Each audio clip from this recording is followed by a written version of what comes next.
401, 401. Good for nothing Otsutsuki.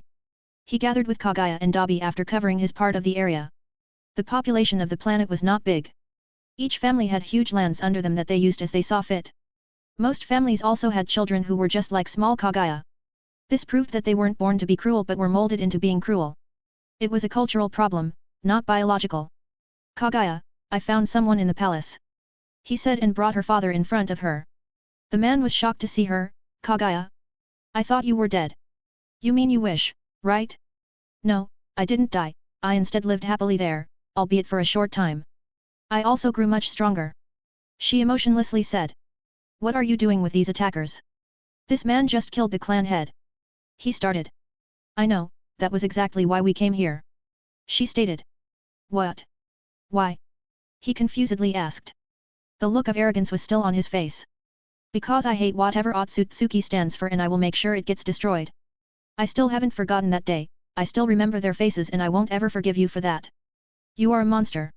She said while walking closer to him. Haha, yes, kill me then. That will only make me proud of what I made you into. You wouldn't have survived if I had not taught you how to be ruthless. Bam. Alexander punched him in the face, saying, taught her by killing her mother and brother? Man, you are a psychopath. Call me whatever you want, only the strong survive, like what you are doing now. He retorted. He's really trying to play with our minds, it seems he is experienced in messing with empathic people. No, the difference between you and me is that I only kill people like you, while you kill whatever moves. Kaguya at least grew up to be nice and retained her sanity, which puts her leagues above you. He argued. Alexander looked back at Kaguya who seemed conflicted. She was thinking that if she killed her father, wouldn't it make her the same as her father? You don't have to do it, Kaguya, you are trying to start a new life and this shouldn't be the first thing you do for it. He tried to calm her down. She then nodded. Alexander quickly read the man's sins. The list was long and he had an 85% sin percentage, a category 4. This meant he would rot in hell for forever. Not wanting to drag it and make Kaguya feel bad, he simply disintegrated him into ashes. Okay, that leaves us with the next objective. I will leave someone to manage this planet for the time we will be gone. Let's go. He decided. Again taking out his anywhere door he set his destination to the main planet of the Otsutsuki clan. It was a huge planet revolving around a supergiant red star. They arrived while being invisible. It looked nothing special, the whole planet was covered with various landscapes and there was just one city on the whole planet and it was made of castles only. The style and level of technology looked old but he had no doubt that it was made to be that way. After all, a civilization with the sole purpose of destroying other worlds must have come across a technologically advanced civilization. This place is so beautiful, no normal person can imagine the demons living inside it, Dabi muttered. Yeah, you are right. Let's go now. Apparently, only the main royal family lives here with lots of guards. Alexander told them. Do you know what he looks like? Dabi asked. No, in memories I only saw this place. The branch clan head had never seen the face of the patriarch. He denied it. Kaguya spoke then, no one has, the people that are not royalty cannot meet them for anything, other than them coming out on their own. All the taxes are collected by their servants. Kaguya, tell me, are they also inbreds? Alexander asked. Kaguya looked surprised, how did you know? Haha, that's a reoccurring pattern among royalties who are freakish about their blood purity. Well, let's lay siege then. Alexander said and activated his god's eye. He was still not very knowledgeable about these eyes. But one thing he had found was that it could eat anything and also repel anything. It was like a pathway through which he could absorb anything, use it, or throw it. He was going to use the repulsion power and make all the buildings vanish like they were standing around a nuclear blast and got disintegrated due to its harsh wind. Let's call this godly push. He muttered. Boom. The whole castle city got blasted by his power like a sandcastle in a nuclear explosion. Soon, many figures came out of the rubble and flew into the sky. There were about 5,000 Otsutsuki members. Wait. A voice came from behind the crowd. Finally, a man in golden robes came forward. He had bigger horns on his head than any other. But Alexander exclaimed seeing him, wait, Kaguya, he's the same guy whose statue you got in your fire dimension. But, we were told that the statue belonged to the god of our clan. We all worshipped it. She clarified. Alexander raised an eyebrow hearing that, ow, so we are also dealing with a wannabe god here. Hey you, what is your name? Alexander's brash questioning irked many of them. But the man in the golden robe stayed calm. I am Kawashiki Otsutsuki, the god of the Otsutsuki clan. Who are you? And you are one of us. Alexander's first thought after hearing the name was Kawasaki Bikes. I am Alexander Maxim Universe, this is Dabi and that is Kagaya. We are here to kill you. Alexander answered plainly. His words clearly left everyone speechless. But then Kawashiki did what all villains with God complex do, ha ha ha ha, it has been thousands of years since the last time I fought anyone or someone challenged me. Rejoice mortal, I will kill you with my own holy hands. Scratch. Alexander uninterestingly scratched his beard. Beep beep. He took out his mobile phone and saw the text message from Olivia. It was an image of little Yellow in his new dress. He was playing with unicorns. Ah, look, he's so cute. He muttered. It piqued the interest of Dabi and Kagaya. They came closer to him and looked at the picture. Ah, boss, she sent you a video too. Dabi pointed out. Damn it, I'm getting old. Alexander cursed and clicked on the video. The video played and Yellow was sitting on the back of a unicorn. But something started happening and Alexander didn't like it. Olivia's voice came from behind the camera, Yellow, say mama. Yellow looked too focused. Alexander nervously held the phone, don't do it Yellow, he muttered. Mama. Yellow cutely said. Alexander's eyes furrowed, goddammit, I was so close on winning. He had nearly called me dad. No, boss. I'm sure he said damn it instead of dad. Dabi pointed out. God damn, let a man have some dignity, Dabi. Alexander sadly protested. Kagaya was confused and just looked at the cute weird-looking child. On the other hand, Kawashiki was getting angry for being ignored. His army decided to attack then. But Alexander didn't let them. He just pointed his arm at them without even looking. Then suddenly a blue energy beam came out of his arm. Boom! All the guards standing on the left of Kawashiki vanished into ashes in a matter of blinking their eyes. Alexander finally put his phone down and looked back at them. Sinners, you all are sinners. Your guards are the most ferocious and strongest of your species. You have all collectively harvested thousands of chakra fruits and killed trillions. Death is the only way. Again a blue energy beam came and pulverized the guards standing on his right. Now only Kawashiki was left. Alexander checked his sins. Kawashiki Otsutsuki Category 5. Murder 12,354,698,789. Indirect murder 958,854,746,872. Enslaved female for his harem 121,546, only 5 alive. Sin percentage 96%. So many sins, he disappointingly shook his head. He walked up to Kawashiki and put his arm on his head. The punishment was going to be soul erasal according to his category. I don't know what time torture to give you, so I will give you physical one. Alexander scooped out his eye with his finger and used his god's eye to absorb it. Kawashiki instantly dropped to his knees in pain. No. No. Please no. Don't kill me, don't hurt me. I am not the real Kawashiki, it was my grandfather. He established the clan millions of years ago but he died a few thousands of years ago. Please don't kill me, I am just trying to be like him. Alexander was honestly surprised by this revelation. But it made sense now why the royal family never met any outsider, it was because he was not the real guy. Just like any other monarchy, there comes an incompetent one. Your grandfather may be dead but your crimes are still yours. For this, you will die, even more painfully now. He declared. He then put him in time torture of pain as he was clearly not accustomed to it. At the same time, Alexander took away all his second and third eyes and also started taking away his body's chakra making him go frail slowly. You can see the castle on my Discord https://discord.gg/dghkrn or see them on Instagram https://www.instagram.com/MisterImmortal novel. 30 advanced chapters are available on patreon.com/MisterImmortal. Special thanks to Chesser Douglas Flower Umar Latif. 402. Leaving Shinobi World. Alexander completely squeezed the life out of him while he lived his nightmares in his mind and physical body at the same time. Once done, he sighed and looked around. I will restore this place. He used magic and rebuilt the whole castle city. Kagaya, you will run your clan from now on, not as its ruler but as overseer. I have not killed all the members of your clan. Many who have not embraced the barbaric lifestyle are still alive. But remember, no chakra fruit harvesting, if you ever do that, I will take away all the abilities from your clan and you all will turn into normal humans. Kagaya was surprised that he wasn't going to rule on his own. Why not you? Why are you letting me be the overseer? Because you have seen the best of both worlds, you have seen love and hate.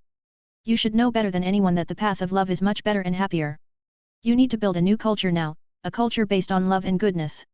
The humans of Earth treated you as a god because of your immense power.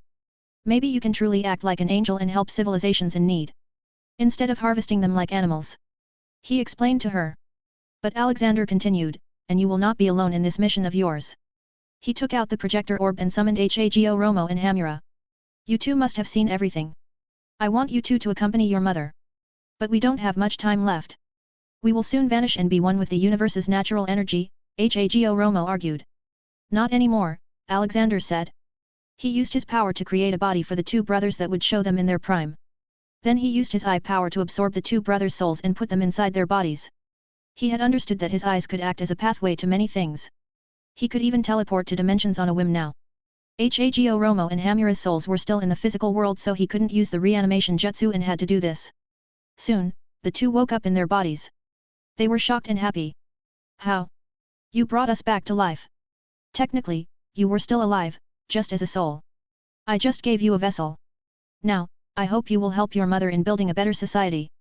I am also granting you all the ability to detect bad seeds in the clan who wants to cause chaos. This way you will know who is against you. He revealed. Then he walked up to them and put his hands on the two brothers' faces. Your mother alone won't be enough to deal with many threats, this is why I am unlocking your powers to the highest limit. The real Atsutsuki clan head was strong enough to destroy planets. You two will be able to destroy and create.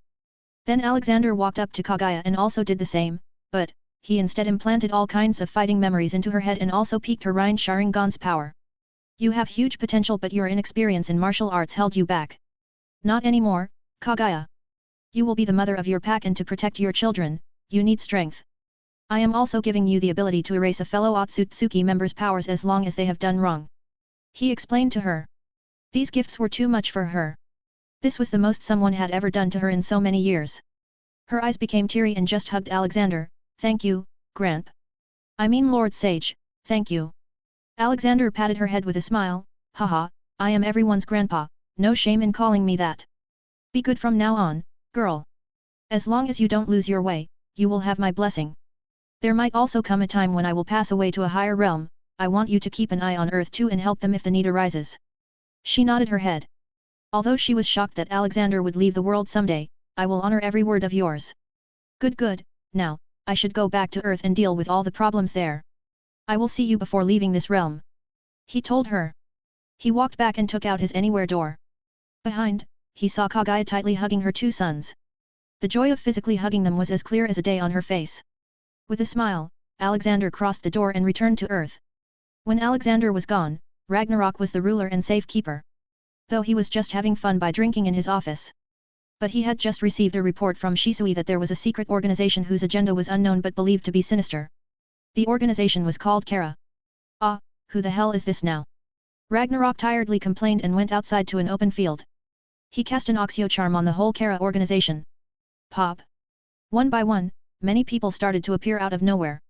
One of them especially looked like an Otsutsuki but with a weird horn on the head. Wahahaha, you must be the one that came here with Kaguya. I thought you were dead. Ragnarok laughed. All the people looked around themselves in shock. They had no idea how they appeared there. Ishaiki looked at Ragnarok with contempt. This was not his plan at all. He was just going to wait and watch things unfold for the right moment. How did you find us? Ishaiki asked. I just thought about it and found you here. Now, are you good or a bad boy?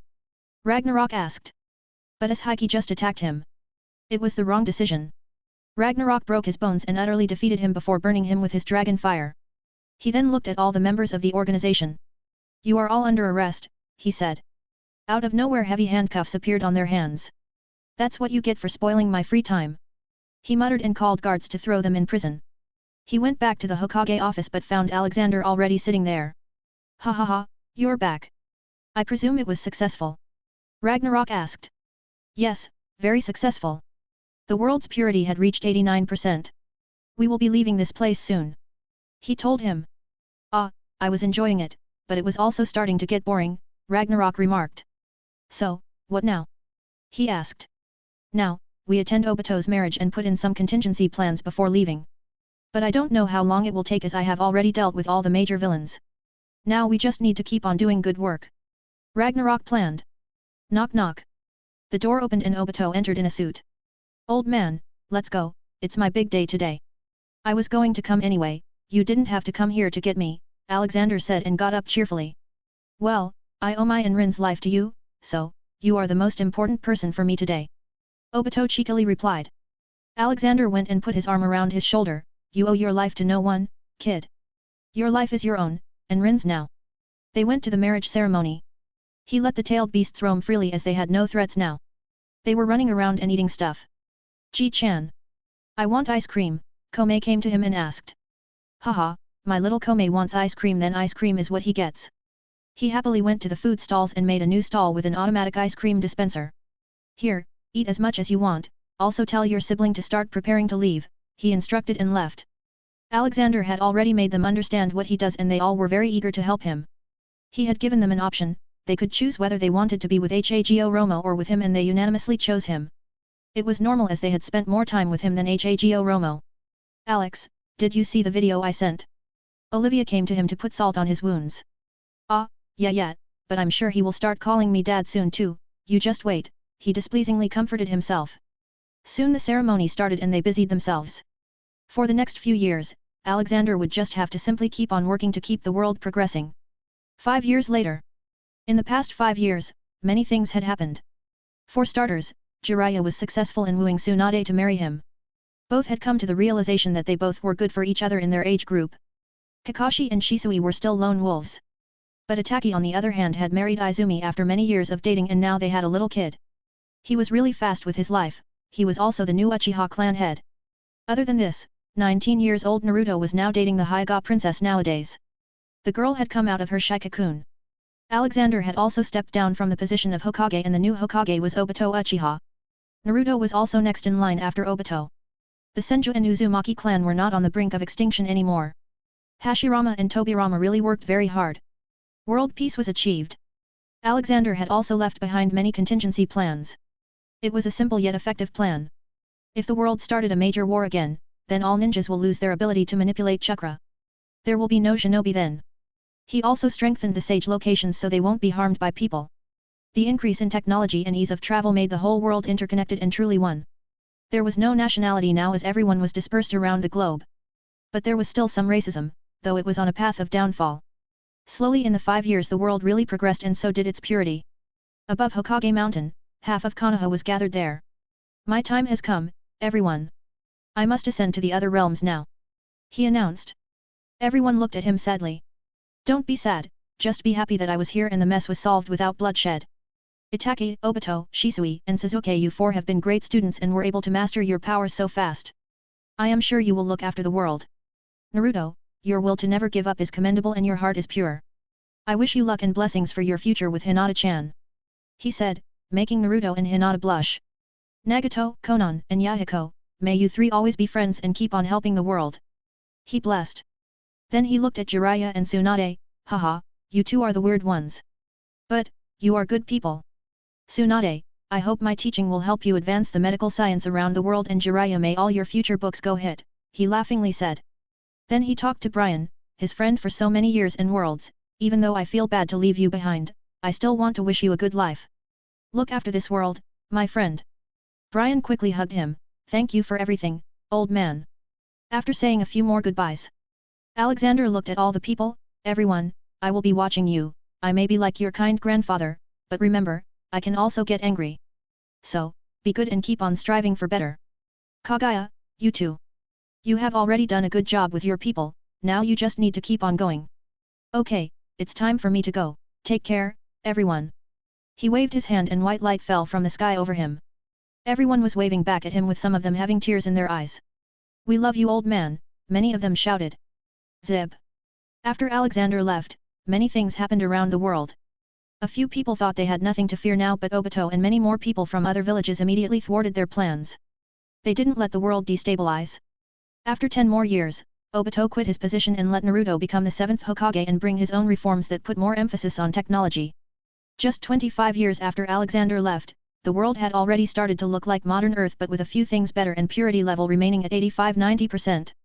On the other hand, the Otsutsuki clan had now developed into space peacekeeping corps who traveled the universe and helped the civilizations facing natural disasters or those that were getting attacked by other species. Kaguya lived a happy life with her sons and still remembered all the favors Alexander had given her. Zoom. The white light disappeared and Alexander found himself standing in a jungle. But when he looked behind he saw a tall wall going around in a circular path. He had already sensed two kids standing beside the wall when he was coming to the ground, but they ran away seeing the light. He was confused about where he was. But then he heard a noise coming from the bushes. Who is it? Come out! He ordered. But no one came out. So he walked forward to it. Come out, I won't hurt you. Demon! Suddenly a blonde/orange-haired little girl jumped out of the bushes with a knife and stabbed Alexander. But the knife just got bent. What are you doing, little one? I'm no demon, I am just a wandering grandpa. Alexander clarified. But the girl still showed a scared and contorted face like he was going to eat her any moment. Hey! Just then a white-haired boy jumped out of the bushes and also tried to stab him. Alexander was taken aback due to how similar the boy looked to his younger self. The two were probably 10 or 11 years old and were wearing some kind of white night suit. Ah, no need to stab me, I am not here to harm you. What are your names? He politely asked. Unlike the girl, the boy acted calmly. Who are you? Did you come from beyond the wall? Yes, you can say that. Can you tell me where I am? He asked. Hearing that he came from beyond, the boy carefully answered, I am Norman and that is Emma. This place is an orphanage called Gracefield House. Oh, but these walls seem to differ. This feels more like jail. Alexander replied. Pop. Boss, where are we? Dobby appeared. It spooked the little kids. Easy, kids, nothing to fear, this one is Dobby. Ah, I didn't introduce myself, I am Alexander Maxim Universe, you can call me Grandpa. You can see Obito Mary, Itaka's family, Obito Hokage, Naruto Hokage, and the two kids on my Discord https://discord.gg/dghkrn or see them on Instagram https://www.instagram.com/MisterImmortal novel. 30 advanced chapters are available on patreon.com/MisterImmortal. Special thanks to Chesser Douglas Flower Umar Latif. 403. The Fake Orphanage. For those who still haven't realized which world this is. It is called Promised Neverland. Emma and Norman looked at each other's faces. Seemingly asking each other what they should do now. Pop. Pop, pop, pop. Ji-chan, we're hungry. One by one, the tailed beasts appeared. This shocked the kids a lot. Alexander had to do something now. All right, kids. I am not a normal man, I am a god. You will see weird things happening around me but they will never hurt you. These small ones are chakra beings. Potatoes, introduce yourselves. Hehe. I am Lucky 7 Kome. Shikaku here. Hey, Kurama. One by one the tailed beasts jumped and told their names as if introducing their superhero name. God? That is just a being constructed to control the masses, there is no God. Norman argued. Haha, I used to think the same when I was like you, oh, how wrong I was. Son, you can think whatever you want but can a normal human do the things I just did? You ask yourself, observe me, and decide. Now, come, let's eat something. These little fellas love ramen, you should try some too. He invited them. He waved his hand and a nice carpet and a bonfire appeared. The tailed beasts quickly took their seats. Okay, today we are eating your favorite, miso ramen with fish cake, boiled eggs, and lots of meat. Yai.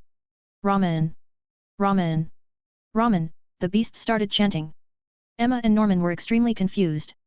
But they simply took seats alongside the beasts and each received a bowl of ramen. They looked at it intently for a while but then the aroma reached their noses. Emma was the first to and quickly started eating. If he was bad he would have already eaten us, she told Norman. Norman nodded and also started eating.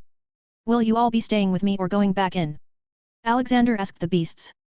Only Kome, Shikaku, and Kurama wanted to stay and the rest wanted to return to Fihame and play with countless beings there or just sleep. They really liked living in Fihame as it was filled with various kinds of soothing energies. After a while of eating and talking all the remaining tailed beasts left, leaving Alexander to do his job. Alexander decided to ask the kids about the world but then he noticed something. Son, why are there numbers tattooed on your neck? I don't think orphanages are supposed to do that. He asked. Norman puts his hand on his neck, this is the number to identify us. Strange. Can you tell me about this world? He asked. We don't know anything. We have never been out of this place. We only get adopted when the time comes. Norman answered. Alexander sensed the hesitation in his voice. Why though? If this is an orphanage you should be allowed to see the world outside. We can't, we can never go out. We are just food for them. Emma blurted. Norman tried to hold her mouth as he suspected Alexander might be like their caretaker, Isabella, only putting on a good face. What's the point of hiding? I don't think he is bad. Look at him, Emma pointed to Alexander's face. Alexander, Dobby, and the three beasts gave a big smile to them. Then Alexander asked them. What do you mean by food for them? Who? Norman sighed and started explaining, taking a leap of faith, we don't know. They look like monsters, they are certainly not humans. We have been able to figure out the pattern of how kids are chosen to be taken away. We go through tests to judge our IQ here and all those with the lowest marks are the first to be sent away. Emma started with a crying face, they tell us that someone wants to adopt us. But in reality, they harvest us for food. We saw it with our own eyes, Connie's body. She was killed by those demons. Alexander went closer to them and caressed their heads, don't cry. I will correct everything now. I will destroy all these demons, I promise. Alexander looked around himself. He was already sure that whichever world he was in, it was not a normal Earth. These kids were being harvested like it was a slaughterhouse. Dobby, call Ragnarok out too, I'm sure he will also like burning these demons, Alexander said. Dobby nodded and went to Fihame. What were you two doing here at such late? He softly asked. We were looking for a way to run away. We have been planning for a while now but crossing this wall seems impossible. Norman responded. Well, if you want to see what's beyond this place, I'll show you. He told them. He held them close to himself and flew into the air. It spooked the two children a lot but they held themselves. He brought them above the wall and finally looked at what was beyond. Well, even if you were to somehow climb, there was still this ravine. He said while looking down. Norman and Emma were shaken, realizing that even if they had claimed it, they wouldn't have been able to cross to the other side. Running away was impossible. Poof. Where are the demons? I'll burn them all, bring them to me, Ragnarok appeared all ready to fight. Easy there, Raggy. We will go where these children are staying, they surely have a warden there who is colluding with the demons. Let's start the purge after learning what we are dealing with. He decided. Ah, I hate this phase of your work. Okay, I will wait, Shikaku, come, let's play chess. He decided and sat down. Alexander let him be and looked at the two kids, so, will you take me to your orphanage? The two nodded, no man who could fly be normal. And this one had said he was a god. Even the intellectual Norman was starting to believe a little and a small glimmer of hope appeared in his mind. But then Norman remembered something, oh no, we've been out too long. We were supposed to return. She will know we're here. It's all right, nothing to worry about, what can she even do? He said and again brought them down from the wall. Ragnarok was going to wait there while Dobby came with him. Come, sit on my shoulders. Your little feet won't be able to match our speed. He jokingly said and put them on his shoulders. Which way? He asked. That, Emma pointed in a direction. Okay, now enjoy it, he said and started running very fast. Emma and Norman held him tight. Emma was even enjoying it as she threw her arms in the air. Soon they came out of the jungle to the open field. In the distance, a big wooden house was standing tall. Let's walk now, here, grab my fingers, he offered his hand. The two were visibly scared at the moment but holding his hand comforted them. Alexander also used his power to ease their minds. They started walking to the building. Soon they saw many shouts coming, calling for Emma and Norman. It seems they are trying to find you, how many other kids know about all this fake orphanage? Alexander asked. Only me, Emma and Ray, Norman answered, keeping a plain face. Maa. A small boy came running and hugged her. We were lost in the jungle, Phil, don't worry now, Emma ruffled his hair. Yes, don't cry, child. Here, try this candy. It's sweet and sour. Alexander handed him a handful of small candies. Phil confusedly looked at him and took them, who are you? I am Grandpa, just call me that. Alexander warmly said, releasing his godly aura to give everyone a nice feeling about him. Hee, thank you, Grandpa, Phil smiled widely. Alexander then raised his head and looked at the only adult around. The kind-looking woman but a monster in hiding. The woman was also looking at him, scared and confused. Not wanting to make the children worried, Alexander made the woman fall unconscious. Mama! The kids worriedly ran up to her. Ah, step aside, little ones, I will pick her up. He offered. Norman, show me her room, I will take her there, he said. Norman understood his intention and led the way. Alexander picked her up and reassured the children. Don't worry kids, I am a doctor, I will take care of her. Meanwhile, Uncle Dobby here will give you lots of tasty treats. Follow him to the dining area. Dobby, being the most loved creature, attracted the attention of the kids and led them into the hall. The only ones left behind were Emma and Ray. Ray went to Emma and asked in whispers, what is going on? Who are these two? Gods, they are gods, Ray. We are saved now, she excitedly said. What are you saying? Did you fall on your head or something? Ray angrily asked. Believe me, Ray. Just come with me and see for yourself. Emma dragged him inside. You can see Orphanage, Emma, Phil, and Isabella on my Discord https://discord.gg/dghkrn or see them on Instagram https://www.instagram.com/MisterImmortal novel. 30 advanced chapters are available on patreon.com/MisterImmortal.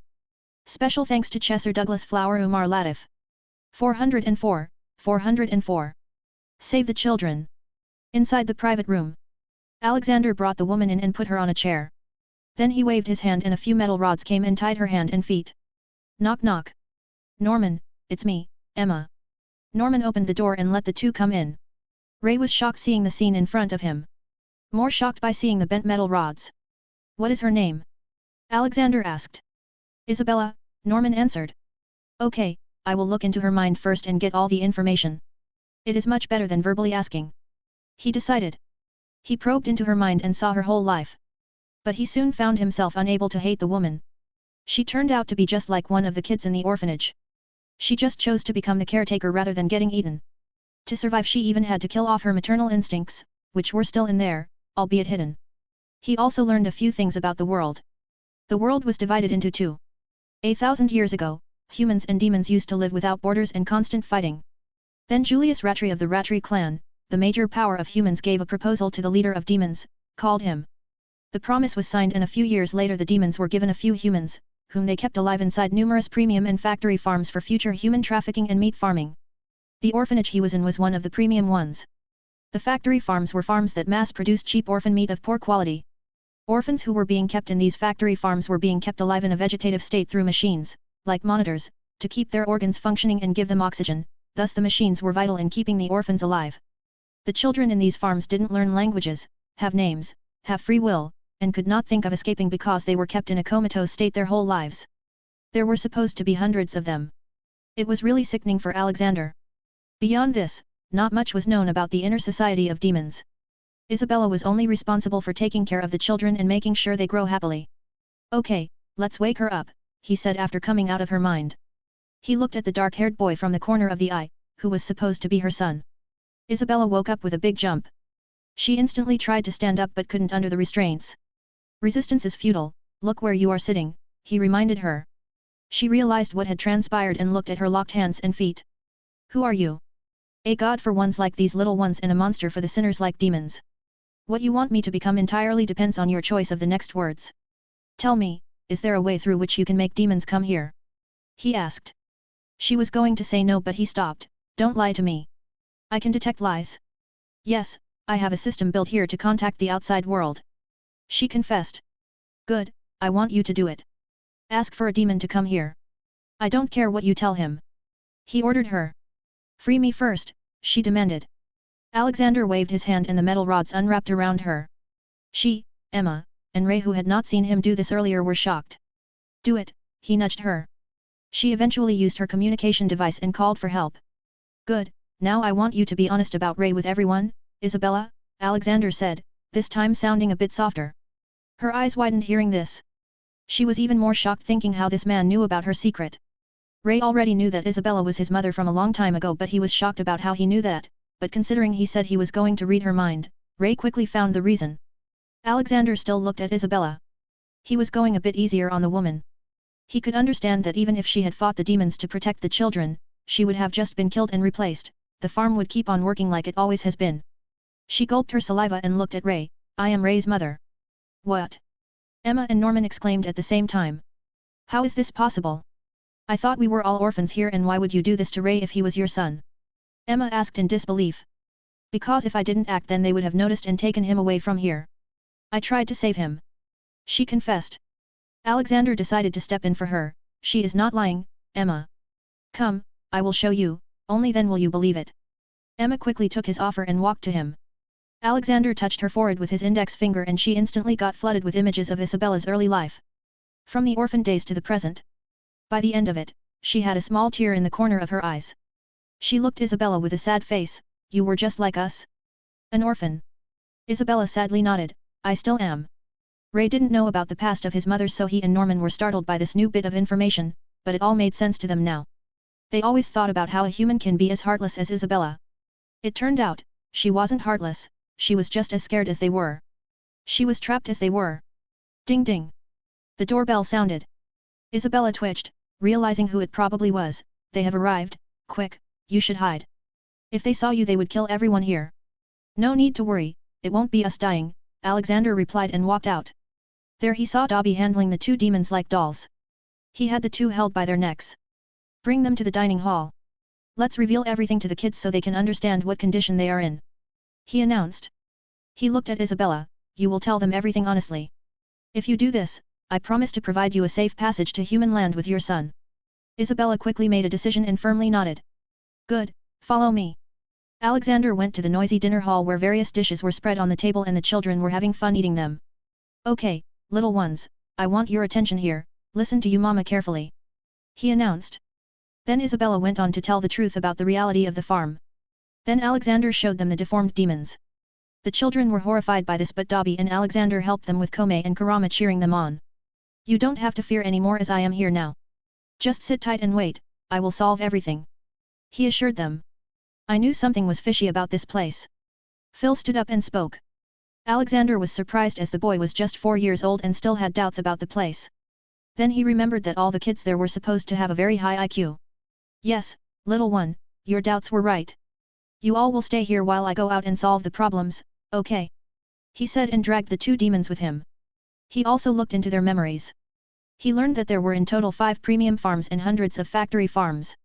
He learned that the demons were a totally new species of mindless creatures at the beginning. But after they started eating humans, they started growing intelligent. After a long time of eating them, they finally developed their own societies and their own food chains. If they stop eating human meat now they will start degrading and become mindless beasts. They had chosen to eat children because they were easy to control and their young minds were a better source of minerals to them.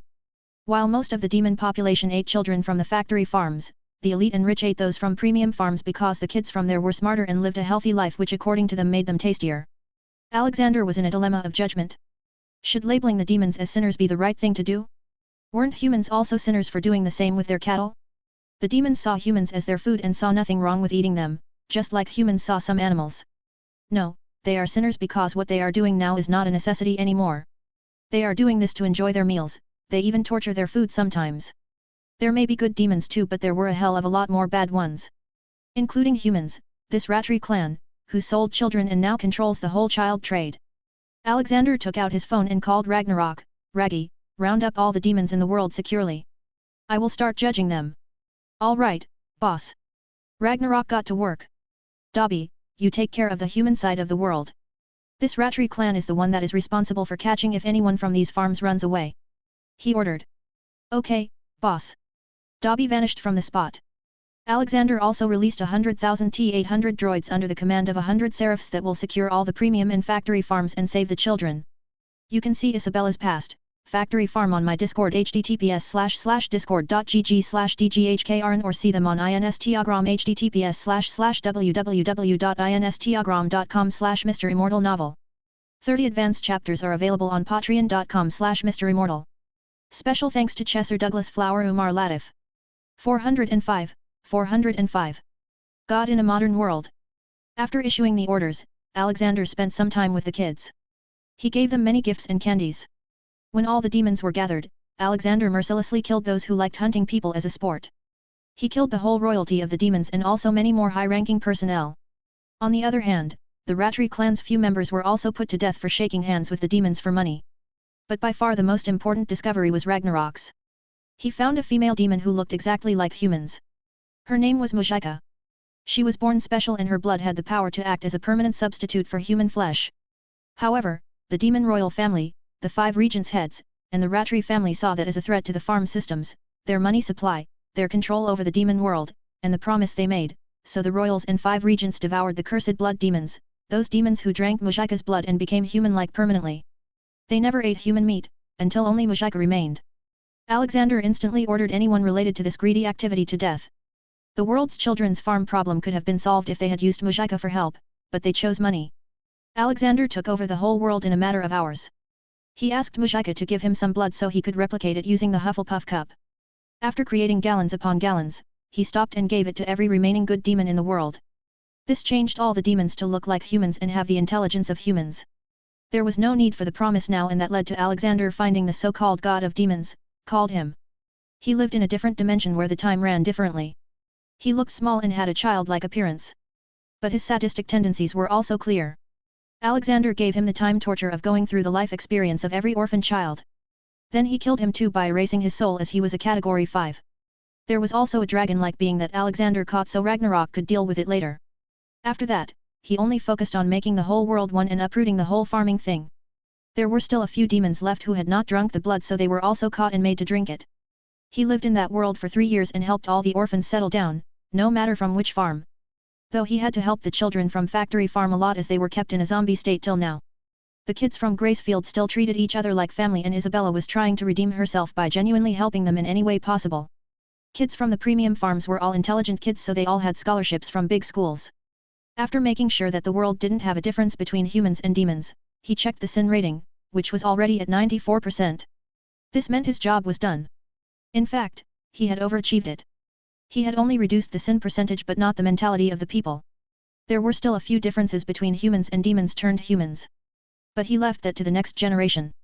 Ha ha ha, okay then, goodbye, as a god, I cannot stay here for the rest of my life because there are many worlds out there with people like you who are in trouble and need help. He waved them goodbye. Sorry for not believing you were a god, Norman apologized. Haha, it's all right, kid. The existence of a god in a world like this would feel unrealistic to many. I wish you all a happy and successful future. Goodbye, little ones, he waved his hands. All the kids shouted goodbyes for him as he vanished in the white light.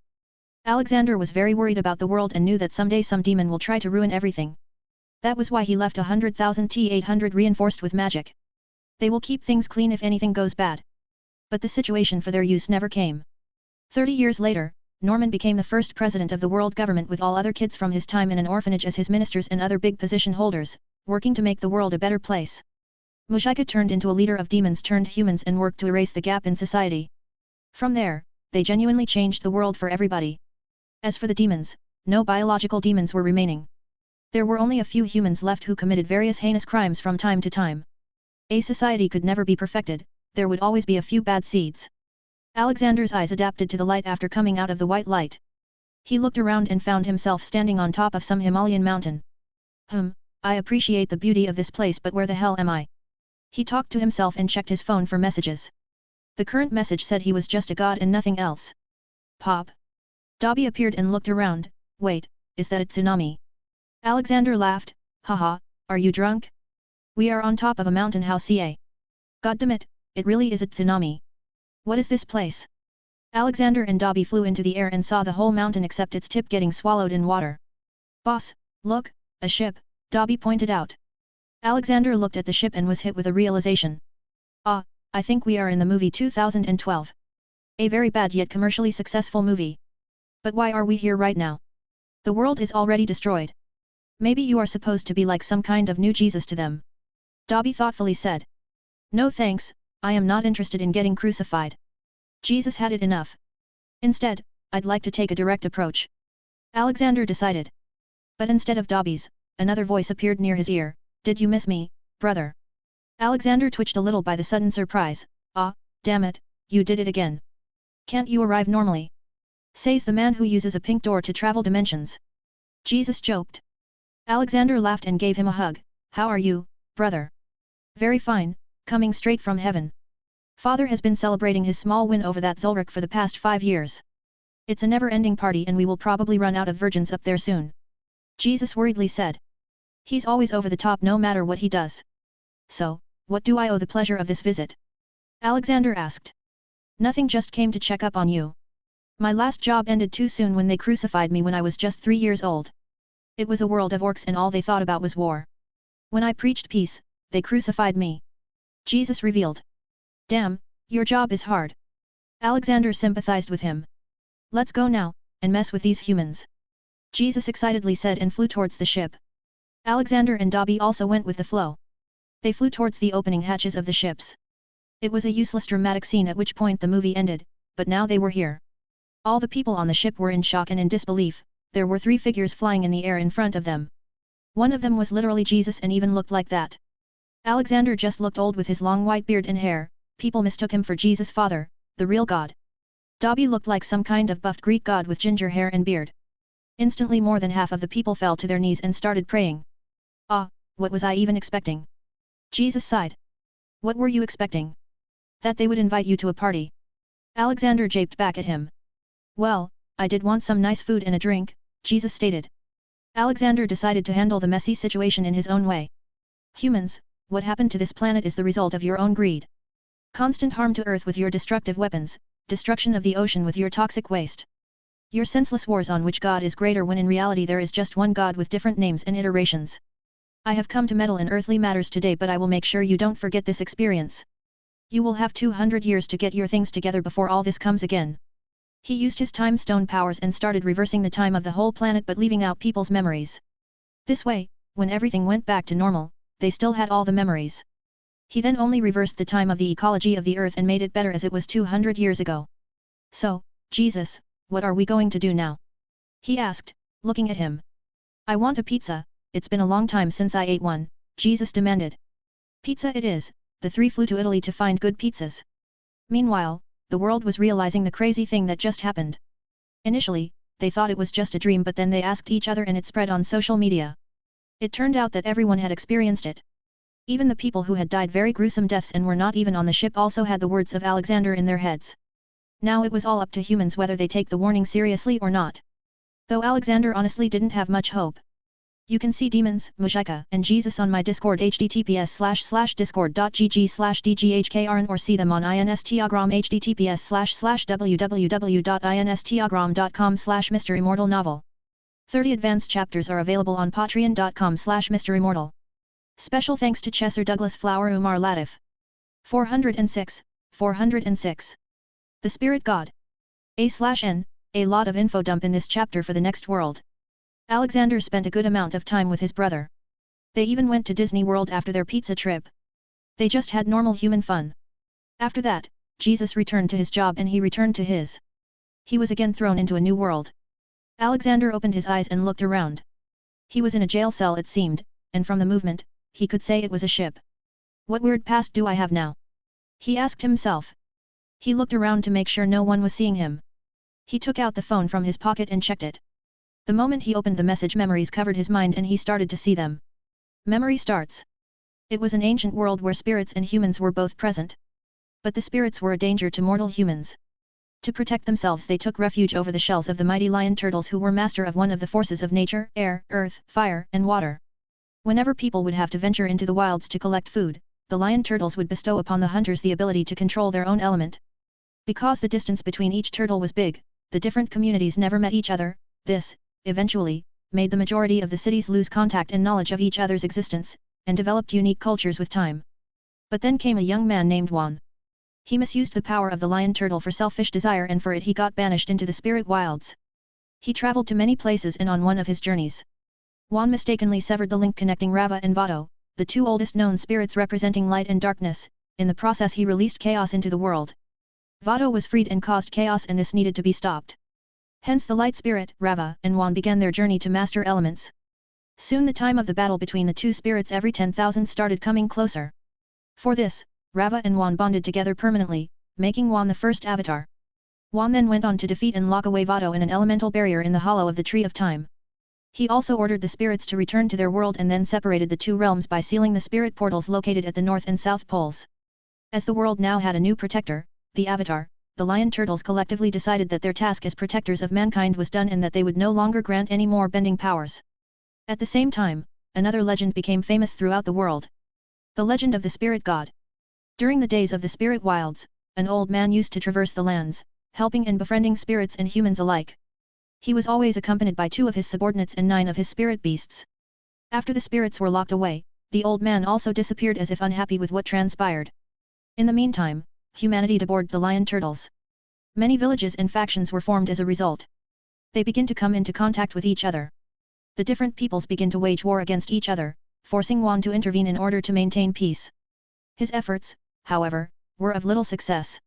Violent conflicts continue until his death and beyond. After the death of Wan as the Avatar, the cycle continued and the will of Avatar passed on. Then came Salat, and after that Zeto of Fire Nation who strengthened his own country more. Then came Yang Chen. Yang Chen was the air nomad Avatar from the Western Air Temple. Succeeding Avatar Zeto. After mastering all the elements in her youth, she was eager to make a difference in the world, despite her inexperience. She left the Air Temple at a young age and looked to help people. But her inexperience was obvious in her brash methods of helping people. She never backed down from a conflict which in turn created more problems. Then she came to a small village in the Earth Kingdom called Udao. Seeing the poor village and its poverty-stricken population, she tried to help. But, that instead started the fight among the villagers to receive her aid first. She then beat the villagers up which incited the village against her.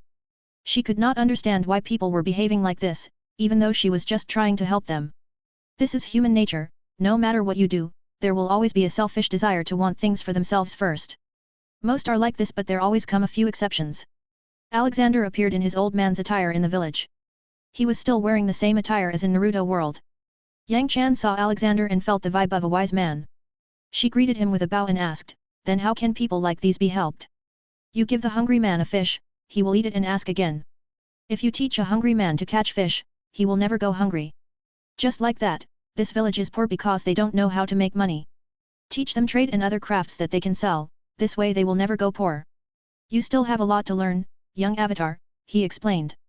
After that, Yang Chan learned many things under Alexander and eventually evolved to be a great Avatar. Due to her devotion, no threats of the war occurred for an entire generation after her death. In death, she was revered as a holy individual, and people in the Earth Kingdom even began to pray to her for protection. After that encounter, a legend of a mysterious old man who guides avatars started to spread around the world. People believed it was the old spirit god who had appeared again. Every avatar that came after Yang Chan was taught and helped by the old man at some point. One avatar, Kyoshi, was even adopted by the old man. Kyoshi was born to two criminals. Jisa, a renegade air nomad nun, and Hark, a thief from an impoverished family of Earth Kingdom actors. When Kyoshi was 5 or 6, however, her parents decided to leave her in the care of a villager at Yokoya Port, an impoverished community of farmers and fishers located in the southwestern Earth Kingdom. When her parents had departed, the villager immediately reneged on the deal, casting Kyoshi out onto the streets. As they were mostly poor themselves, the people of Yokoya had little sympathy for her and would have left her to die of hunger. Homeless and reduced to starvation, Kyoshi survived by eating garbage, making her even more of an outcast among the Yokoyans. But when she was near death due to starvation, the spirit god appeared and adopted the girl. "Come with grandpa little one, you don't need to ever go hungry again, I will also teach you bending," he offered her. He taught her a great many things and made her a great avatar. She was one of the strongest avatars to ever live. Her earth bending was so strong that if she tried using it would go out of control and disrupt the earth's tectonic plates. For this reason, she used her fans to control earth bending powers. She also rarely used earth bending because of it being too strong. But still, her work couldn't stop the already existing problems of Earth Kingdom which led to a lot of social unrest. But then suddenly the avatar disappeared. After that came the avatar from the Fire Nation named Roku. He too received help from the Spirit God at one point. He was the first one to write down a brief known history of Spirit God and the experiences of previous avatars with the Spirit God. It was he who popularized the Spirit God, leading to a new temple of worship for the immortal being who teaches the avatar. After the unfortunate death of Avatar Roku, the new avatar was born in the Southern Air Temple. But due to a tragic incident, shortly before the beginning of the 100-Year War, Avatar Ong was frozen in an iceberg for 100 years. Only to later find out that during his absence, the Fire Nation had waged war upon the other nations and managed to completely wipe out the pacifistic air nomads.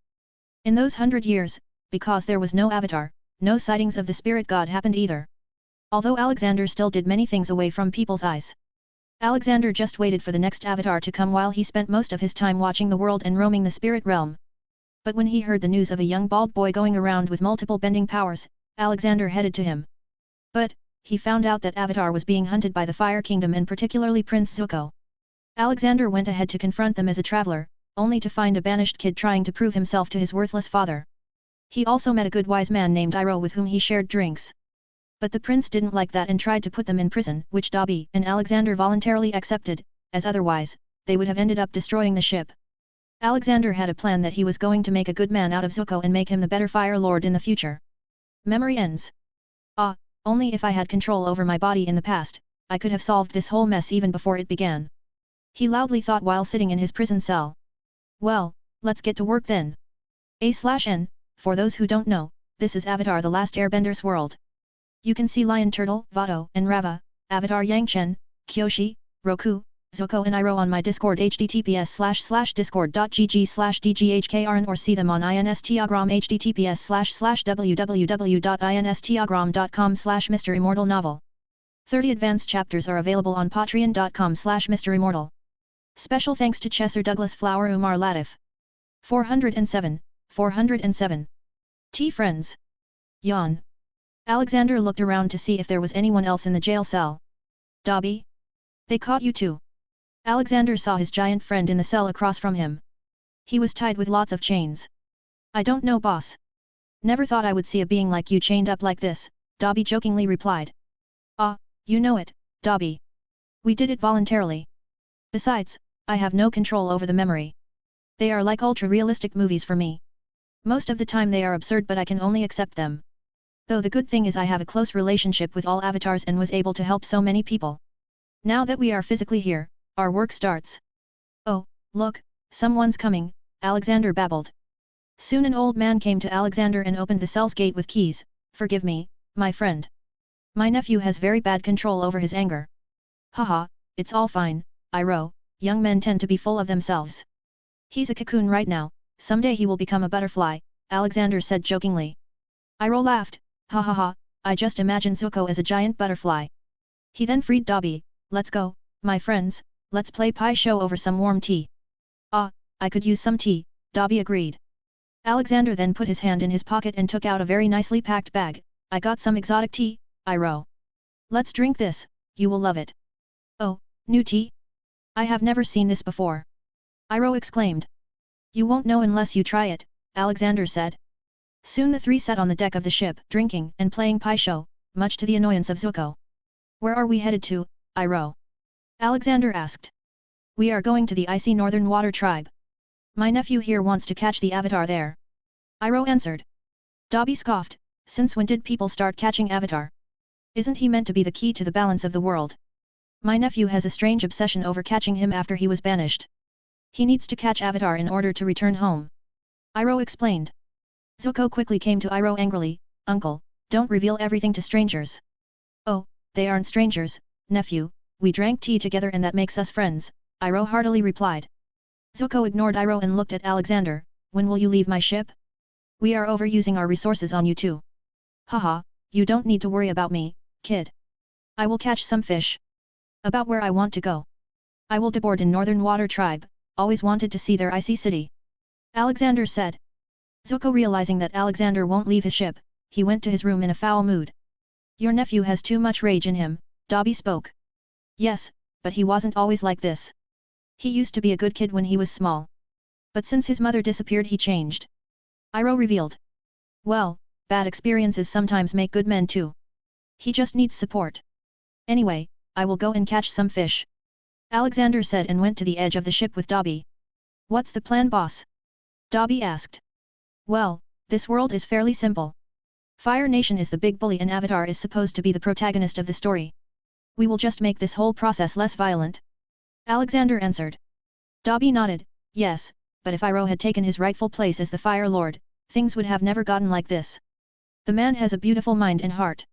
Haha, don't turn on me now, Dobby. I told you I will find a beautiful elf wife for you later. Don't improvise and settle with Iroh. He joked. Ha, I'm fine, boss. You should worry about the old lizard first. Dobby replied. Beep beep. Alexander took out his phone and checked the message. Ah, Blue Fang wants to take Haku out for a field trip. He's stronger than anyone on this planet, I think it will be fine. He typed the message and told him the necessary things he'd need to bring with him. People mostly had nothing to do in Philheim. Michael trained with Douglas. Douglas was also slowly reaching the power level of an archangel. Hats was helping Olivia with everyday things. He was really tamed by her. Oh, I caught something.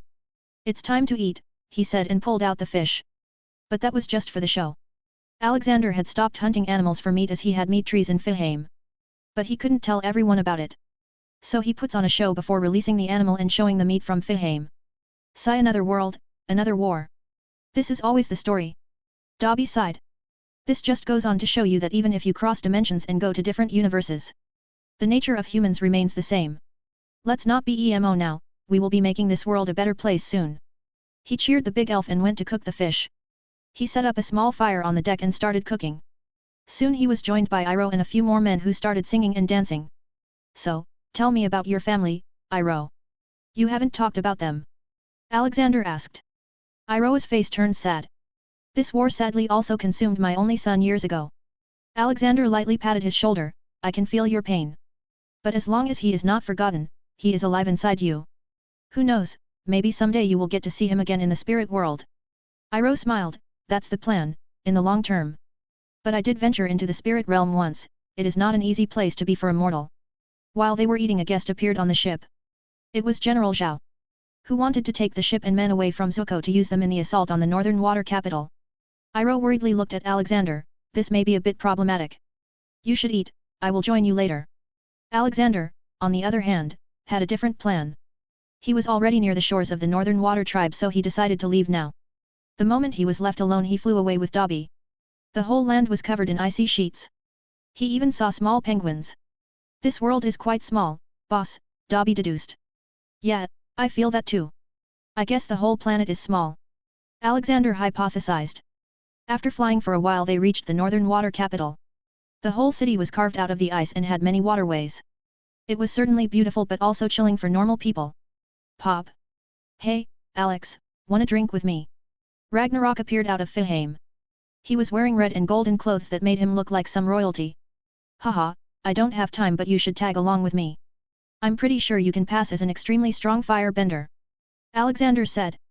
Huh? What the hell is that? Ragnarok asked. The ability to create fire. There is a whole country in the world where a lot of people are able to do that. Alexander explained. Haha, then I will become its king. Point me in its direction, Alex, Ragnarok brashly claimed. No, we are not here to make you king this time. Sure, you can show yourself maybe as a fire-bending god, but not the king, as I already have a candidate in mind.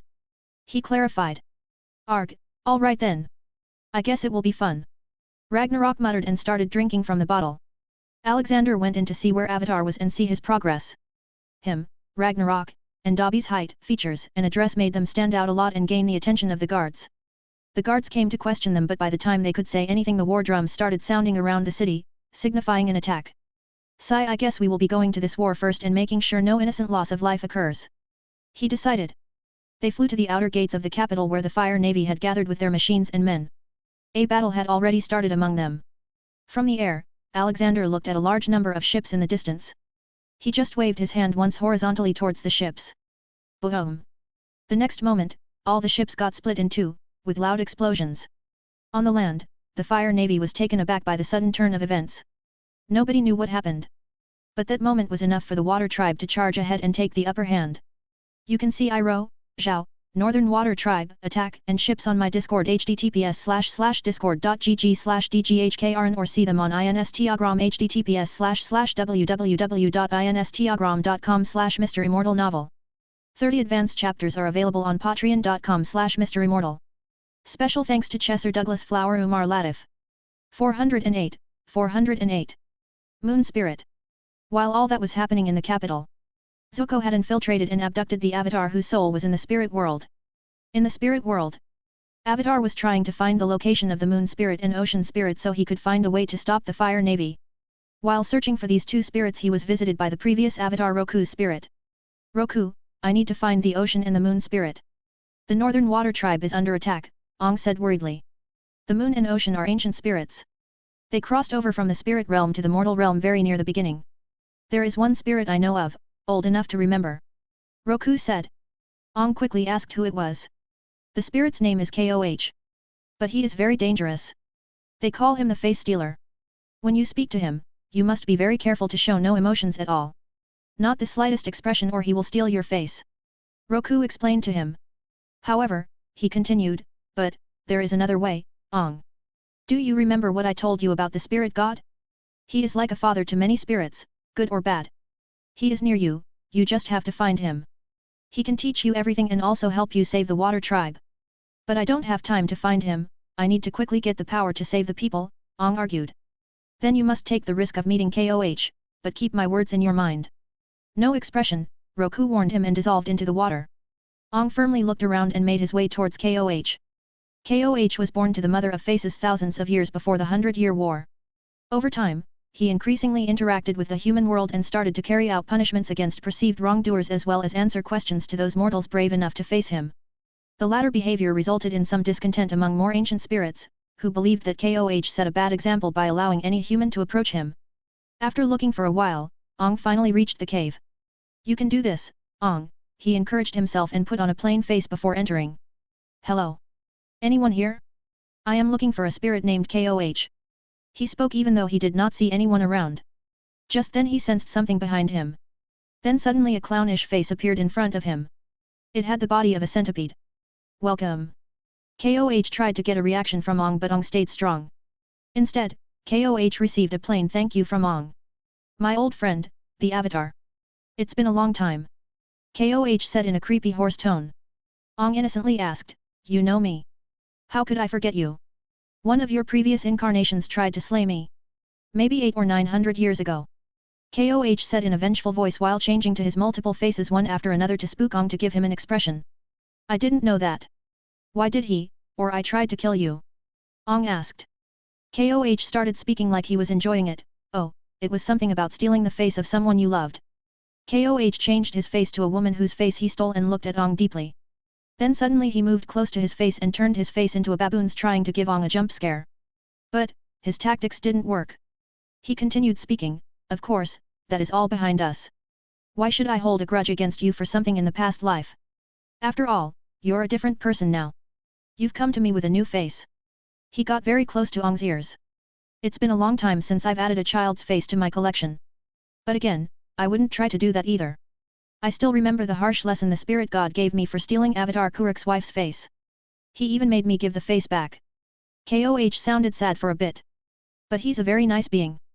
He gave me 1,000 unique faces that he made just for me. They are my special occasion collection." "Ah, we are getting off topic, so, how may I help you?" Avatar took a short breath and spoke, "I need to find the moon and the ocean." KOH started making circles around Ong creepily with his centipede body. Their names are Tui and La. Push and pull, and that has been the nature of their relationship for all time. Ong requested KOH to tell him about their location so he could save the water tribe. KOH mockingly looked at Ong. "Oh, you think you need their help? Actually, it's quite the other way around." Bam! He gave Ong another jump scare just for the heck of it. But Ong didn't show any expressions. "Someone is going to kill them. Of course, Spirit God is close by and might save them, who knows," KOH said. "What do you mean?" Ong asked. Ong asked KOH how he could find them and protect them. In return, he received clues from KOH that he had already met them. After a few seconds, Ong connected the dots and suddenly the image of the koi fish back in the capital appeared in his mind. "The koi fish!" he exclaimed. Avatar's face became excited and KOH quickly turned around to look at his face. However, Ong had changed it back to normal. Unknown to Ong that KOH had seen him but he was just letting him go. He didn't want to receive the spirit realm's infamous fist of love again. "I must go now," Ong plainly said. "We'll meet again," KOH replied and receded into darkness. Ong exited the cave and asked Roku for help to return to the physical world. Soon his soul was back in the physical realm but he couldn't find his body where it was the last time.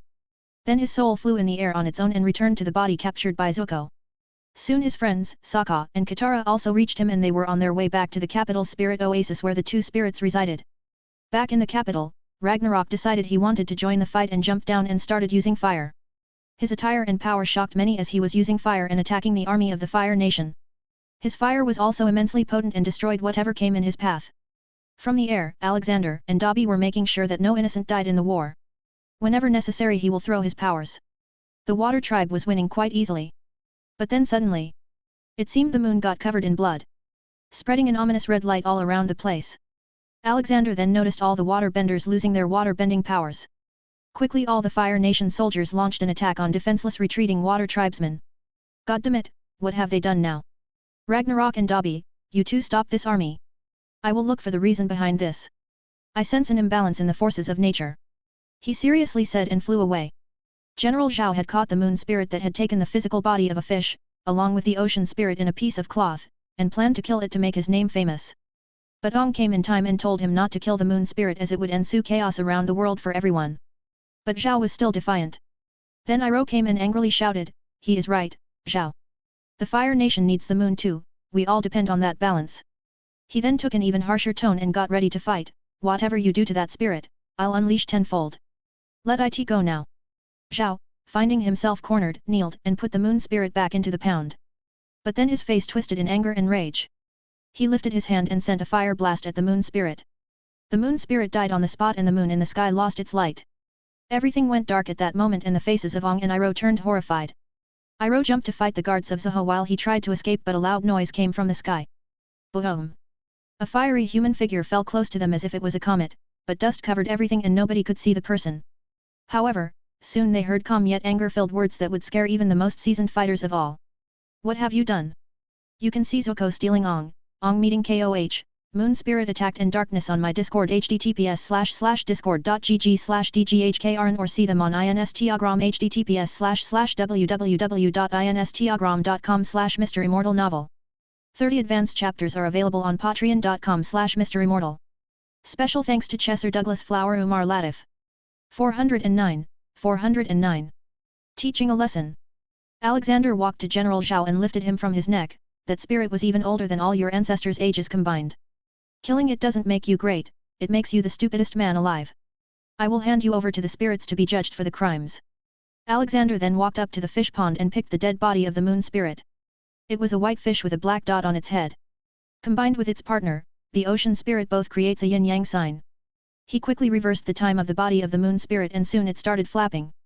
He smiled warmly and put it back in the water to reunite with its partner. In that instant, the moon's color also returned to normal. Alexander also put everlasting magic barriers on their bodies now so that they cannot ever be harmed.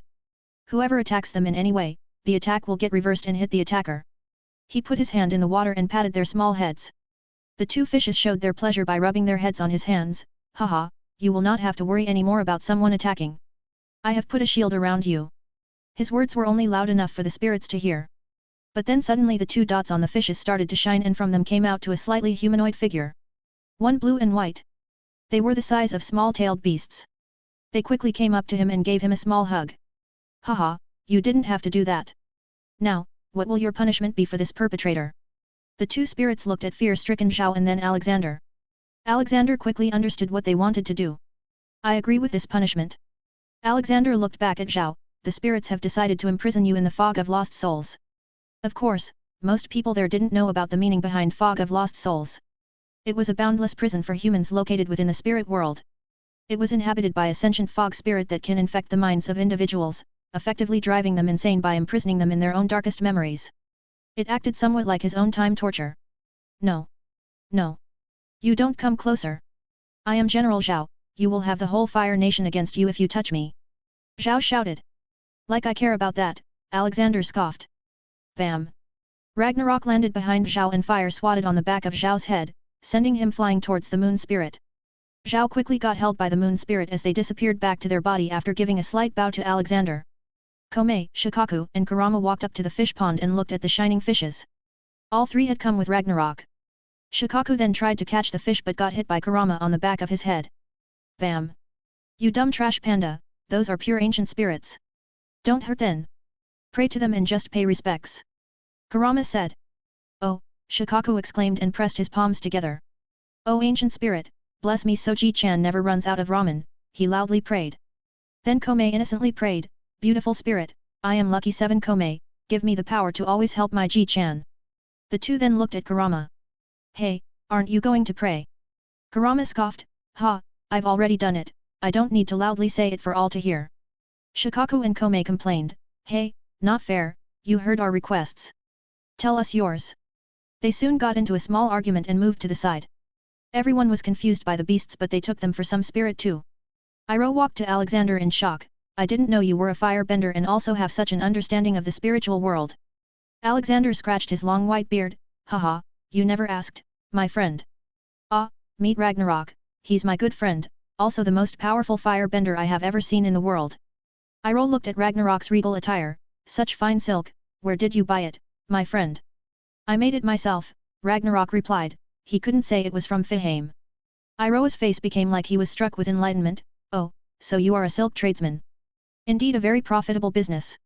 I will buy some silk from you for my nephew, he likes such shiny things.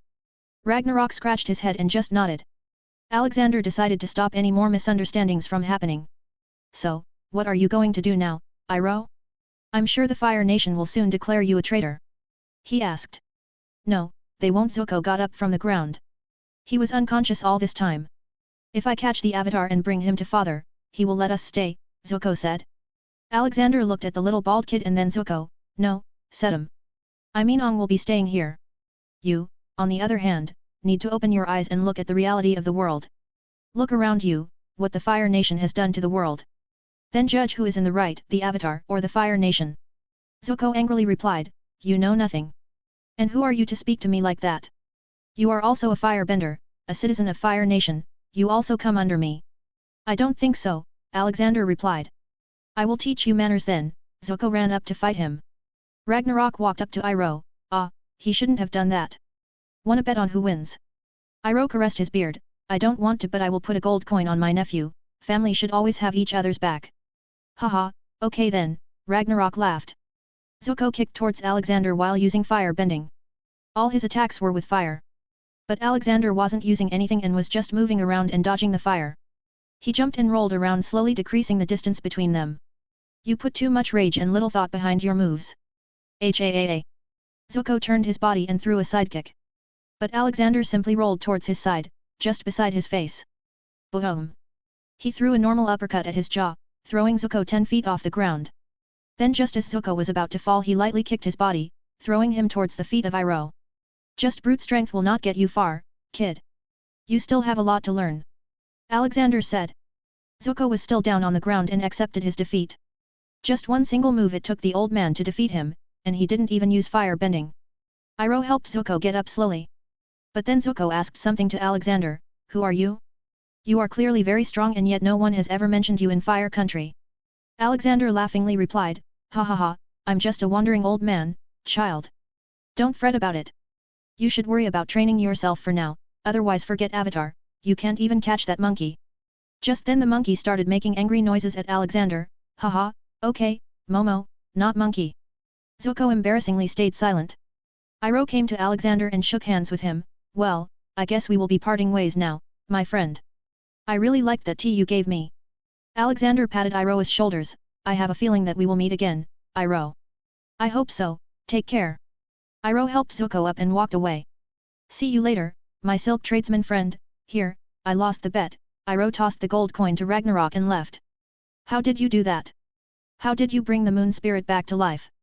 I felt it was dead, Ong quickly asked him when he came out of his stupor. He was too shocked and devastated seeing moon spirit die. Haha, so you are the new Avatar. I think you already know how I did that because you know who I am, Alexander cryptically said while softly smiling at him. He is nearby you, you just have to find him. Ong remembered the words of Roku. Spirit God. Ong excitedly exclaimed. You can see Zuko getting beaten in Momo on my Discord https://discord.gg/dghkrn or see them on Instagram https://www.instagram.com/MisterImmortal novel. 30 advanced chapters are available on patreon.com/MisterImmortal. Special thanks to Chesser Douglas Flower Umar Latif. 410. Cabbage. Haha, yes, Ong, I am, but all the previous avatars called me Grandpa. You can too. Alexander warmly replied. Roku was right about you. Will you teach me now? Ong excitedly asked. Yes, Ong, I will. But we will be traveling a lot in the meantime. He replied. Ah yes, meet these three, Kome, Shikaku, and Kurama. Those are Ragnarok and Dobby. He introduced. Whoa, I learned about you all from my master. But where are the other 6 spirit beasts? Ong asked. They are resting in their realm. You will see them someday eventually. Now, I think we have some work to do. He reminded Ong. Yes, we still need to defeat the Fire Navy. He worriedly exclaimed. Actually, no. You don't. I have already defeated all of them. Dobby spoke. Whoa, you are so powerful. Then I should go and talk to the tribe chief. I need to tell them that they should go to the Southern Water Tribe and help them rebuild. Ong said. Alexander nodded, yes, you should. Let's go together. They went to the main palace of the Northern Tribe. There he met Arnook, the tribal chief. Did they carve this whole city out of a glacier? Nice, looks beautiful, but there is a lack of gold. Ragnarok exclaimed. Thank you, Avatar Ong, for helping us. Without you we may not have survived this war, Arnuk bowed to him. Oh, it was not me who defeated them. It was Grandpa here, Ong said. Cough haha, a good joke, Ong, how can my old bones fight hundreds of soldiers? Alexander refuted, confusing Ong. Alexander meanwhile spoke to him in his mind, child, being the avatar does not mean you are only supposed to be powerful in strength. It also means that you must be powerful in mind too. You need to learn diplomacy too. I am but an ordinary man. I am also not after fame as people already worship me around the world. It is you who has to shoulder the responsibility that comes with being an avatar. Take his gratitude. I came to this place for you so you indirectly saved this place. Also, now you will have very good relations with the water tribe. Ong nodded continuously at his words. It is my duty as the avatar to bring peace, no need to thank me. He said to the chief. But I do have a request, I want you to send help to the southern water tribe and help them rebuild, Ong requested. Arnuk instantly agreed, yes, we will do that. They are our sister clan and we should be helping each other. Do not worry, Avatar Ong. Then we should be on our way. I need to continue my journey and learn other bending. Ong said respectfully. Alexander and Ong came out of the palace, leaving behind Sokka who was in love struck with Princess Yu. Katara looked at him, you know, once we defeat the Fire Nation we can come back here. Sokka ran up to Yu and hugged her. But she, on the other hand, quickly kissed him. They were too embarrassed to look at each other's faces after that. But Sokka looked back while running away, I will be back, Yu. After that only Yu and her father were left in the hall with a lot of awkward silence. He's a good kid, Arnuk said and left, making Yu blush. Although she already had an arranged betrothal, she didn't love that man. But now that Sokka had received acknowledgement from her father, she wasn't worried. Ong was handed over some training scrolls to learn water bending, we are sorry, this is all we can do. You will have to find a good master if you really want to master water bending. Ong looked at Alexander and smiled, I already have the best teacher possible. Okay, bye now. Alexander and his party were also going to sit on the back of Appa for now. Once they were in the air, Ong came up to him and asked, so, what are you going to teach me? Will you teach me fire bending? Or earth bending? Haha, easy now, child. I am here to merely help you on your path, but you must choose your own paths first. If I do it for you then are you even a free soul? Alexander asked. So I have to do whatever I want to do and you will help me whenever I am stuck? Ong asked. Yes, something like that, Alexander replied. But what will you do while I do my things? Ong asked. What I have been doing all this time, help people and maybe help some more people, Alexander replied as he wasn't even sure what he would do. Maybe spend some time with Olivia as he should have. Marvel, alternate universe. Saitama's adventures had gotten boring since he beat Galactus to smithereens. He mistakenly even destroyed his whole solar system-sized ship. After that, he went to a few more planets and just did his normal hero for the fun stuff. Killing bad guys was always a bit satisfying. At last, he was now searching for the Celestials who were supposed to be immensely powerful if all of them were fought together. He was in his ship made by Tony and just munching on some dried alien seaweed that he bought from a sale on a planet. It didn't taste exactly like Earth's but it was still satisfying to his taste buds. Ah, this is boring. I wonder how the old man is doing. Maybe I should go and meet him when I am done here. His spaceship was currently going through a space jump but then suddenly a white light appeared in front of the ship and it got transported somewhere. Welcome, student of the Wandering God. I have been watching you, a majestic voice came. Who is it now? I dropped my seaweed because of you. Saitama asked as he got out of his ship. He found himself in a white space but he could breathe there. Then a golden giant man with 3 heads appeared. I am the living tribunal. I safeguard the multiverse, the total sum of all universes, from an imbalance of mystical forces. I can show you an opponent that you should defeat or else he will destroy half of the life in the universe very soon. The living tribunal said. Saitama got a bit excited knowing that there was someone this powerful. But he also saw that the man in front of him was also strong. I will do it if you spar with me. I want to see how strong you are, Saitama asked. I am not stronger than you, Saitama. Not physically, but I do have a variety of abilities that can be used to trap you in a dimension where nothing exists. The living tribunal replied. Saitama thought for a bit, then give it your best shot. Saitama quickly got into his punching position. Medium series, serious punch. He punched towards the living tribunal. The living tribunal sent a yellow beam from his eyes. But the beam was deflected with his punch's wave and the punch made contact with his body. The living tribunal was thrown very far away. Whoa, you are very strong, Saitama praised. The living tribunal shook its heads in denial, no, it was my beam that slowed your punch.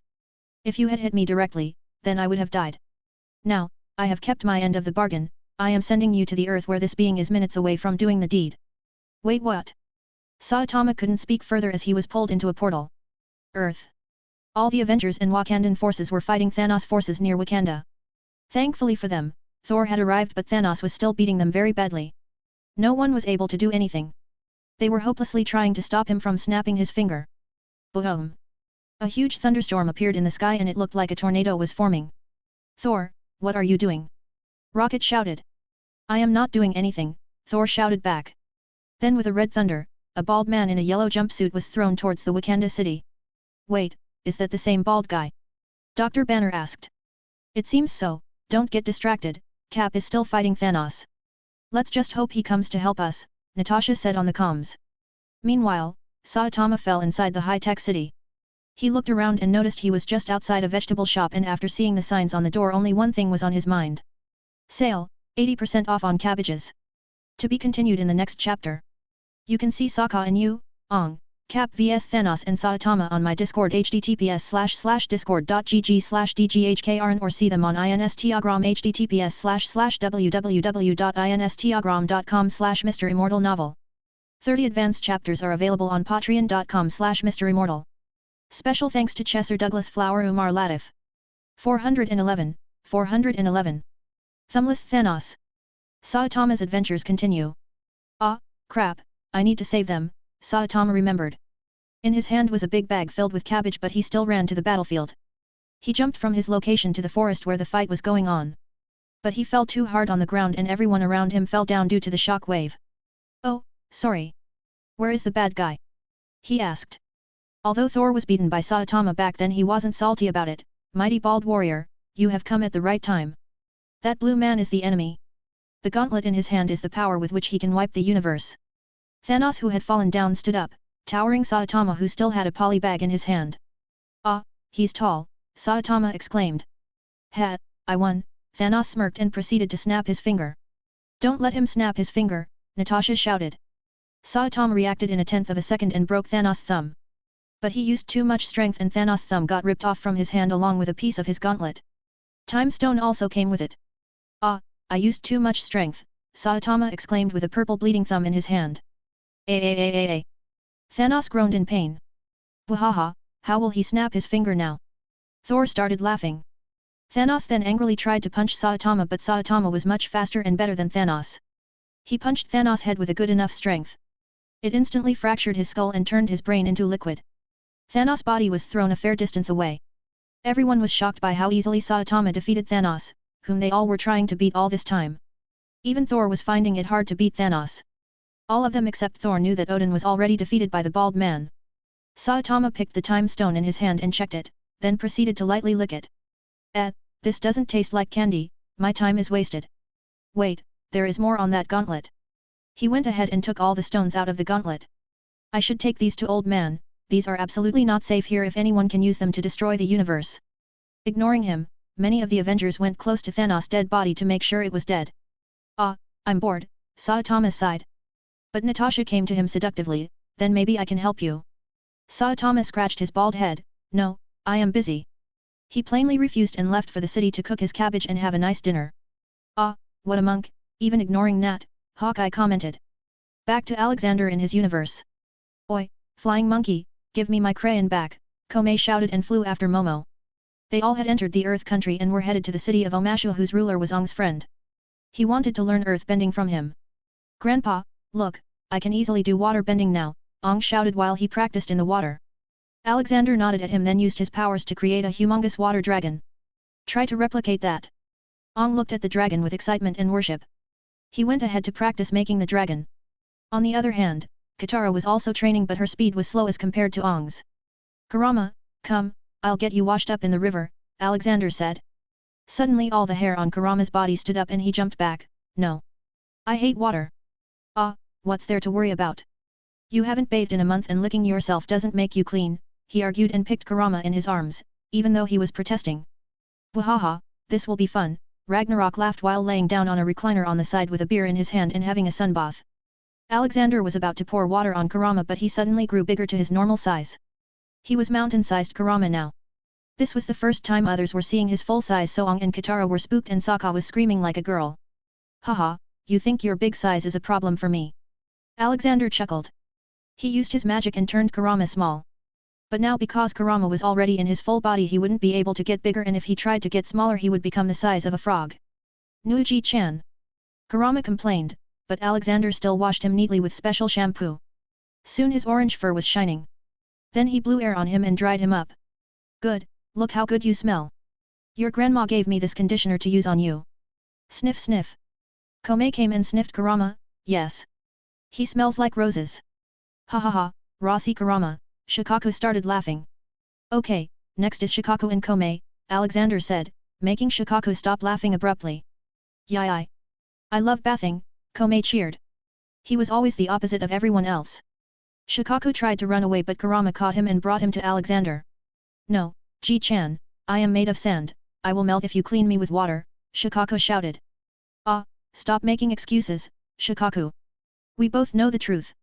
Alexander refuted. Eventually, Shikaku also started smelling like roses. Then there was Komei, but he was having fun bathing alone, he was singing songs and playing in the water, so Alexander let him be. Grandpa, can you help me with water bending?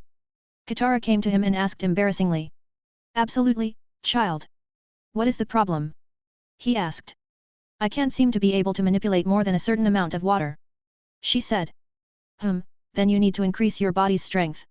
Your bending powers are somewhat reciprocal to your body. You are still young and have space for growth. You also need to start meditation to have better control over your mind. If you do this you will be able to use even the sub-branches of water bending. Sub-branches? She confusedly asked. Yes, normally it is known that there are 4 types of bending, but even those 4 types have sub-branches.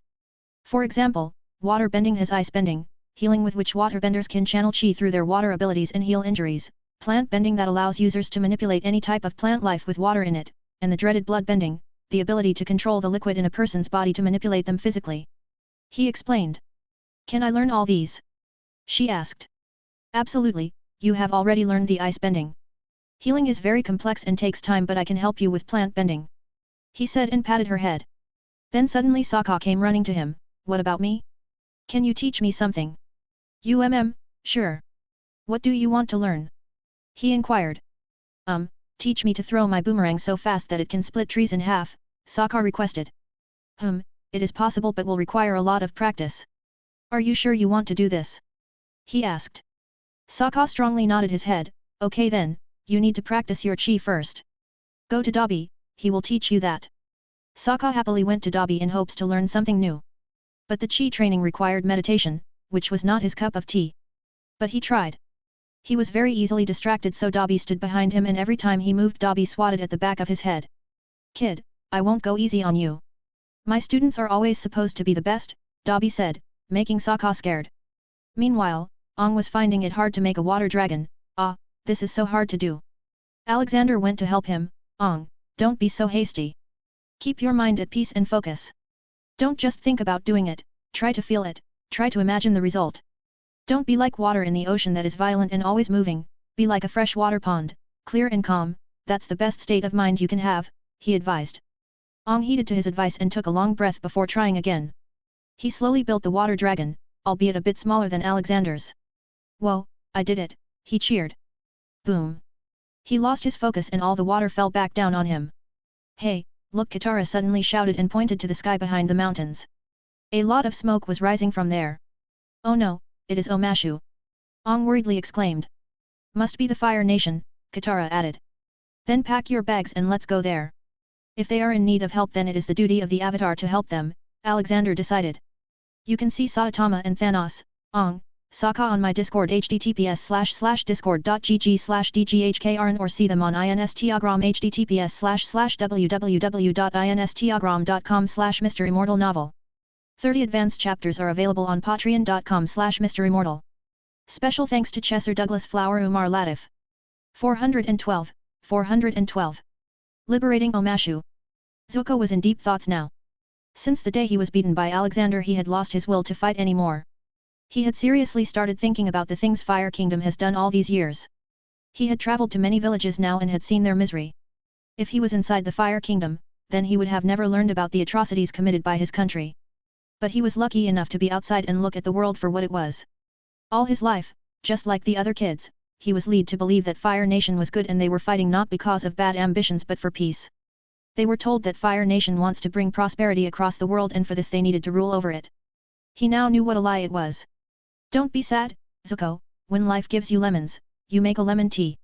Life is all about improvising, adapting to different situations, and eventually overcoming them. You received a good beating from my old friend there and that is a fact. Now, you can be sad about it and cry or work harder and get stronger, Iroh advised him. This was exactly why he accompanied him after all. But uncle, how am I supposed to catch the avatar if I only focus on my training? Zuko asked. You don't have to, suddenly a feminine voice came. Iroh and Zuko looked and found it was Azula. Why have you come here? Oh, that's so rude, Zuzu. I came here all the way to give you father's message.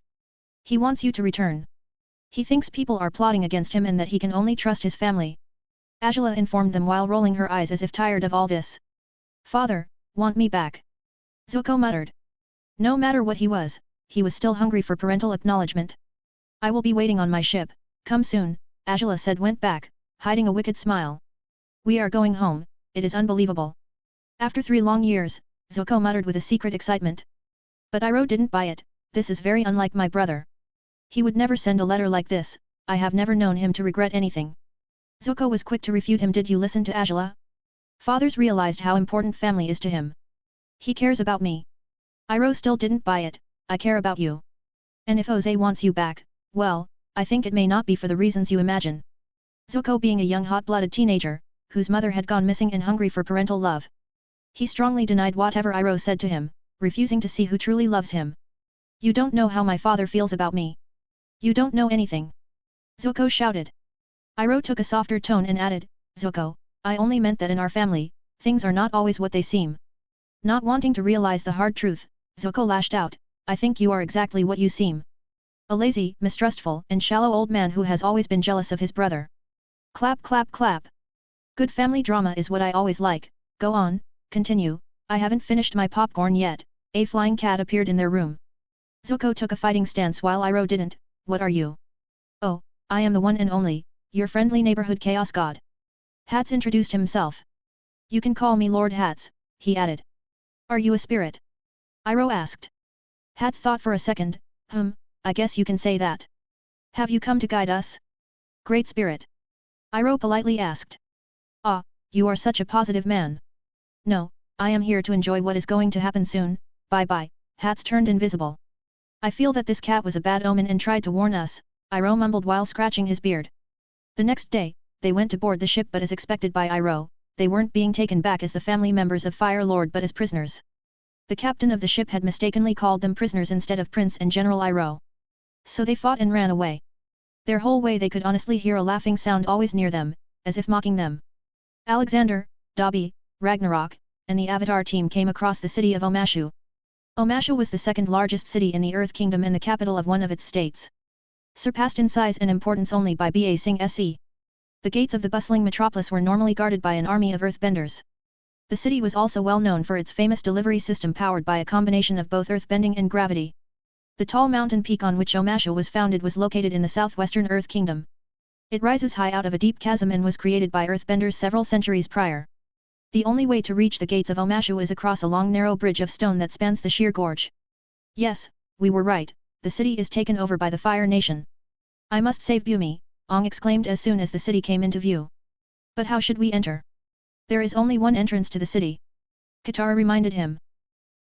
Well, it is Avatar's duty to help the people but I can't overlook this illegal occupation either. So, I will give you a small hand. Come with me, we will be going through the main gates. Just make sure you don't say anything no matter what, he instructed them. They nodded their heads seriously. They all walked to the city's main doors and knocked on it. Alexander had put an invisibility charm on all of them. Soon the doors opened for someone to come out and inspect. They all normally walked in, shocking the Avatar team.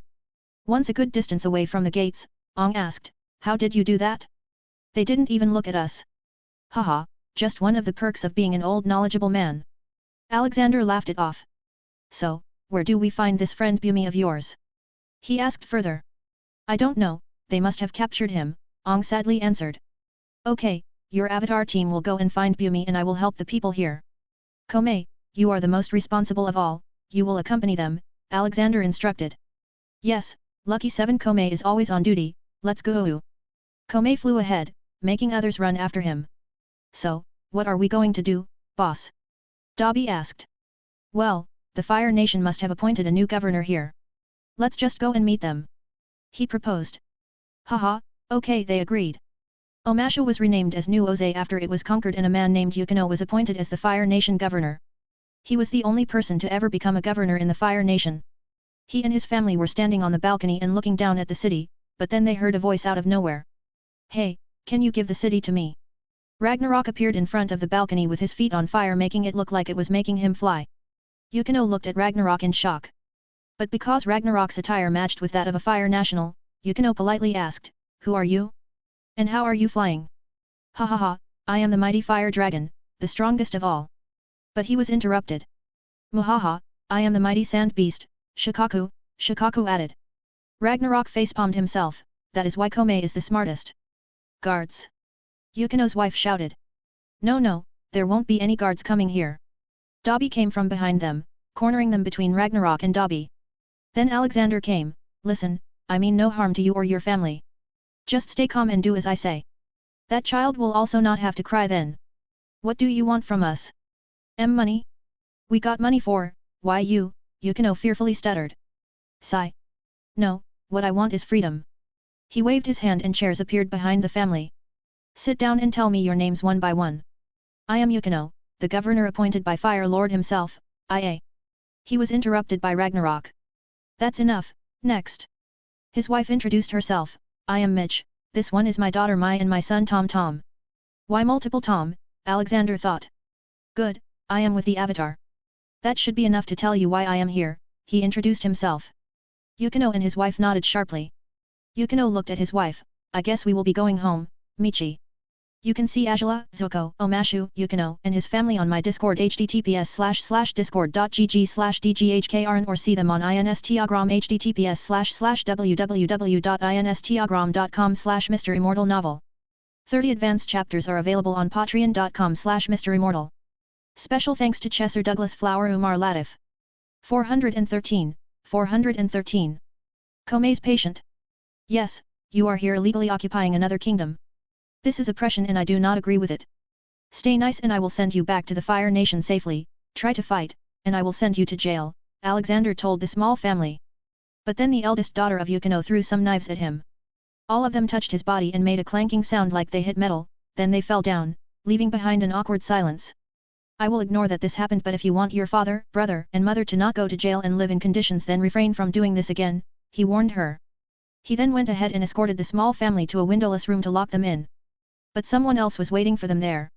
Hi. An earthbender attacked the family. Alexander immediately jumped in front of the family and stopped the stone spear attack. Who might you be? Alexander asked. I am Jung. Captain of Omashu army. The man replied. You might want to stop this. They have already surrendered and the city is free. I am with Avatar, he has gone to save King Bumi, he revealed. The Avatar? Jung asked in shock. Yes, I want you to go and burn the flags of Fire Nation and release all the prisoners. Tell everyone that it was Avatar who freed them all, Alexander ordered him. There weren't many soldiers in the city as it had already been conquered and they weren't expecting any attack to come soon. So, after making Yukino announce that they have surrendered to the Earth Nation, it was a smooth victory. Where is Ong? He asked himself and went out to see. Only to find a fight going on between a firebender girl and Ong. She was throwing blue flames at him. You all keep an eye on them, I will be back in a bit, he said as he went to Ong. Behind him, Shikaku and Kurama were busy playing with the small toddler of Yukino. Hey, do you have some drinks? Ragnarok asked Yukino. Yes, we have many. Yukino cowardly said, in front of his wife and daughter. Grow a spine, man. You are in front of your family. I am not going to kill you anyway. Ragnarok scolded him. Yukino took a sigh of relief and brought a bottle of sake. Alexander appeared on the construction site where they were fighting. What is going on here? He asked Komei, who was watching the fight from the side. Oh, Ji-chan, she just attacked us out of nowhere. But I let Ong and Katara fight because they need to grow, Komei explained.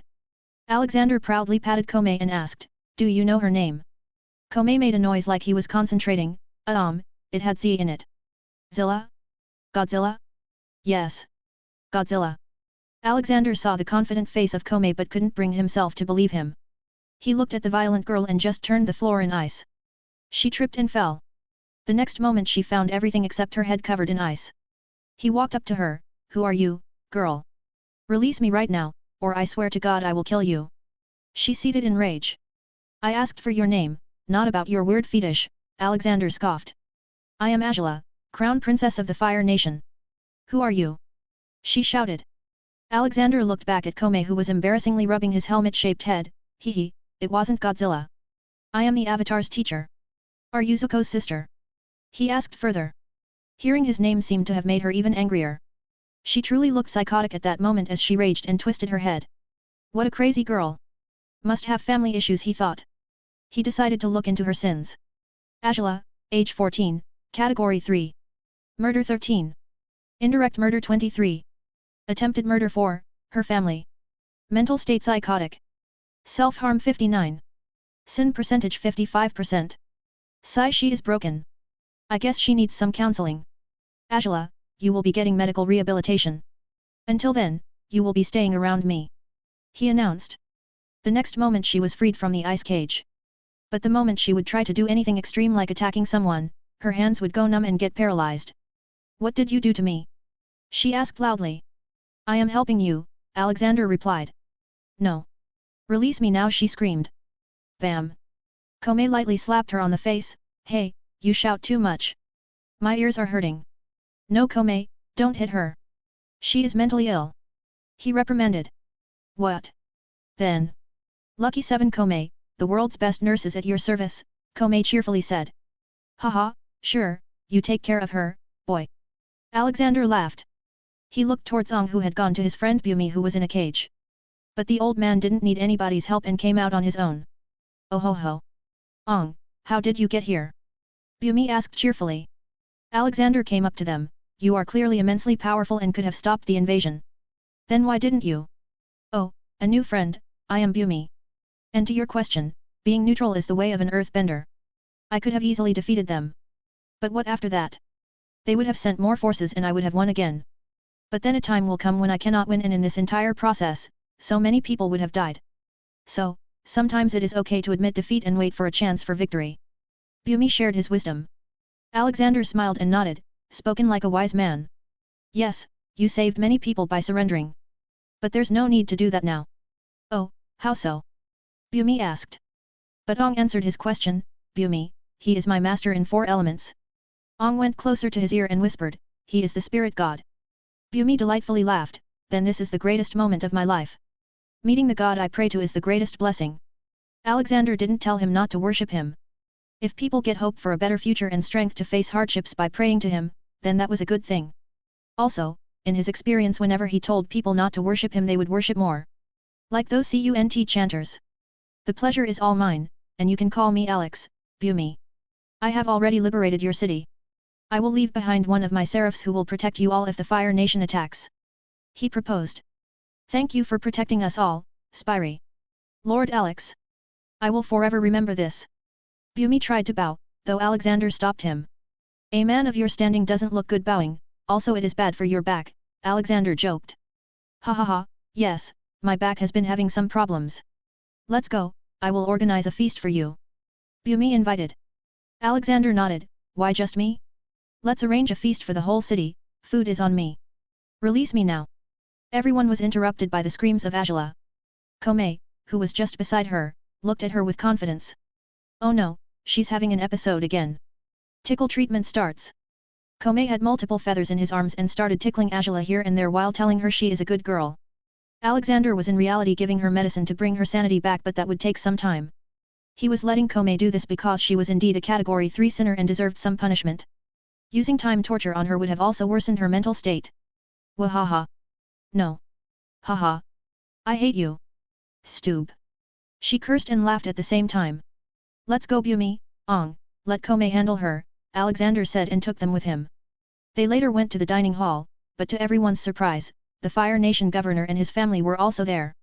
Don't be surprised, I wasn't going to kill them. The man didn't kill the people of the city. At least that separates him a little apart from the Fire Lord, and he has a little son. He told Bumi.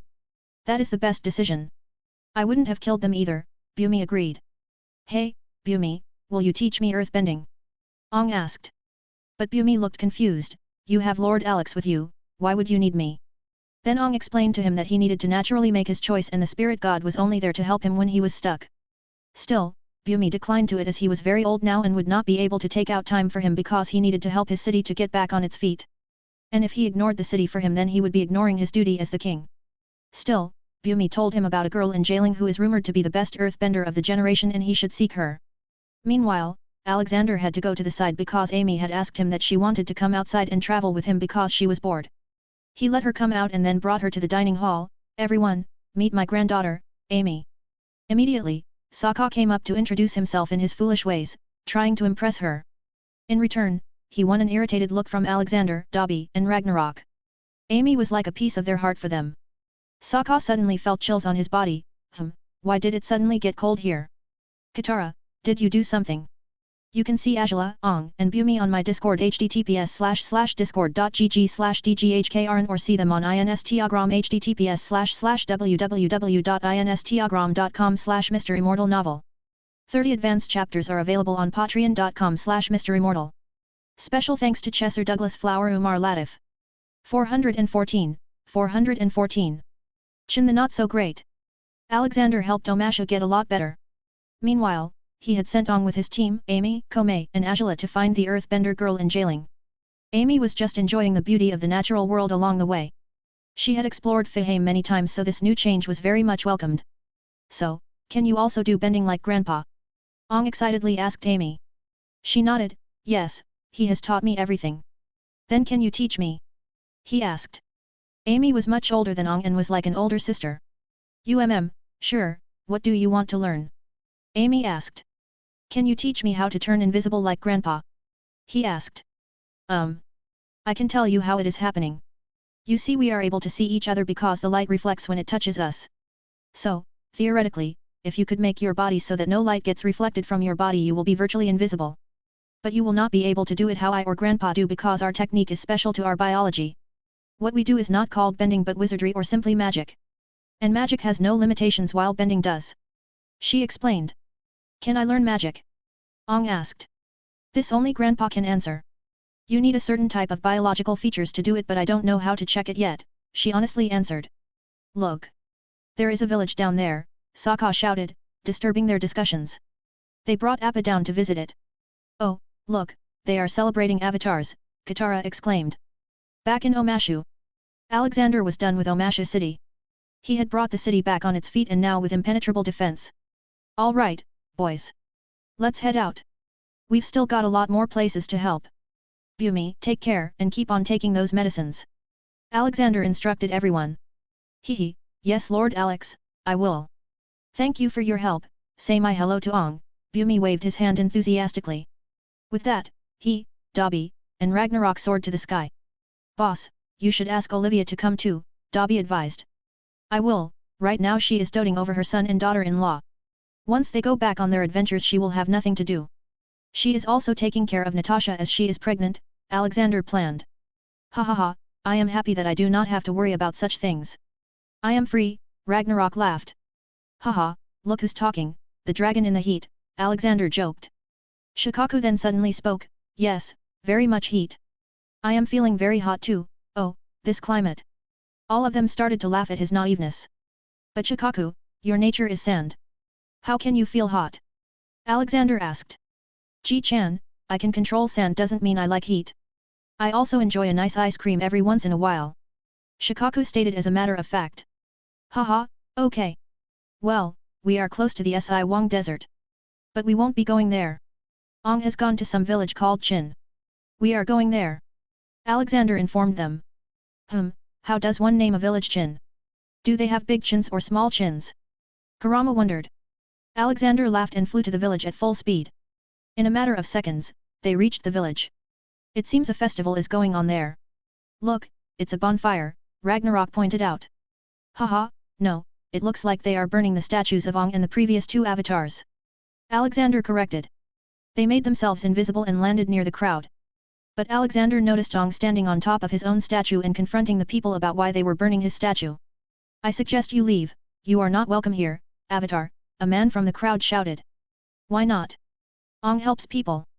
Katara argued. It's true, I'm on your side, Ong added.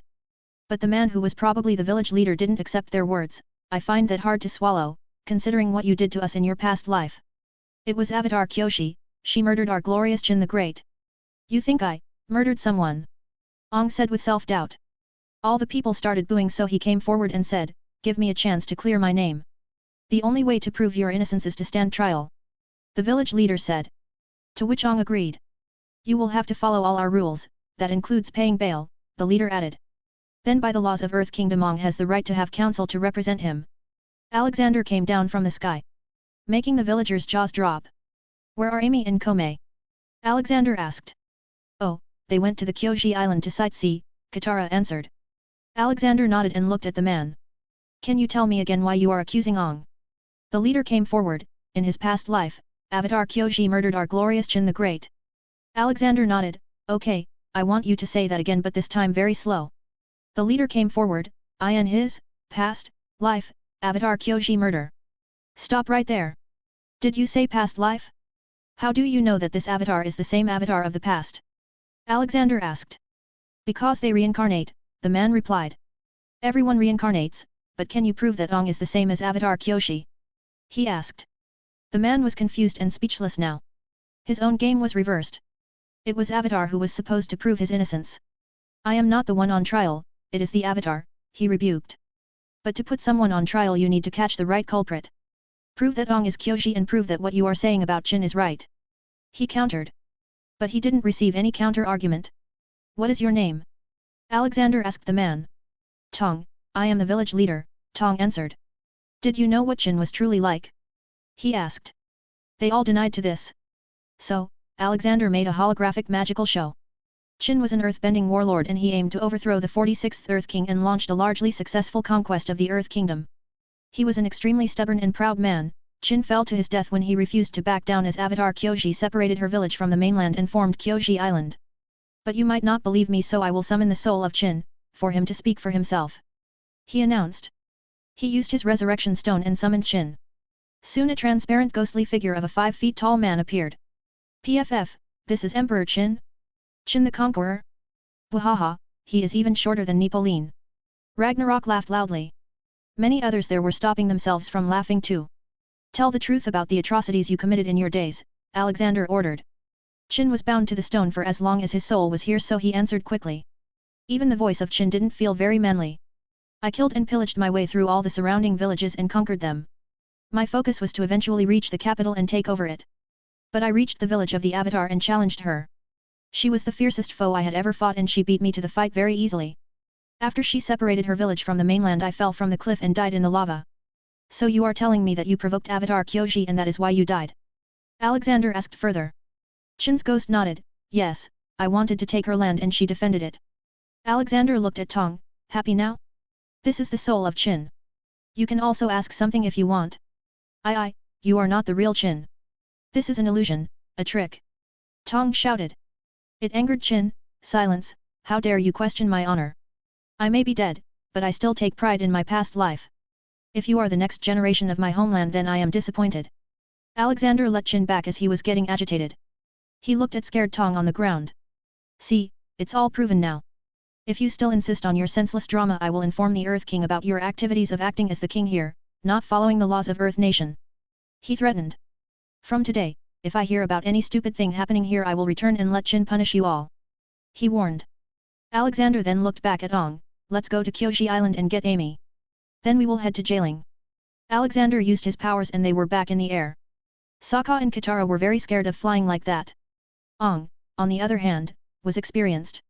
Grandpa, did you know Avatar Kyoshi? Ong asked. Yes, I did. I had actually adopted her and taught her everything. What a good child she was. Alexander muttered emotionally. Then couldn't you have saved her from dying? I mean, you must have a way to do that. Ong asked. Alexander let out a sad sigh. I could, but I didn't. You can see Bumi, Chin, and Kyoji on my Discord https://discord.gg/dghkrn or see them on Instagram https://www.instagram.com/MisterImmortal novel. 30 advanced chapters are available on patreon.com/MisterImmortal. Special thanks to Chesser Douglas Flower Umar Latif. 415. Blind Bender. Ong, the power of Avatar in your body doesn't come because of special biology. It is because of Rava, the spirit of light and peace. She is one of the oldest known spirits, having existed over 10,000 lifetimes before the appearance of the first humans. When the first Avatar, an elderly Wan, laid dying on a war-torn battlefield, apologizing to Rava for failing to bring peace. Rava reassured him that all would not end in vain as they would remain together for all of Wan's lifetimes and would never give up. As Wan exhaled his last breath, her spirit, accompanied by Wan's, exited his body in the form of golden light and reincarnated as the next Avatar. So, every new Avatar's soul would get combined with them, and when they die and reincarnate again, the previous Avatar's soul also accompanied them. This is the case with you and Kyoji too. There is no known way to defuse two spirits, and even if I did, then the next Avatar would have never been born. I might have ended up killing the soul of all the previous Avatars in Rava. Kyoji was a strong woman. She knew what she was meant to do and also died while doing it, making me vow to her that I won't save her when she will be on deathbed. I didn't save her, but I did show her the heaven where I live. So, she lived a happy old life before dying.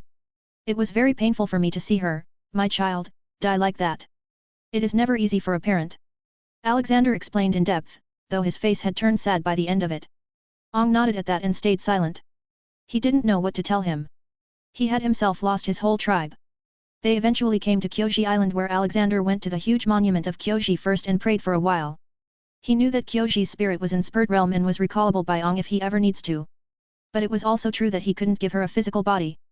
This was much different from what he had done for Hago Romo and Hamura, because along with living in the spirit realm, she also resided in Ong and was a part of him.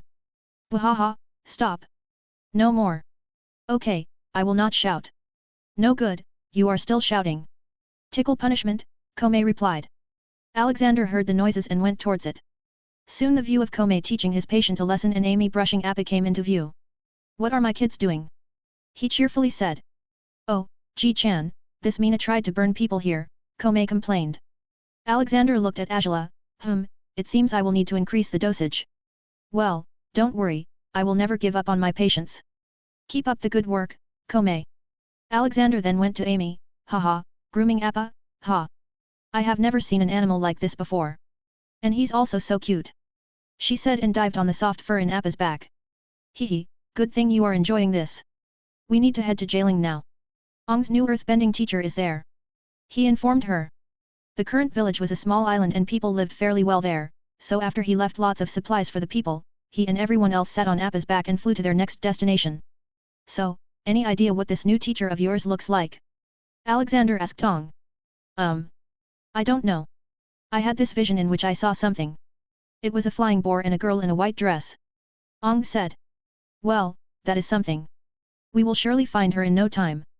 Alexander assured him. He then went to Dobby. I want you to go on your own mission and start preparing the world for a sudden change of power. I want it to be as smooth as possible. He said. Dobby nodded. Yes, I knew something like this would be needed. In all our journeys we did not meet one family that had a mix of races. The world is really divided by people sticking to their territories. Fire Nation is the first to start their globalization, but even that in a wrong way. Yeah, that is why. You take Shikaku and Kurama with you to keep you company. Use all resources necessary. He instructed. Dobby nodded and vanished from the place in an instant. Whoa, where did he disappear? Sokka exclaimed. Magic. Alexander replied. After a while, they finally reached the large town. They left Appa with Komei and Angela near a jungle and went inside the city. Looking at the bustling market, Sokka cheered and jumped around. Oh, after so long I am finally seeing a city big enough. So much good stuff everywhere, I wanna buy everything. Grandpa, I am going to tour the city. See you later. Amy interjected and headed away. Oh, it is my duty to not let Lady Amy go alone. I will protect you at all costs. Sokka said and tried to follow her, but he soon noticed he couldn't move. Ragnarok had grabbed him by the collar. Kid, Dobby has transferred your training to me. Get ready to go through hell. Sokka slumped in his hand. Not again. Okay, let's look for your new teacher now, Katara said and led the way, ignoring Sokka's misery. Amy was going around the town and looking at various things. She was also buying a few. She liked the old-styled setting of the world. No pointless machines or cars. Ah, there seems to be a park on the other side, she thought when she came upon a wall. She jumped across it and immediately found a girl sitting all alone. Who are you? A thief. The girl exclaimed and got into a fighting stance. Oh, no. I am no thief. I thought this was a park so I just came to see a few trees and flowers. Amy explained. The girl realized that no malice was intended towards her. Oh, then I can show you around. I am Toph by the way. I am Amy. Follow me, I will show you the best flowers, or at least the ones I think are the best by their smell, Toph said and started walking. She brought Amy to a small garden field. This is supposed to be where our best flowers are. They are beautiful, their color is amazing, Amy exclaimed. Well, I never know what color it is, Toph said.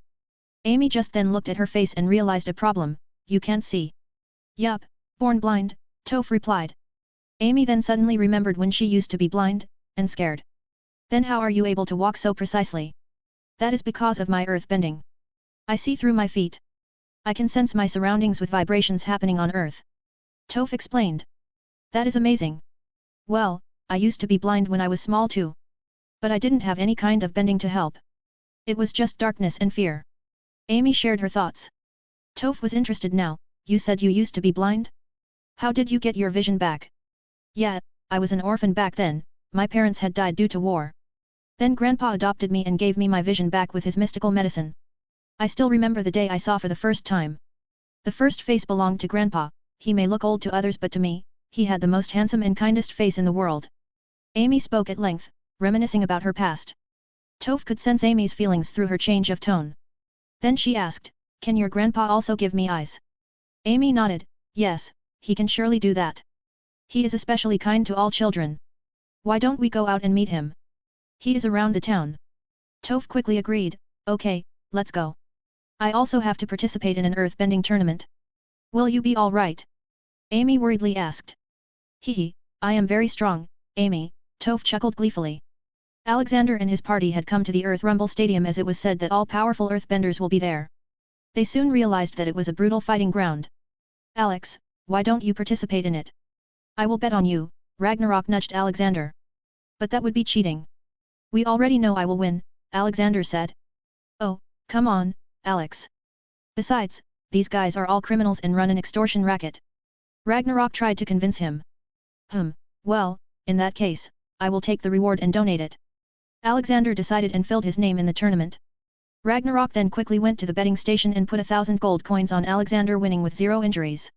Haha, this dragon will be rich, he laughed, even though he already had billions of gold coins in his cave home in Drachium.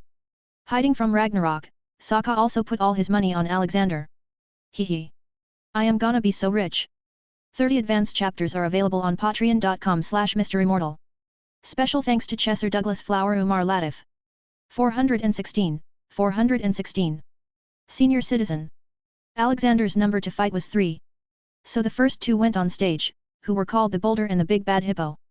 Hippo was knocked out of the platform. Then the announcer started to call him and now the next fighter is a new one. But don't be disappointed, he looks pretty old and most likely has years of practice in his martial arts. The name of the next fighter is Senior Citizen. Alexander facepalmed himself on the side. He had told them to call him Senior Alex. In the stands, Ragnarok and others were having a big laugh out of this. Alexander then walked to the center stage. Boulder looked at him with a smirk, old foggy, you should have stayed home. Now, who will pay for your injuries? Sigh youth, more talking and less work. Your name is Boulder so you need to be removed like one. Alexander said and just patted his staff's end on the ground. The next moment a block of pillars started rising from below Boulder. The pillar went for a few tens of feet. Don't try. You cannot control that stone. Your only way out is to jump or surrender. Seeing that Boulder wasn't surrendering, Alexander just broke the stone tower and it fell like a tree. When it touched the ground, the top where Boulder stood was already out of the stage. After that many more fighters came and got defeated by him easily. Then in the end, to his surprise, a little girl came to fight in a dramatic entrance. He instantly realized that she was blind. Hello there, child, Alexander greeted. Ha, get ready to lose, beardy man, Toph taunted him confidently.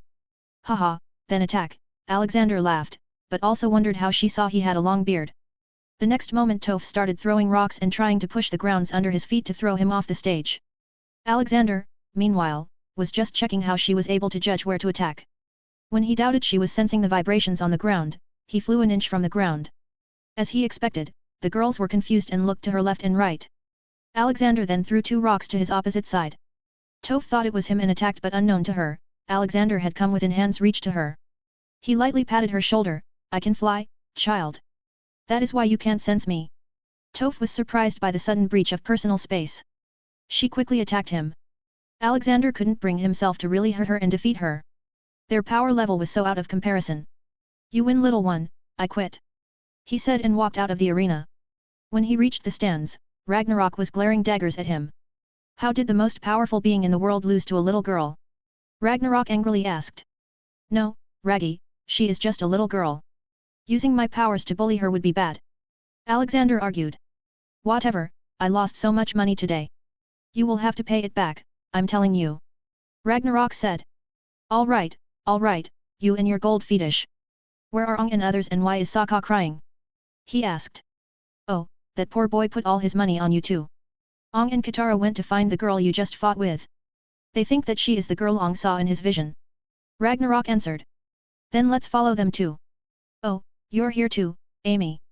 Alexander noticed Amy coming to him. Grandpa, I want you to heal someone. She is blind and very nice. Amy requested. Haha, I think I already know who you are talking about. Let's go. Alexander looked for Ong and they eventually ended up outside a big compound. Ah, I was here a while ago, Grandpa, let's go in, Amy spoke. They jumped the fence and reached a small garden. Ong and the blind girl were there in a stalemate. Toph, they are friends, Amy quickly jumped to her side. Amy? And why did you bring this old man here? Toph asked. Remember I told you about my grandpa, he is the one. And Ong is the avatar. He wants to learn earthbending from you. Amy explained everything. But Amy, my parents won't let me out of here. They don't know that I am such a good earthbender. Toph said. Well, let's think about that later. Don't you want your eyes back now? Amy asked. Toph faced Amy with hope. Really? Can you? Haha, of course, child. I can heal your eyes as easily as lifting my hand. Alexander affirmed. How long will it take? Toph asked. Amy walked closer to her and put her hand on her shoulder in assurance. Don't worry, Toph. It just takes a few minutes. Alexander checked her eyes to find the problem. It was a birth defect. So he made the same potion he made for little Amy back then. Here, drink this. He handed her a glass. Go ahead, Toph, drink it. Amy encouraged her. Toph took a long breath and drank it in one go. Whoa, I thought medicines were supposed to be bitter. This is so tasty. Ha ha ha, my medicines are never bitter. Now, keep your eyes closed and open them after a few minutes. He instructed her. After 5 minutes passed, Alexander told her to open it. Try to slowly open your eyes. You may feel a bit of irritation in them, but don't worry, they will be adapting to the light. Toph slowly opened her eyes. Then blinked them in close succession. The first thing she saw was the bald head of Ong. Why is there an arrow on your head? Ong scratched his head. These are tattoos all airbenders get when they successfully learn airbending. Wait, you can see. Toph hadn't realized it till now. I can see. She looked around at the various flowers, trees, and fishes in the pond. All these colors were new to her. The sensation was overwhelming that she teared up. This is so much better than just sensing the surrounding. The world is so beautiful. She exclaimed. Amy cheered and hugged her. See, I told you my grandpa can heal you. Yes, the world is beautiful, but you will have to learn the names of colors and other things like that. Now, what about teaching Ong earthbending? Alexander asked. Toph for the first time turned around and looked at Alexander. Oh, you don't look that old. Ha ha ha, I guess my wife's recommended face wash is doing wonders. He laughed. Ong quickly went close to her and told who Alexander was and that he was thousands of years old. No wonder you could treat my blindness. You must be very strong.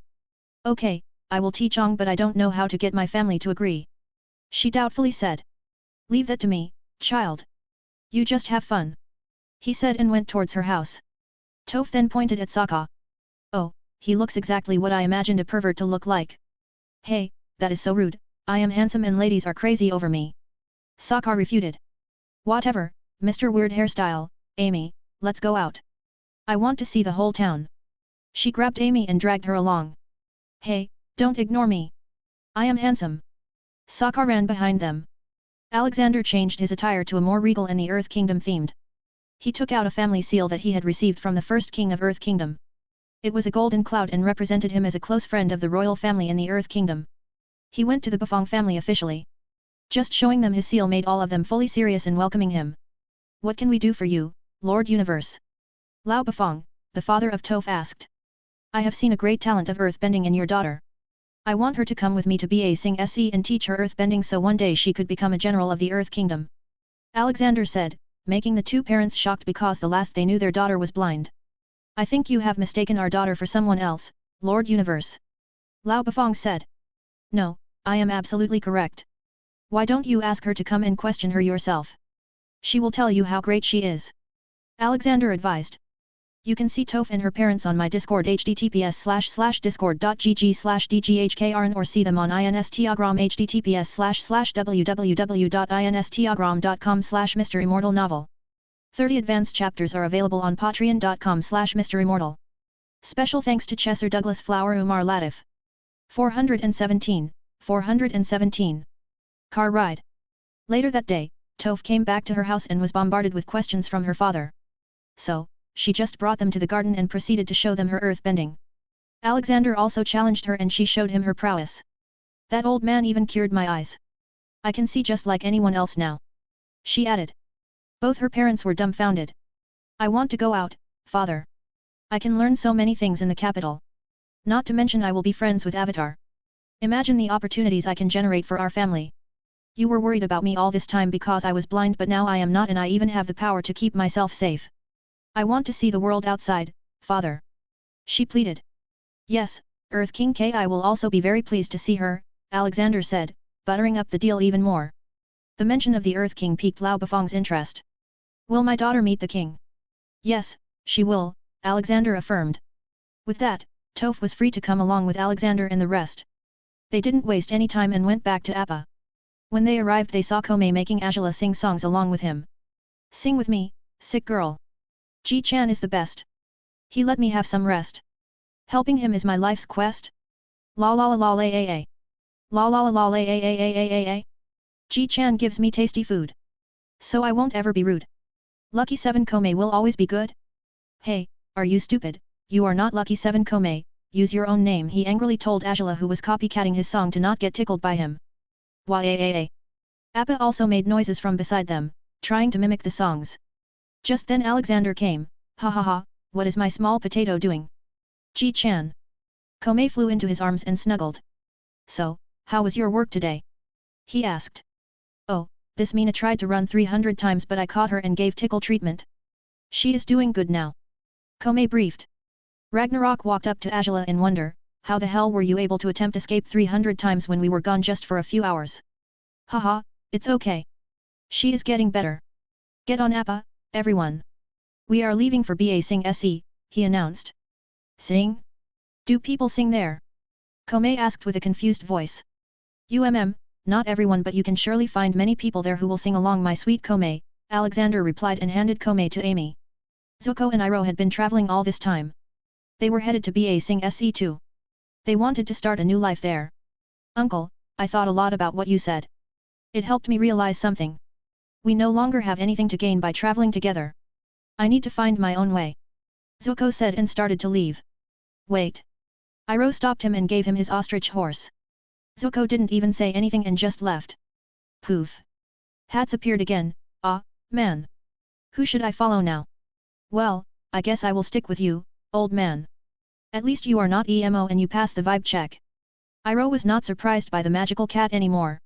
In an optimistic way, he just considered Hats his guardian spirit for now. My friend? He asked Hats. Hats nodded with a wide smile, sure. Alexander was calmly relaxing on the back of Appa. He was thinking about going to Fihame and spending some time with Olivia soon. But then he noticed a very poor village down. He realized that he has been neglecting his duty to uplift the world. He shouldn't just accompany the Avatar. He should help the world. You all head to Ba Sing Se, I will catch up with you all soon. I am going to go and help the people down there. Alexander announced. Good luck, I'm gonna stay here and enjoy drinks, Ragnarok waved his hand lazily. Okay, Komei, you are the boss, Alexander said and jumped down. After reaching the ground, he took out the cheat mobile and spawned a buffalo car. He then proceeded to rip the roof out and upgrade the suspension to go off-road. Alexander also brought Yalo out with him for some quality time. He didn't want to neglect his family anymore. Now it looks like a good adventure car. Zuko traveled the Earth Kingdom all alone, in search of a desire to do something. He was lost and had no idea what to do since he was named a fugitive by Fire Nation. All the past 3 years he had been chasing the Avatar, but now even if he caught the Avatar there was no profit for him. He always wondered why his father hated him so much when all he had done was ask a question in the war meeting 3 years ago. He was too young, but still, his father challenged him to an Agni Kai and burned his face. He couldn't understand how a father could be this cruel to his own son. But putting all such thoughts behind his head, he kept on going.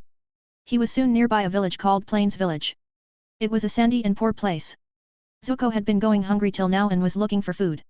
On his way he found a man cooking some meat near a river. The thought of stealing it for himself crossed his mind. But then he noticed the man's pregnant wife. He knew that they were most likely the refugees, trying to get to Ba Sing Se as it was the safest place in the Earth Kingdom. This mass migration again was caused by his own home country. Beep beep. Zuko looked back and noticed a big black monster coming towards him at a very high speed. He immediately jumped down from his horse and took out his sword to face it. What is this thing? He asked himself. The next moment Alexander stopped his car beside him. Oh, so it's you. Why are you traveling alone? Where is my friend, Iroh? We parted ways. What is this thing you are riding? Zuko asked. Oh, this is complicated machinery called a car. It runs on fuel. Why don't you jump in? I'll drive you to your next location.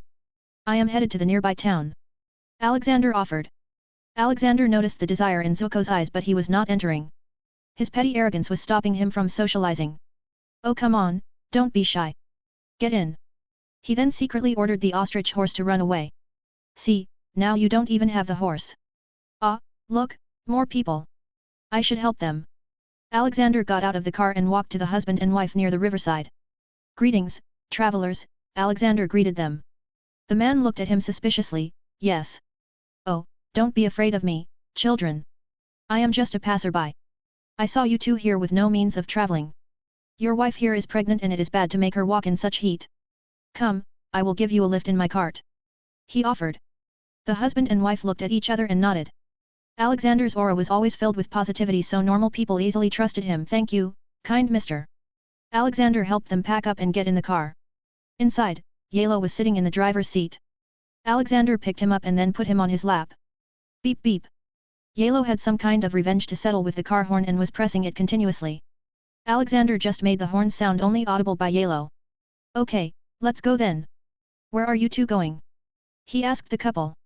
Ba Sing Se, we want to take refuge there after our village was burned by the Fire Nation's army. The man answered.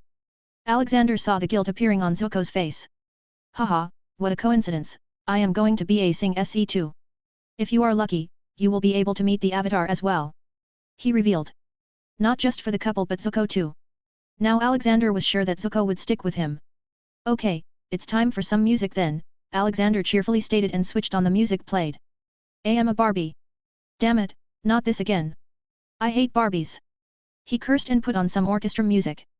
Such a fascinating machine, this level of technology is even beyond the Fire Nation, Zuko exclaimed. He quietly drove and others marveled at the changing scenery so fast while Yalo was still busy with the horn.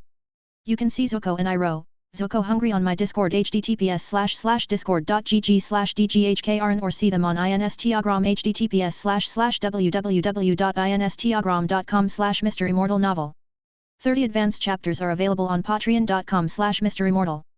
Special thanks to Chesser Douglas Flower Umar Latif. 418. Beeb. Beeb. After half an hour of the journey, Alexander reached the Plains village. He was bewildered by seeing the tattered state of the village. Not even a single building was in good condition. There was less to no crowd on the streets and shops were closed too. A few people that he saw looked malnourished and depressed. Sigh, this is a harsh place to live, Alexander sighed. Okay, we will be staying here for today. I need to help people here before we move on. He announced. Alexander looked at the couple. Don't worry you two. I am an earthbender from a big family in Ba Sing Se. You don't need to worry about anything. But you are a fire. Zuko tried to speak but Alexander put a lollipop in his mouth out of nowhere. Haha, don't be a party pooper, he said and got off. He parked the car on the side and put an invisible shield around it, leaving the couple in with the air conditioner on. Yalo still did not leave the horn. He walked to the nearest shop with Zuko. Why are you so hell-bent on helping people? Zuko annoyingly asked. Everyone has their own way of finding inner peace. To me, helping others is peace. I love it when I am the reason behind someone's smile and I try to preserve it. You should try helping people too, Zuko. It gives a very different feeling. You will feel proud of yourself. Alexander advised. Arg, you and uncle are exactly the same. No wonder you became friends, Zuko retorted distastefully. Ah, Iroh. He is a good man. Too bad what happened to his son.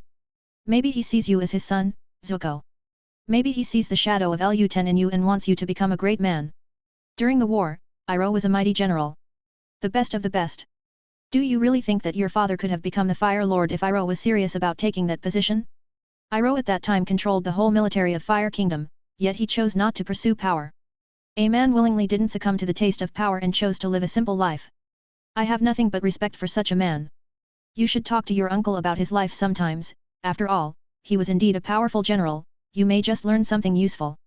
Alexander's lecture put Zuko in deep thoughts about everything, so he returned to the car and sat down with closed eyes. Alexander meanwhile talked to a shop owner in the village. Hey there, what can you sell me? I mean food. The depressed-looking shopkeeper spoke, nothing for a hot meal. I can sell bags of grains. He answered. What happened to this place? Why is it in such a bad condition? I am sure there would have been no village here if it was like this from the start. Alexander asked. You are right, it was not always like this. A few years ago, this village used to be filled with activity. But then the drought hit our lands. All the wells dried up. People also stopped passing through the village as the crowd decreased due to the war. Everyone wants to go to Ba Sing Se. But those who have their whole life attached to this place can't leave so easily. The shopkeeper explained. I am a powerful official from Ba Sing Se, I can help you. I can even make it rain, but that will bring long-term benefits. What you need now is relief. I will leave behind full granaries in each home. He proposed. Oh, I am sorry for not treating you with respect, sir, I don't know you were an official from the capital. The man whimpered. Don't be scared. You have done nothing wrong. Alexander tried to ease him. Sir, even if you leave behind the food, it will only get taken by Commander Gao and his men. They have been harassing this place for a while. The shopkeeper answered while looking around to make sure no one was listening to him. Don't worry about them. I will deal with this Gao. Alexander assured him and returned to the car. But there he saw it being surrounded by a few kids. Hey, don't go near it. He warned. But ignoring him, they went ahead and touched it. They got slightly electrocuted from the safety mechanism. I told you not to touch it, Alexander said. All of the kids ran away except for one. Hey, what's your name, kid? I am Lee. What is this box? Lee amusingly asked, pointing at the car. This is called a car, you travel in it. Want to sit in? Alexander offered. Really? Yes. So, Alexander gave him a lift to his home, which was not very far away. His family owned a pig farm for a living. They reached a small out-of-shape house. Come, I will introduce you to my father. His father was called Gansu. Alexander could see the tiredness clearly on his face. He looked at the house and waved his hand. All the out-of-shape and broken parts got fixed. They were already made of stones and bricks, so he could just say it was earth-bending. Gansu gratefully looked at Alexander and bowed a little. Thank you, sir. This would have taken me days if I had done it normally. Just then they saw a crowd of people riding towards them. Oh, it's Gao and his goons, Gansu exclaimed. When they stopped, Gao mockingly informed Gansu that his elder son, who had gone to fight for the Earth Kingdom, had been captured by enemies. He tried to make them feel uneasy by saying he would die. Alexander stepped forward then.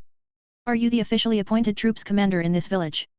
Gao looked at Alexander in confusion, not being able to recognize that they were from here. Yes, who the hell are you? Alexander just took out an Earth Kingdom seal and showed it to them. Does this refresh your memory? Gao didn't know who Alexander was, but the seal said that he was from the capital and an official. Oh, forgive me, sir. Too late, you have broken nearly every law you were meant to uphold. You are being fired and will be sent to jail. He declared. Beep beep beep. Bam. Suddenly the car somehow started and ran over Gao and his men. Yalo had learned to start the car by watching Alexander. Ha ha ha, my boy is also giving justice, it seems. Alexander laughed and put Gao and his men in chains. Then he called out 5T800 to keep the village safe and help it flourish. Do not worry, I will look for your son when I reach the capital. I will send him back to you when I find him, he assured Gansu. He put Gao and his men in a box and shrunk it to put it in his pocket. He would throw them in the prison of any city he finds. Please, stay for the night. We have food just ready. Gansuo invited Alexander. He looked at the sky and it was about to turn dark. Well, I guess I will take you up on that offer. But there are 3 people with me. He added. Zuko, go and help them set things up, Alexander told him. Surprisingly Zuko didn't argue and went ahead to help. It seemed he was also trying to change himself. Alexander picked up Yellow and told the couple traveling with him to come and rest in the house. Sigh, I wonder where Dobby is. That night, Zuko came up to him and asked something. How were you able to do earthbending? I saw you firebend before. Sigh, you aren't going to leave me on this, are you? Well, I am the spirit god, that should answer your questions on who I am and why I helped the Avatar, he revealed. Zuko stayed silent. A dumbfounded and shocked expression was clear on his face. He knew it was true, as only the Avatar should be able to control more than one element, and it was said in the book named History of Avatar written by Avatar Roku that every Avatar meets the spirit god once in their life. Iroh had just been roaming around with no destination. He was trying to find a town or something from where he could go on to Ba Sing Se. Oh, Iroh, what are you doing here? Dobby appeared on the back of a horse-pulled cart. Shikaku and Kurama were sitting in the back and sleeping. Ah, my big friend Dobby. It is a surprise to see you here. I was heading to the capital. Iroh replied. Tag along, it's better to have some company on long roads. Dobby offered. Iroh took out a teapot from his bag as he sat beside Dobby and said with a smile, add some tea and the journey becomes much more pleasant. Haha, indeed. Dobby laughed and continued his journey while chilling with old man Iroh, who sang many songs all the way. You can see Plains Village, Ganshu and his family, Gao and his goons on my Discord https://discord.gg/dghkrn or see them on Instagram https://www.instagram.com/MisterImmortal novel. 30 advanced chapters are available on patreon.com/MisterImmortal. Special thanks to Chesser Douglas Flower Umar Latif. 419. Wan Shi Tong's Library. Alexander continued his journey from there to the next village. Most of the Earth Kingdom looked desolate and poor. It seemed that the king in the capital wasn't doing his job correctly. All the farmlands he saw in his way were empty, and even those that had something growing in were drying up. The people looked sick and malnourished. The children's eyes looked hopeless. Even birds didn't appear in the sky during the day due to the heat. It was truly hell living there. Usually, these villages relied on the travelers, but now, no one traveled thanks to the Fire Nation's attacks. He saw many small villages and left lots of food everywhere he went. He also made rainfall in many villages who were hit by drought. After traveling for a day, they appeared in a ghost town. What happened here? Zuko wondered loudly. People most probably migrated to the capital for refuge. Alexander guessed. Look, there is a horse carriage there, Zuko pointed. Let's check it. Maybe they need our help. Alexander decided and went out. Behind him, Zuko followed. The closer they went, they started hearing a song in an old man's voice. It's a long, long way to Ba Sing Se. But the girls in the city, they look so pretty. And they kiss so sweet that you've really got to meet. The girls from Ba Sing Se. Ha ha ha, I never knew you were a man of such taste, Iroh. Alexander laughed seeing Iroh singing while slowly dancing by the campfire. Dobby, Shikaku and Kurama were also there. Oh, Alex and Zuko too? Well, my days have been surprising. Come, the tea is warm. Dobby here gave me his special tea leaves. Iroh invited him. Pop. Give me some too. Hats appeared. Alexander didn't know that Hats was out in the open. When did you come out? Since the day these two have been on the run. I must say, I have started enjoying tea more than my catnip now.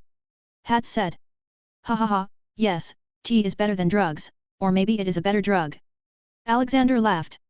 Alexander then noticed a brown teddy bear just beside Hats. I never knew you liked playing with teddy bears. Oh, this is not my teddy bear. This is my friend, his name is... Hats stopped speaking as the teddy bear moved. Arg. God damn, last night was the best. That shit you brought to smoke took me to a different dimension. The teddy bear cursed. You are in a different dimension. Hats told him.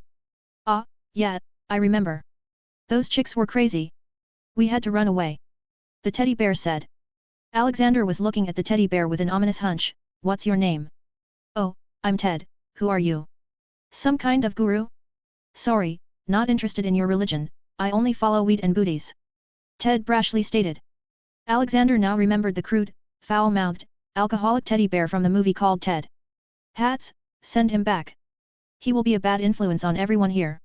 Alexander ordered. Already on it, I don't even know why I hung out with him. Hats muttered and made a portal and threw Ted in it. No. Iced tea. Ted shouted but he still disappeared. Okay, now to the tea, and how is your work going on Dobby? Alexander asked. It is going okay, I have started lots of food kitchens around the world. I simply bought many farm fields and gave people work there after upgrading the field to give a high yield. Now, people are also earning and eating to their heart's content. The water tribe is small so I didn't have to do much but Earth Nation is huge.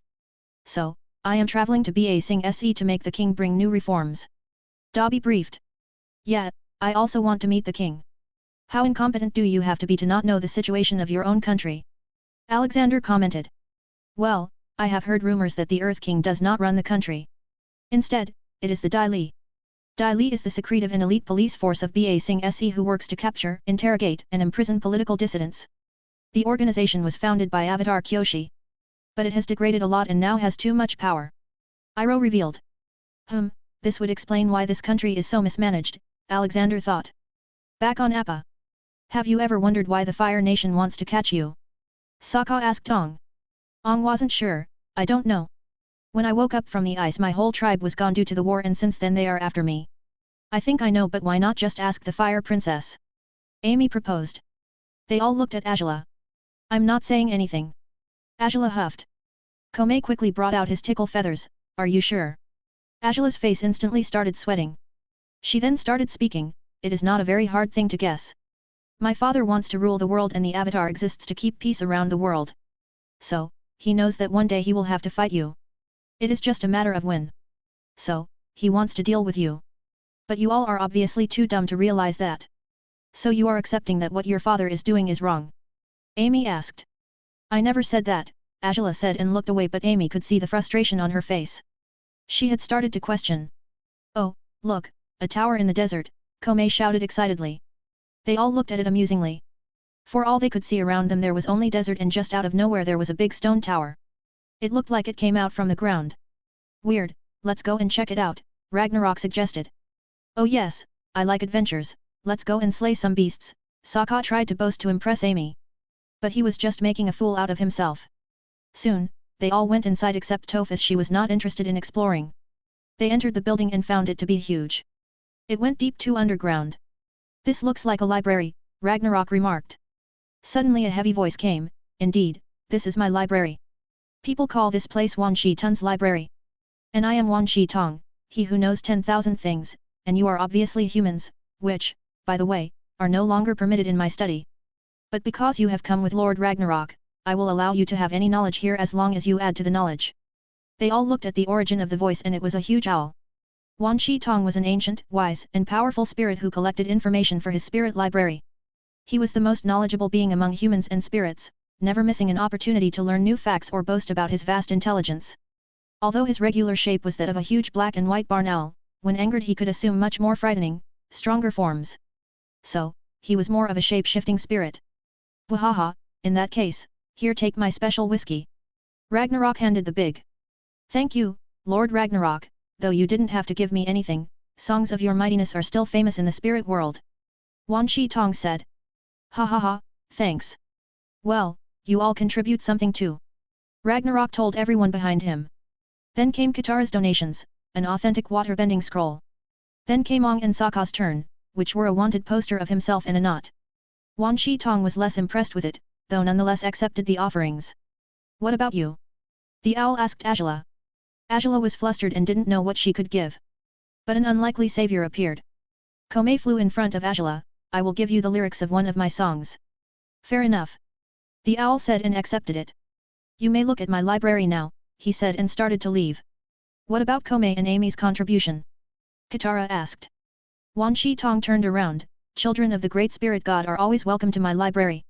The vast amount of knowledge he has given me is unquantifiable, I will always be indebted to him. Enjoy your stay, and don't break anything, lest you might find me not so pleasing.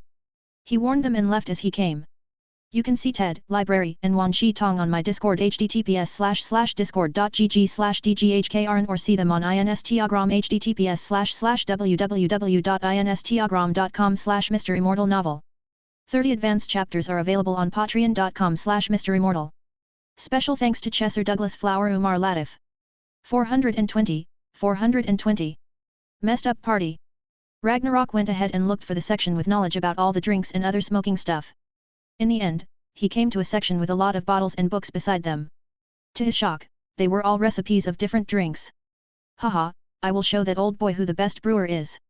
Amy went to find books on different kinds of plants and paintings. Her passion for painting was still pretty much alive and painted every once in a while. She had advanced her paintings to not just give a feeling of smell and aura, but it could also emit sound now. For example, her painting of a jungle now also gave the ambient sound of a jungle. There was now a recreational room in Fahame with her paintings. Kome went to find books on songs with Angela following him. I will now have an edge on my brothers. While Sokka, Katara and Ong went to find out how to defeat the Fire Nation.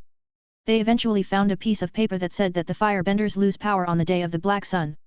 The Day of Black Sun was a recurring celestial event during which the sun was entirely blocked out by the moon, rendering all Firebenders powerless.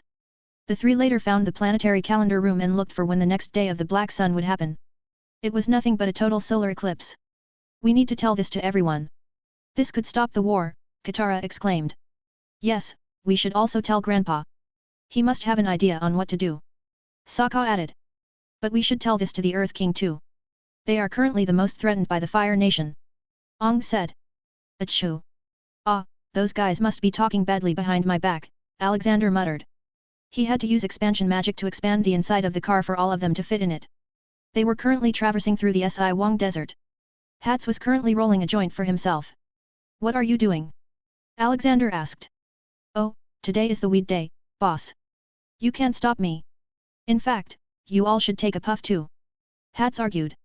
And why is today a weed day? Alexander inquired.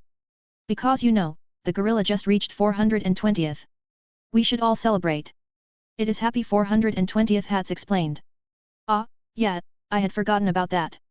I had forgotten we had hired that banana lover to write about my adventures. Dobby exclaimed. Haha, if that's the case. I will later invite Olivia too. I remember we used to smoke when we were young and wild.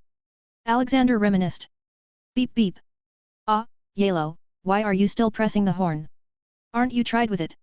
Alexander confusedly asked. Vroom vroom, Yellow voiced unintelligibly. Oh, try saying, Dad. He hopefully asked. But Yellow was only focused on the horn right now, so he couldn't get him to focus on calling him Dad. Oh look, what is that tower? Iroh pointed out. They all looked at it. It was beyond a few sand dunes and still looked big. When they reached the place, they saw a crowd of people trying to capture Appa while Toph was holding the tower. Alexander stopped the car and got out and ran to the tower. Others were still inside the car and figuring out how to take the seatbelts off. He waved his hand and all the thieves got pinned to the ground. Then he walked to the tower that Toph was holding. How are you, little one? He said. Hurry. They are inside. Toph murmured. Alexander walked to the tower and put his hand on it. It instantly stopped going into the ground and started to resurface. Soon the big owl came out. Greetings, spirit god. Hello, Wan Shi Tong, can you let them out? Alexander asked. Fine, but they are not welcome anymore. I will not allow my knowledge to be used for waging wars. Tong barked. Don't worry, and in fact, they want to stop a war using your knowledge. They will be saving millions because of your help. Alexander explained, buttering the old spirit a bit. Soon everyone came out of the tower. Kome first gave him a hug, then to his brothers.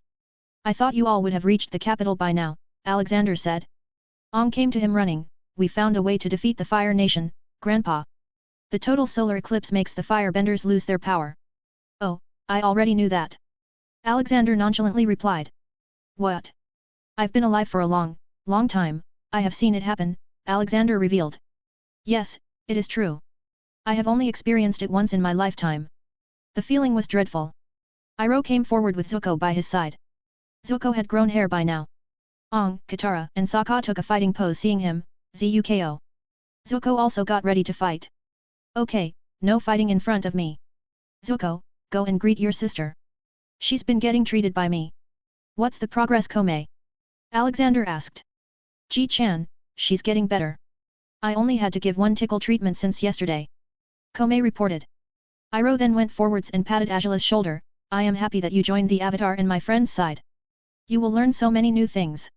Unknown to poor Iroh that Angela was not with them because she wanted to. Haha, good. Everyone, we'll be camping here tonight. Wan Shi Tong, you are invited to stay, maybe you will learn something new. He invited. Wait, who are these people? Sokka asked, pointing at the thieves. Toph quickly answered, they tried to steal Appa while I was holding the tower. Thanks to the old man, he arrived in time and stopped them. Ong looked at them angrily. Don't be angry, Ong. Anger only clouds judgment. If you want to punish them, do it not because they tried to take Appa, but because they did wrong. You will need to become impartial if you want people to take your judgment seriously. Alexander advised him. Ong nodded and went to the thieves. Why did you try to steal Appa? The thieves weren't confessing at first, but a small threat by Ong made them spill it. They were just desert dwellers. Living in poverty. They saw an opportunity for quick money from Appa. Ong couldn't bring himself to punish them for this. But Alexander did because they tried to enslave an animal. He put a curse on them that for the next 24 hours they will trip every 10 steps they take. Though he made sure that it wouldn't be life-threatening. Okay, let's set up the camp. He cheerfully said and started setting up 5 different big camps in a circle with a big campfire in the middle. Dobby, I'm going to bring Olivia and Leo. See you later. He informed and jumped into Fihame. Oh, where did Alex go? Iroh asked Dobby. Nowhere. He'll be back soon. Dobby answered. Iroh still didn't know that Alexander was the spirit god. He just knew that Alexander was a firebender who was helped by spirits. Just as he entered he was greeted by lots of different musical instruments playing. Though they didn't sound perfect. He went to see where the noise was coming from and soon found his family sitting by the lake. Leonidas, Olivia, and Natasha were teaching the little beasts different musical instruments. From flutes, mouth organ to guitar, banjo, and trumpets. Haha, this way they will end up becoming the Bijou band, he thought. Hey, my little potatoes. He greeted. Ji Chan. They all stopped and ran to him. Haha, let's go out today. We will have a small campfire party. You should come too, Olivia. He invited. Ah, take me too. Deadpool came running. Alexander just remembered that he was still with them. It's just that he was turned into ash by Ragnarok and was recovering all this time. You can but just keep yourself in check. If you get turned into ash again then it's not on me. He warned. Got it, Chief. Deadpool saluted. Alexander then took out his anywhere door to facilitate them. The moment he crossed it he was not able to differentiate if he was in the right place. The whole camp was now crowded with lots of people. Many of them were from fiction. There was a yellow man drinking beer. Then there was a fat man in green pants and a white shirt who was smoking weed. There were Scooby and Shaggy. Powerpuff Girls taking a puff from the pot. Mickey Mouse was already passed out. Winnie the Pooh was mixing alcohol and honey together. Douglas was too high and strip dancing on the table. There was also another old man who was probably Gandalf, he was smoking weed and laughing with Ragnarok and Iroh. It was all a mess. Wubba lubba dub dub, haha, yah, this is the best weed in the multiverse, Morty. Try it, take it. Do it, Morty. Ah, geez Rick, I don't think I'm old enough for this. What the FCK are you saying, Morty? Don't be a PUSY. Do it or I will turn Jessica into a horny male python. Rick threatened. Why you can do that? No. I don't wanna know, I'll do it. I'll do it, Rick. Alexander was looking at the whole scene in shock and disbelief, that damned cat. You can see Scooby and Shaggy, Powerpuff Girls, Gandalf, Rick, and Morty on my Discord https://discord.gg/dghkrn or see them on Instagram https://www.instagram.com/MisterImmortal 30 advanced chapters are available on patreon.com/MisterImmortal. Special thanks to Chesser Douglas Flower Umar Latif. 421. Hi talks. Happy 420th everyone, let's fuck this planet's atmosphere with smoking weed, Deadpool shouted and ran to everyone and distributed joints. Alexander looked at Olivia, let's just sit with little beasts and children to eat dinner. Yes, I don't want to be around them. They are like animals. She scornfully said. For now they are. I'm sure the moment the stuff hits their brains they all will start having discussions about the universe like some saint. Alexander predicted. Alexander let everyone to smoke while he spent time with non-smokers. It was the team Avatar, the Beasts, and surprisingly Zuko. Iroh had also joined Ragnarok and Gandalf. I thought you would join your uncle. Alexander amusingly stated. I don't drink. It clouds my mind. Zuko stiffly replied. Well, sometimes it also gives you much needed silence. Life will always be filled with bad experiences, you just need to grab every opportunity to be happy. Here, drink this. Alexander quoted and gave him a can of cold beer. Tip-tap. Alexander saw the joys of his life coming towards him. They all had different musical instruments on them. Ji-chan, we want to sing a song for you. We learned these instruments from brother Leo and beautiful sister Natasha. Can we? They all asked and showed their cute puppy eyes. My sweethearts, no need to ask. Fire it up. He cheerfully allowed them. Alexander waved his hand and a stage appeared with many colorful lights. Son Goku started playing his guitar slowly. Then the flutes came and soon all of them were playing their instruments masterfully. Alexander had taken out his camera to record them and click pictures. Look Olivia, they look so cute. I just want to go and hug them. Alexander doted over enthusiastically. Sit down Alex. Don't disturb them. You will ruin their focus. Olivia pulled him back to his seat. After their music started, they started singing in unison. It's a cool old desert night. Under the beautiful moonlight. Grandma on our left and Ji-chan on my right. Fire ignites, with a lot of food surprise. Many things are planned till the sunrise. And I want this night to last for the rest of my life. It is crowded out here. So many people are here, drinking some beer. Smoking some grass with a smell I can't bear. But I like it like this. Because this is the party you never wanna miss. Now we will go to Grandma and Ji-chan for a compulsory kiss. La la la la la. They all ran up to them and got kisses from Alexander and Olivia one after another. They kept on playing their instrument all along while humming. We may look small but we are very big. Hugging is easy so we stay like this. Leo is here who gives his missus lots of kisses. Amy is also here and she makes us squish. Uncle Dragon is here and finding Auntie Dragon is his only wish. Uncle Dobby came too, he's the world's best dude. He never gets rude, although he looks like a brute. Big Bro Barry is flying with his son, who is his partner in crime. They always go together to mess the toys of mine. Uncle Douglas always whines and sleeps all the time. But he is also good as he likes cakes made of lime. Lots of people here, but we don't know them. But they're enjoying as they're dancing to our rhythm. Fire ignites, with a lot of food surprise. Many things are planned till sunrise. And I want this night to last for the rest of my life. Because this is the party you never wanna miss. Now we will go to Grandma and Ji-chan for a compulsory kiss. They all stood in a line and bowed lightly. Alexander was the loudest in his clapping. It was nearly making a sonic boom every time he clapped. Yes, my little rock stars, Alexander shouted. Why, this is the beast stuff. Morty, why you lousy piece of SHT, why can't you sing like this Why? Rick shouted and pulled out his gun. Morty scaredly looked at his grandpa, geez Rick, my voice is bad. No Rick, don't shoot, why you are drunk. Songs are the best invention of humankind. They transcend species and touch the heart. A high Iroh quoted not far from the weird grandpa and grandson duo. Ragnarok beside him nodded, agreed, music unites the world. Fuck species, fuck war, we all should get together and just sing a song and smoke a joint. Douglas nodded, yes, let's sing for my father. I haven't done it in a long time. Ho-a-a-a. Sounds of the Halo games theme started coming out of his mouth. Ignoring Douglas, Red-Eyed Hats spoke, I have a confession. I may be the god of chaos, but I have started enjoying peace. I am afraid of myself now. Puff. Iroh nodded and smoked, my friend, fear is sometimes necessary, it keeps you from becoming arrogant. There was a time I was a feared general, but then my call came, and I learned to be thankful for just being alive. Gandalf nodded and added, yes, humans are beings driven by motives.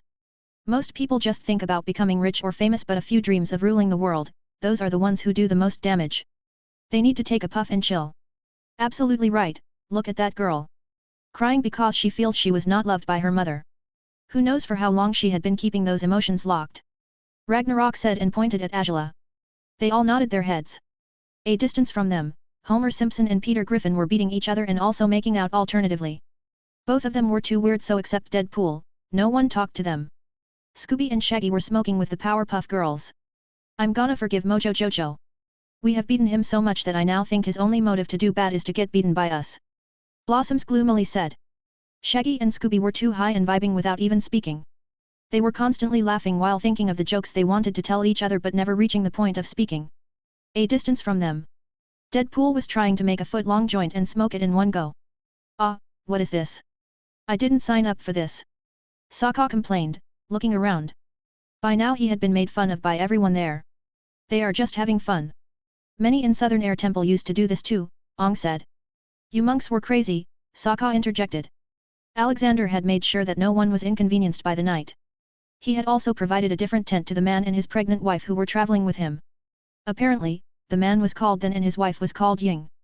Alexander didn't want them to be uncomfortable, so he put a soundproofing charm on their tent so they could sleep calmly. Back to Alexander's side. All the tailed beasts were snuggling in his arms and just chatting. Even Zuko was caressing the head of Kurama. Both really had the same attitudes. Prideful yet soft from the inside. Ji-chan, what's in the metal can? Saiken asked cutely. It is called beer, child, Alexander replied. The tailed beasts only knew the name beer but didn't know what it truly was. They had heard about sake though. Can I drink too? Just taste it once, Saiken pleaded. Saiken was a big glutton and wanted to try eating everything. But Alexander knew that all the tailed beasts were suckers for tasty food and they wouldn't like it. So he let all of them try. Sure, you all can try. He allowed. Soon, all of them were coughing and making a twisted face. Why do people drink this? This is not sweet. Yuck. Saiken cleaned his face. Ha ha ha, only old people like me and humans like it. You drink this, your favorite ice cream milkshake. He offered. You spoil them too much, Olivia told him. They deserve it. Alexander proudly justified. Beep beep. Alexander took out a watch-like thing from his pocket. Whoa. I never thought Saitama would need my help. I gotta god, Oli, I will be back in a few minutes. Talk to Ong and Zuko till then. The moment Alexander left, the tailed beasts moved and sat beside Olivia and ate their meal. She looked at Zuko and asked, Why do you look so worried, child? Zuko was going to scoff at her, but when he looked at her kind and loving face he couldn't bring himself to do it. Her face resembled his mother's so much. I am wondering what happened to my mother. And what is happening to me? Zuko said in self-loathing. What do you do for a living? She asked. Zuko had nothing to say. I was after the Avatar for 3 years. Now I don't know. Who told you to go after him? She asked further. My father, he banished me after defeating me in Agni Kai. He gave me this mark and told me to only return if I catch the Avatar. But now he declared me and my uncle an enemy. I don't know why, Zuko confusedly said. I can heal your wounds, child. Back to your normal face. But, do you really want that? Think about it in a different way. A child fought the Fire Lord and came out with just a scratch. All your life, you have been told what to do. For the first time, you are free. Maybe you should do what you want to do. Ask your father what happened to your mother. Question things around you, child. That is what makes us different from animals. She advised. Zuko stayed silent there and kept on thinking. 30 advanced chapters are available on patreon.com/MisterImmortal. Special thanks to Chesser Douglas Flower Umar Latif. 422. A much-deserved sleep. Saitama had defeated Thanos. He suddenly turned into the hero of the universe. He had no idea what was happening, but all he knew was that he could buy all kinds of food for free around the whole universe. His face was too famous now, no matter where he went. People even asked for his autograph. He had never faced this kind of popularity in his original world. He was a hero just for fun after all. In fact, he had received hate in his original world. This was the first time he was being appreciated and he couldn't deny that he felt nice and proud of himself. Ah, this seaweed is awesome. The best of the best. He muttered. While sitting in his apartment given to him by S.H.I.E.L.D. He was also amazed to find so many new video games and just spent his time playing them. It had been a month since Thanos attacked and he had finished 2 out of 200 games. He was really bad at it. Boom. My friend, come to Asgard, father wants to honor you. You not only saved the universe but also Asgard by killing Surtur. Because of this the Ragnarok never came. You even beat my sister. Father has been rambling about you being the greatest being in the universe. Thor brashly shouted. But Saitama was only looking at the hole in his apartment's roof that Thor had made. He was going to get angry but then remembered it was not his apartment. I guess this is fine then. Saitama accepted the invitation and went with Thor. He soon appeared in Asgard. Thor was still losing his weight and hated exercising/walking. So they took a flying carriage to the castle. He was soon greeted by a crowded hall full of people and food.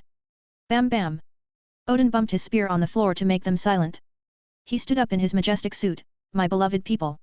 The hero has arrived. Saitama the unbeatable, savior of the universe and of course, Asgard.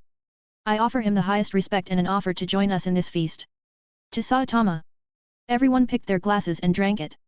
The party went wild and crazy. Everyone drank and ate. Soon people started challenging Saitama for an arm wrestling match. He happily accepted them and defeated everyone. Now, only Odin was left. The two stood on two sides of the tables. Let's see who got the heavier arm. The two looked into each other's eyes. Ah, what is this? Thor exclaimed. Saitama looked at him and noticed a clock-like thing in his hand. He quickly checked his pocket. What is this button? Thor asked and pressed it. No. Saitama tried to take it away but was too late. Crack. He was able to snatch it but he broke it in his fist. He used too much strength. He will come now, he muttered. Who will be coming? Odin interestingly asked. An old man, who is also the strongest being I've ever met. Saitama plainly said. This intrigued Odin as Saitama was already the strongest and whoever was stronger than him would be a nightmare for all. Just as he said that a golden light fell from the sky directly into the castle hall. It was like Bifrost but still very different. When the golden light vanished, a figure of an old man appeared, in a white robe with a cloud pattern, a staff in the hand, and a bamboo hat on the head. Alexander had changed a lot since he left the Marvel world. He had grown much more powerful than the peak being of the Marvel Universe. So, his arrival didn't just jolt up the beings of Asgard but the whole universe. All the strong beings hid themselves and waited for this anomaly to go away. It was much worse for everyone in the hall. Alexander's power was so big that it radiated from his body.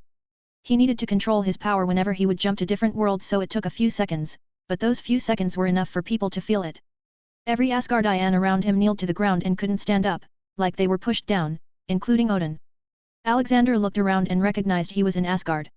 I thought you were in some kind of danger, Alexander said. Saitama scratched his head. Ah, Thor mistakenly pressed the button, boss. Ah, still the same old Thor. So, you wanna come with me or stay here? Alexander asked. I'm done here, I have already defeated everyone, Saitama informed. Alexander proudly patted his shoulder. Good, I'm proud of you. I can feel that you grew a bit stronger. Wait. Alexander looked at Odin, who stopped him. Ah, what is it, Odin? Odin looked at him in surprise. You know me. Not you in particular, but one of the iterations of you in the multiverse, Alexander explained. Alexander didn't stay there much and just grabbed Saitama. Let's go, a big party is going on back in my place. Again a golden light came and both of them vanished. At the same moment, the oppressive aura disappeared and Odin was able to stand up with all other Asgardians. Who was that, father? Thor asked. A being way above our league, son. Be happy that he meant no harm. Odin muttered. Similar things were happening across the universe. Entities like Death, who was already scared because of Saitama, had started shivering due to Alexander. Now, she came out of her cave. Who was that? She scaredly wondered. Just like many other beings. Alexander returned to his campsite. It had just been a few minutes since he went away. Saitama, you already know most of them. That kid is Avatar and his friends. You can talk to him. He introduced. Saitama went to take a seat with a beer and bowl of hot pot. This is awesome. I can just relax here. Ong then came to him.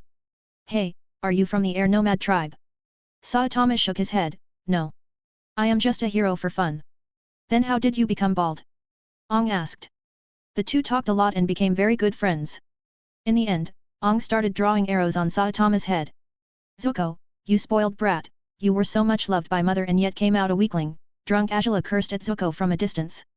Zuko was completely sober but he didn't take offense. He now understands why Azula was always so on edge. She was jealous of him. You had everything and yet I am the one who is stronger. That is why father wants me to inherit after him, not you.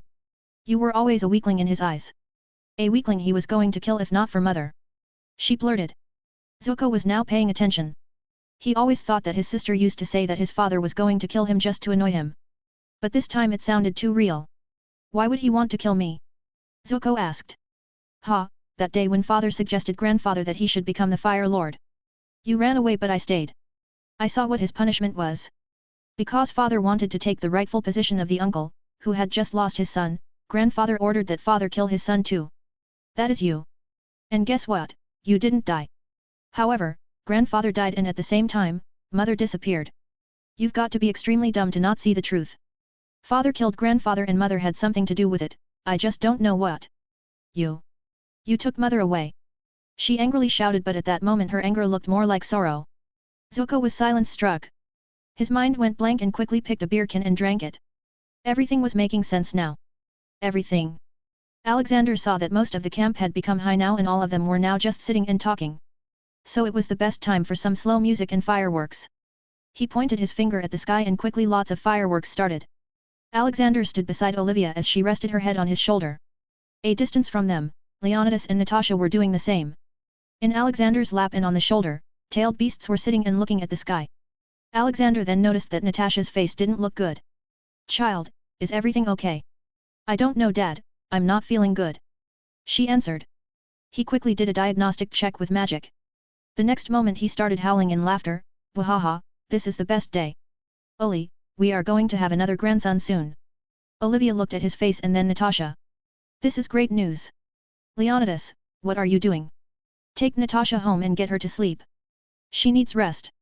Leonidas scratched his head and just picked Natasha in a princess carry and disappeared. Alexander then looked at Olivia. "Maybe we should go to sleep too, my beautiful wife." Alexander didn't let her answer and picked her up in his arms. "Oh, my Oli, why are you so beautiful? I nearly skipped a heartbeat." "Hey! Shameless," she replied. "Haha, thanks for the compliment." With that, they disappeared.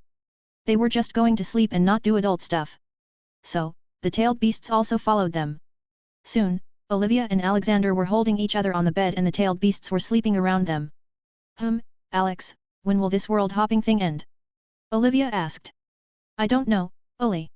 Currently, I am not strong enough to face the mighty beings of heaven. I need to at least get as strong as my father to truly be able to do that," Alexander explained. I can understand. I wonder how Rena and Golly are doing. Also Edward and Hermione. They haven't contacted us yet." Olivia was worried. "Well, I left the One Piece world in perfect shape so Rena and Golly should be just having fun. I have no idea about Edward and Hermione. I should go and check up on them someday," he decided. "Yes, you should. Now, sleep. I haven't seen you rest in so long," Olivia said and slowly caressed his hair while humming. Alexander completely relaxed his body and finally, after thousands of years, went to sleep.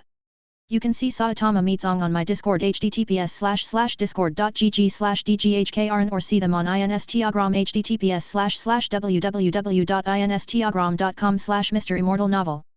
30 advanced chapters are available on patreon.com/MisterImmortal. Special thanks to Chesser Douglas Flower Umar Latif. 423. Wounds of the Past. "You are awake, father." A muffled voice reached his ears. Alexander found himself unable to move and saw two figures standing beside his bed. Everything felt too familiar to him. "We are sorry, father, but you didn't leave us any other choice. So many times we proposed that we increase the price of our products but every time you denied it. We stayed silent all this time but not anymore.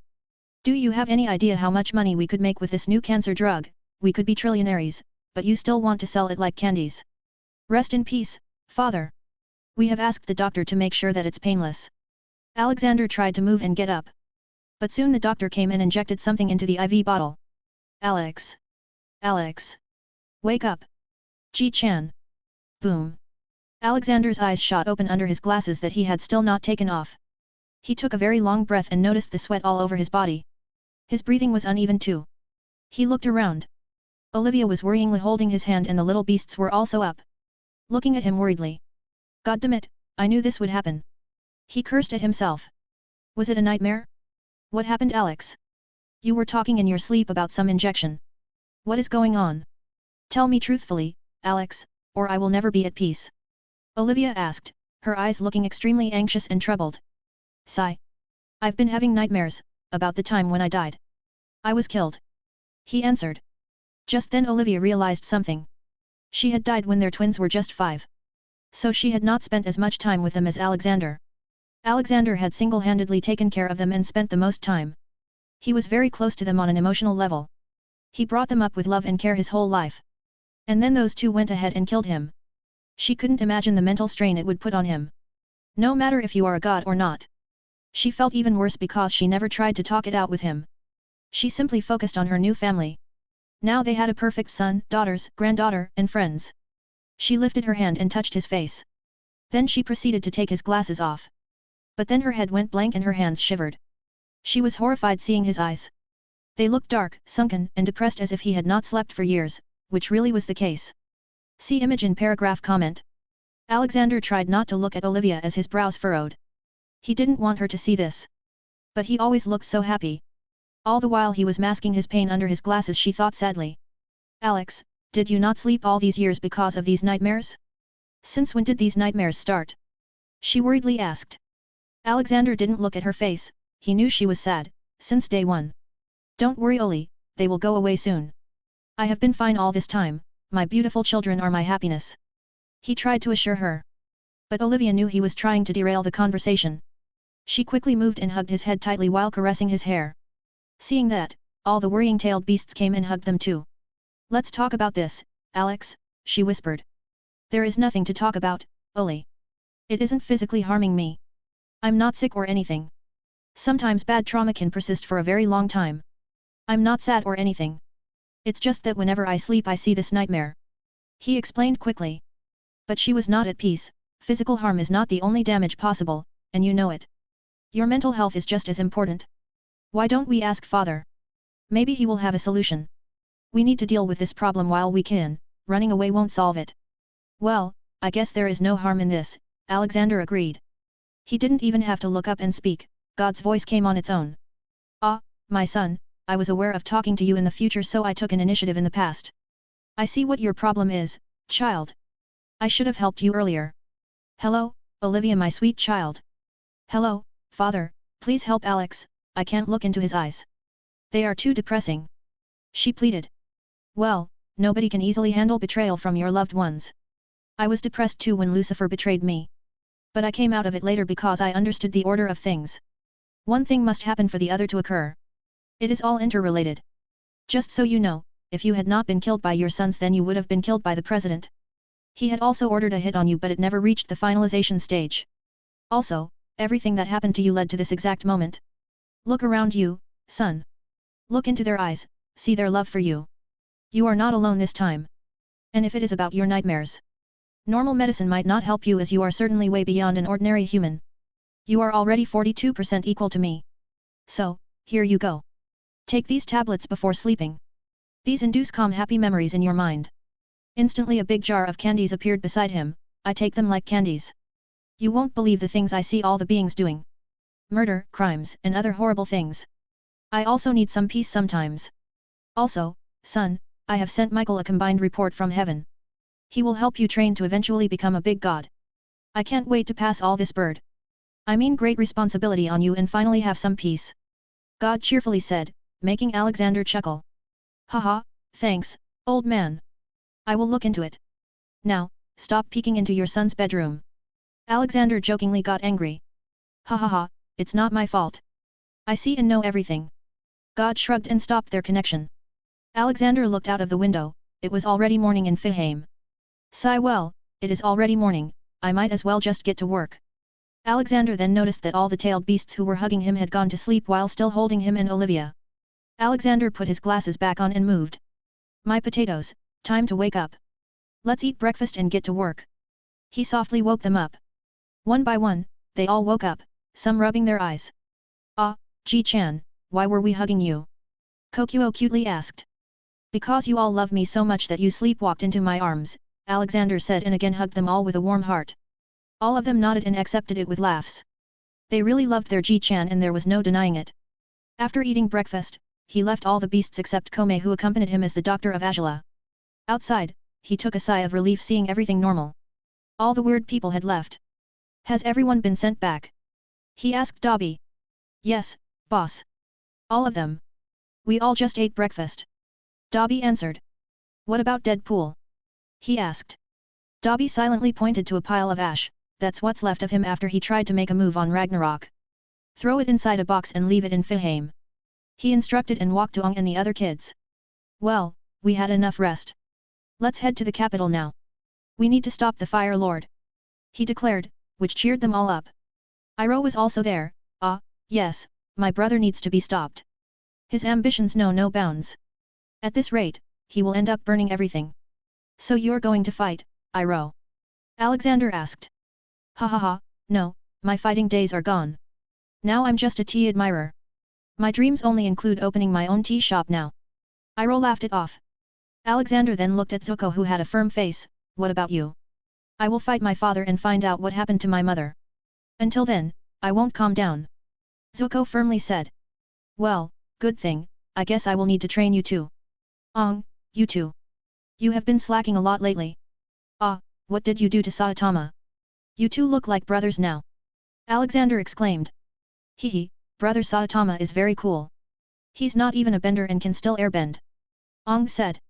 Saitama scratched his bald head. Ah, no, that was just my normal punch. At the moment Ong and Saitama were wearing the same kind of clothes and both had arrows on their heads. A/N, well, this chapter may not have been to the liking of some as it showed Alexander as a bit vulnerable, but this was just my attempt to truly make him invincible by confronting the past.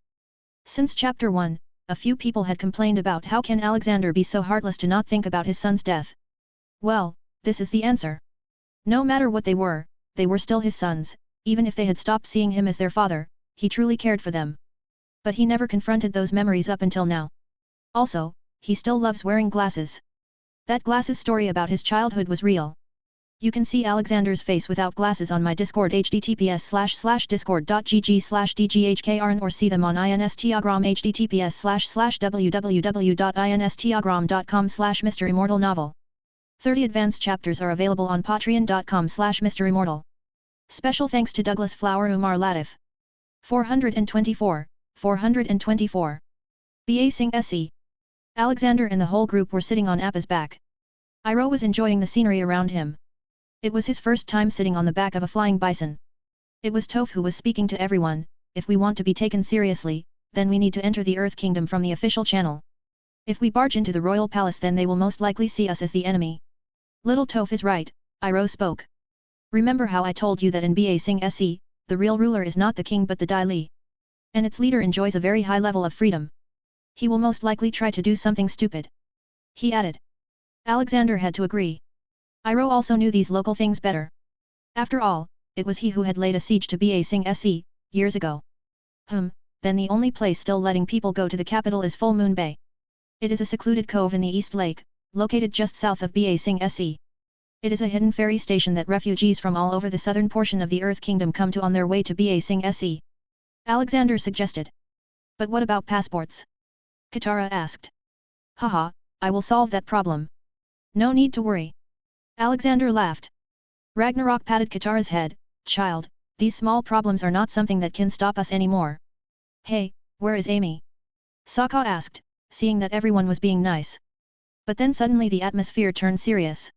Ragnarok patted Sokka's shoulder. She didn't come back because a certain creep was creeping her out. Pat pat. Ragnarok patted too hard and Sokka ended up falling on the furry back of Appa, face first. While still down, he blinked his eyes multiple times and looked at Alexander. Why are you flying when Appa is flying? Oh, that, well, kid, I am more than 5,000 kilos heavy. If I put my weight on Appa, he will probably get injured. He explained, though except Sokka not many heard them due to the air around them. Yes, Ji-chan is big and thick, Komei said innocently. It made Alexander laugh. Haha, let's not add thick, Komei. They crossed the desert and finally came to the Full Moon Bay. It was heavily crowded and there were lines everywhere. They all also stood in one and waited for their turn. No matter if you are a god or the avatar, you don't jump lines. How are we going to take Appa? Ong asked.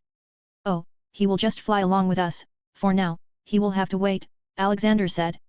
Soon their turn came and Ong was the one to talk to the passport attendant. 7 tickets for the ferry to Ba Singh Se, please. Passports? The woman irritably asked. Sorry, we don't have passports, Ong replied. No passport, no ticket. Next she hushed him. Don't you see, this is the avatar, Sokka said, showing Ong's face like an exhibition art. Ah, I see 50 avatars a day. By the way, not a very impressive costume and you have another avatar in your group. She said and pointed at multiple avatar cosplayers at the side.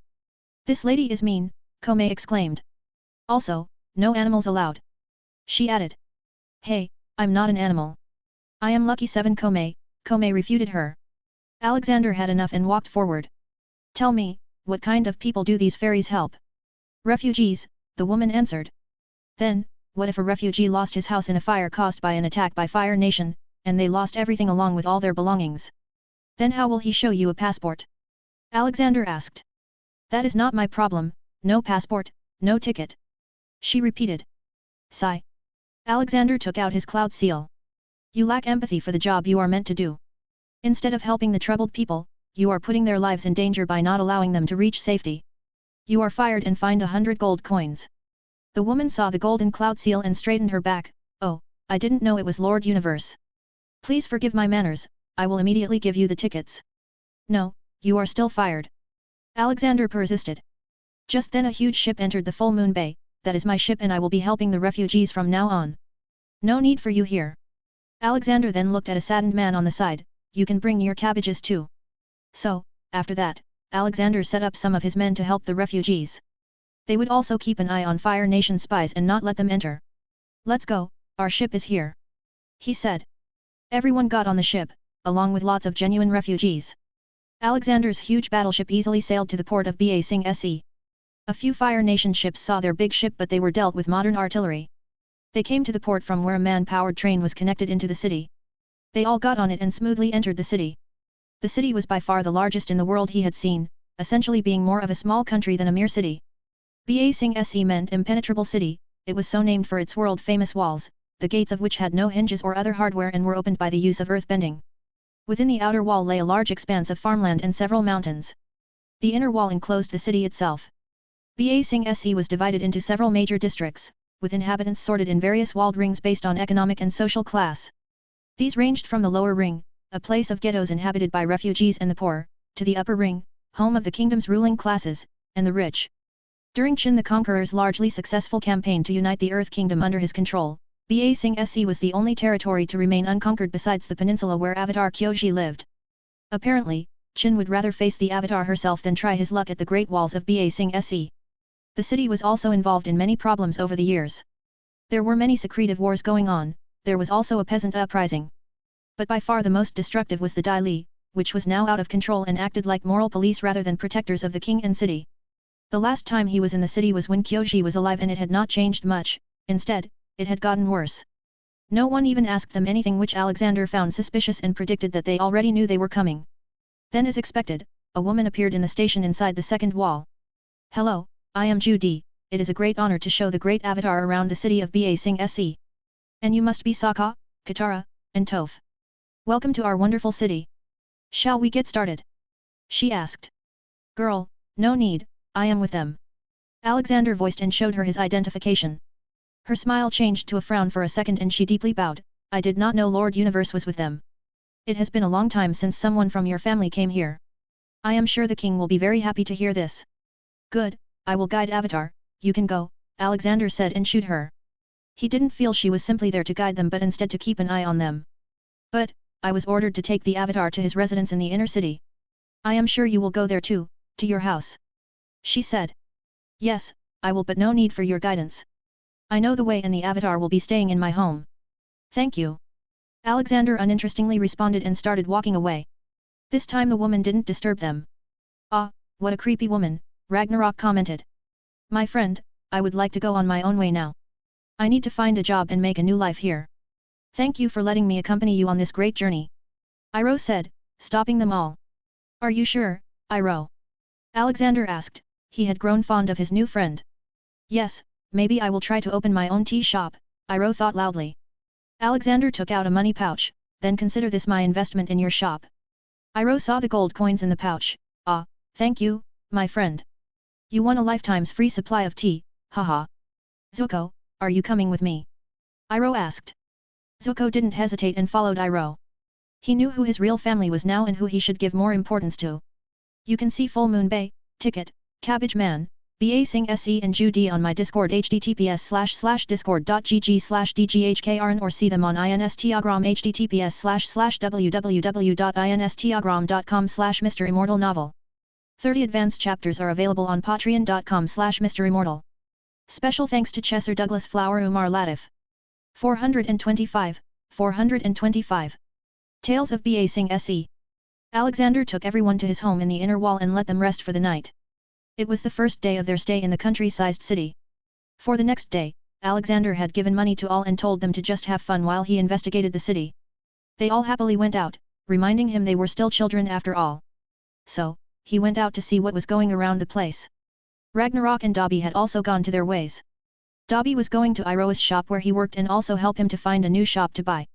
Ragnarok went with Kome and Angela. Alexander while roaming around noticed that he was being continuously followed.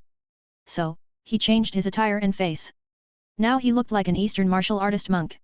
His looks really went well with the area he was in. He now did a reverse and instead started following the Dai Li around, to see what they usually did. And he did not like it. He soon found out that they had their own hidden headquarters where they did lots of brainwashing on people. Telling them that everything is okay, there is no war happening outside. My instincts say that the king doesn't know about the war. Hey, what a worthless king, but again, all decision-making people in this world have disappointed me till now, he thought and kept on looking. He then found out that people were not allowed to talk about the war in public or else they would simply vanish. Most likely arrested by the Dai Li. Part 2, Komei's Secret to Happiness. Middle Ring of Ba Sing Se. The middle ring of Ba Sing Se contains the city's middle-class populace. Inside this ring are a vast assortment of shops and restaurants, as well as the financial district and town hall. Mostly middle-class people lived and roamed this place. Komei, Angela, and Ragnarok had come to the market to look around. He was still treating Angela although he didn't need to tickle her much now. Whoa, this place is so big.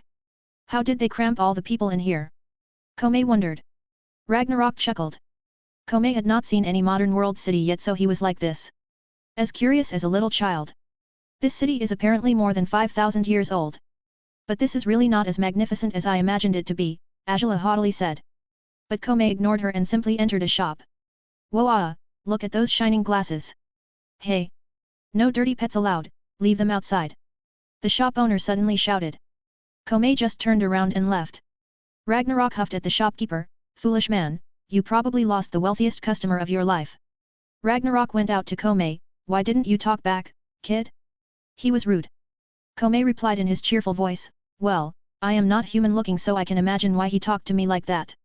Besides, I know I am not the best looking of my brothers. I look weird with my beetle head and butterfly wings. I am ugly and I know it. Humans have always been afraid of me due to this. Many even thought I was poisonous. But I couldn't let such things ruin my mood. So I decided to never get sad. Then I found out that if you stay happy then nothing bad happens. Since then, I became lucky 7 Komei. Hee. Ragnarok warmly patted his head, who says you are ugly? You are one of the best looking and behaving of all your siblings. Don't let anyone tell you otherwise. And if someone bullies you, you just tell Uncle Raggy here, I will deep fry them. Hee, okay. Komei chuckled. Yes, you are not ugly. Your wings are one of the most beautiful things I have ever seen, Angela added. Komei and Ragnarok were shocked. How did the foul-mouthed girl say something so nice? But Komei happily started flying around her, hooray! Hooray! My treatment worked. Angela is good now. Pucci. Komei squeezed Angela's cheeks with his head, didn't I tell you, I am the best nurse in the world. Angela rolled her out and looked on the other side. Part 3, Art of Tea. Pao Family Tea House, Lower Ring of Ba Sing Se. The lower ring was home to the poor classes of Ba Sing Se's society and the majority of its population. During the ongoing 100-Year War, these consisted of newcomers to the city, including its multitude of refugees. Most of the lower ring residents work with their hands as artisans, laborers, and craftsmen, while the rest were merchants and food vendors. Due to the impoverished state of the citizens of the lower ring, as well as the influx of refugees, the crime rate is significantly higher. The lower ring was also the most densely populated area of Ba Sing Se. My friend, tea is like human emotions. Drinking cold can taste bad and ruin your day while drinking hot can make your day. Iroh quoted while drinking lemon ginger tea with Dobby. And just like humans, tea comes in many different flavors, some amazing and some not so, Dobby added. Ha ha ha, perfectly said, my friend. Okay, I am done working on my shift here. I am supposed to look around a few shops here. Would you like to join me, my friend? Iroh asked. Sure, where is Zuko? Dobby asked. Ah, he must be around somewhere contemplating something. The kid has been going through a lot these days. Haha, I just imagine the face of my brother these days. Both his only children are now away from him and from what it looked like, Angela hasn't contacted her home either. Iroh laughed. Yes, she hasn't. Anyway, this war will soon be ending. Sigh, the world could have gotten so much better but it ended up getting worse due to this war. Seriously, humans are humans' enemies. Dobby muttered. Absolutely correct, my friend. I was once a foolish ambitious man too. But when I ventured into the spirit realm to look for my son, I changed. I didn't find my son but I found my peace. Iroh said. Oh, look, this shop looks nice. It even has some nice decorations outside. It looks clean too, and also empty. Dobby stopped on the tracks. But this looks expensive. Iroh contemplated. Most good things are usually expensive. But it won't help if we don't ask. Let's go in. Dobby encouraged. They met the shop owner. Dobby used his magic to make the shop cost just as much money as Iroh had. Ah, this is exactly how much I had. I guess it's my lucky day today. Iroh happily gave the money. But Dobby also secretly gave the owner the real amount to not be unreasonable to him. Dobby just felt like helping Iroh, so he did, with no extra strings attached. Well, I guess I will go out to shop for some things for this shop. Do you want to join me? Iroh asked. Dobby felt that Iroh also had something else in mind, so he declined. No, I will go and look for what kids are doing. Iroh then closed his new shop and went to buy a basket and some incense burners. Part 4, Dr. Ong? Saitama and Ong were looking around the whole Ba Sing Se together. They would just jump from one place to another to travel. Ha ha ha, brother Saitama, this is so fun. I feel just like when I was in the air temple. Ong cheered. Saitama was also wearing a suit similar to Ong. Yes, looking around the city is indeed fun. We have already caught 30 thieves. Yes, that too. Let's race to that building now. Whoever loses has to buy lunch for the other. Ong suggested. Saitama's face turned competitively serious. Fine by me. 1, 2, 3. Go. Boom. Ong was left behind dumbfounded, standing at the start line. He had not even taken his first step yet. He didn't have hair on his head but still felt like he lost some. Whoa, he is so fast. You can see Alexander's disguise and the tea shop on my Discord https://discord.gg/dghkrn or see them on Instagram https://www.instagram.com/MisterImmortal novel. 30 advanced chapters are available on patreon.com/MisterImmortal. Special thanks to Chesser Douglas Flower Umar Latif. 426, 426. Rest in peace. Ong then reached Saitama. I think you overdid it a little. Saitama scratched his bald head. Yeah, I think I did. Well, at least I didn't break the ground and the buildings. Oh my god. It's the Avatar. Thank goodness we found you. Please help us. A man came out of nowhere. Ong was always serious about helping others, so he immediately agreed. What happened? He asked. My wife is pregnant. But her water broke and now the baby is stuck. They both will die if nothing gets done. Please help us. You are the Avatar, you can do anything. The man pleaded. Ong was confused now. He had no idea what to do. He looked at Saitama. Don't look at me. I am clueless in this matter. Saitama said. Cough. Dobby came to them, maybe I can help. Oh, Uncle Dobby. We can surely save her if it is you. Please believe him, sir, there is no better man for this than him. Ong told the man. The man believed Ong and took them to the small hospital. It was a poor area so the healthcare wasn't the best there. Come with me, Ong, it's time you realize the ways water bending can be used, Dobby invited him. He went to where the woman was lying unconscious, it was very dangerous for her health already. You don't always need to see water in order to bend it. You can also sense it. There is still water in her womb. But it's not enough to smoothly take the baby out in normal ways. So, you can use your water bending differently to smoothly and slowly spread that water to make it act like a lubricant and let the baby out. As Dobby taught him, he also did his work. Although what he used was magic, it was still not much different from water bending. He eventually got the baby out, healthy and alive. He then checked the lady and she was fine too. Ong happily soaked in all the knowledge like a sponge. Now, let's return home. I am sure boss will be there to take us to meet the king. Dobby decided. Part 5, An Old Man's Tears. Iroh still misses his son a lot. The death of Lu-10 was a big hit to his mind. Today he went to the small hilltop in the inner walls of the city.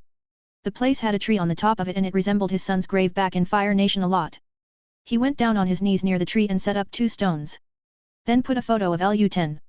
He suddenly felt emotions encompassing his mind as images of him playing with his son came. He remembered that evening. That memory perfectly. Memory. A young Iroh ran out of the palace followed by a small boy. Mocking a fire-bending move by thrusting his hands outward, Lu-10 laughed, I got you dad. Iroh feigned a blow from the imaginary fire blast and fell onto the grass. Lu-10 smiled and jumped on his father's belly as the two laughed in happiness. Lu-10 chuckled, when I grow up I want to be just like you, dad. I want to fight. Iroh chuckled, son, your future is many years away. I encourage you to live in the present and look toward the future. Lu-10 sighed and grinned wildly like a mad scientist about to make a discovery. Will you sing me the song, dad? Iroh smiled. Of course, son. The firebender opened his mouth to sing as a leaf released itself from the branch's grip. Memory ends. Setting down his son's favorite food and lighting the essence sticks, Iroha's eyes started to tear up at the amazing adventures Lu-10 wanted to have. Now, he was gone, and Iroha was left alone. Sure, he had Zuko, but he knew that this would not last long. If only I could have helped you. Then, just like he did at the shrine in Fire Nation, he started singing the song Lu-10 loved. Leaves from the vine? Around him, leaves started to unhinge themselves from their confinement, freeing themselves to join the wind. Falling so slow. Like fragile tiny shells? The leaves were slowly pushed into a nearby gentle stream a distance away and started to slowly drift along the foamy water, leaving its tree. Drifting in the foam? Little soldier boy? Iroha started to cry as the stream turned into a waterfall along the way. The leaves flew off the edge and twirled, transforming into a little Lu-10 playfully shooting his imaginary attack, pretending to fight his father. Iroha realized he was seeing things. Come marching home? Lu-10 smiled as he walked along a path alone, holding nothing but a picture of Iroha. He held it to his chest as he started to grow. Brave soldier boy. Sniff. Lu-10 grew into an adolescent and grew up until he became an adult, now wearing the Fire Nation military suit. But just then, before Iroha could continue, the imaginary figure of his son spoke, "Father, please don't cry." Iroha's tear-filled eyes became fully open. The blurriness vanished and his vision became clear. Now, standing in front of him was a real-like figure of his son. "Son." He blurted. His voice showing his longingness and fear of this not being real. "Yes, it is me. Spirit God guided me to you," Lu-10 revealed. Iroha looked past his son and saw Alexander walking towards them slowly with the support of his wooden staff. "I am surprised Zuko didn't tell you until now. Don't worry, he is the real Lu-10 spirit," Alexander responded. Iroha's eyes widened. He looked back at his son. Tears again fell. "I am sorry, son. Only if I was with you, I could have saved you." Lu-10 shook his head and walked to his father. "No father, that was my destiny. No one could have changed it." Iroha suddenly tried to hug his son but found himself passing through the body, nearly colliding with Alexander. Alexander helped him and put one hand on his shoulder. "Let's go to Spirit Realm, you can hug your son there." He took out his anywhere door and the three walked into it. They quickly found themselves in a beautiful forest with a river flowing nearby. There were also many beautiful spirits around them, playing and singing melodies. Just then, Lu-10 hugged his father.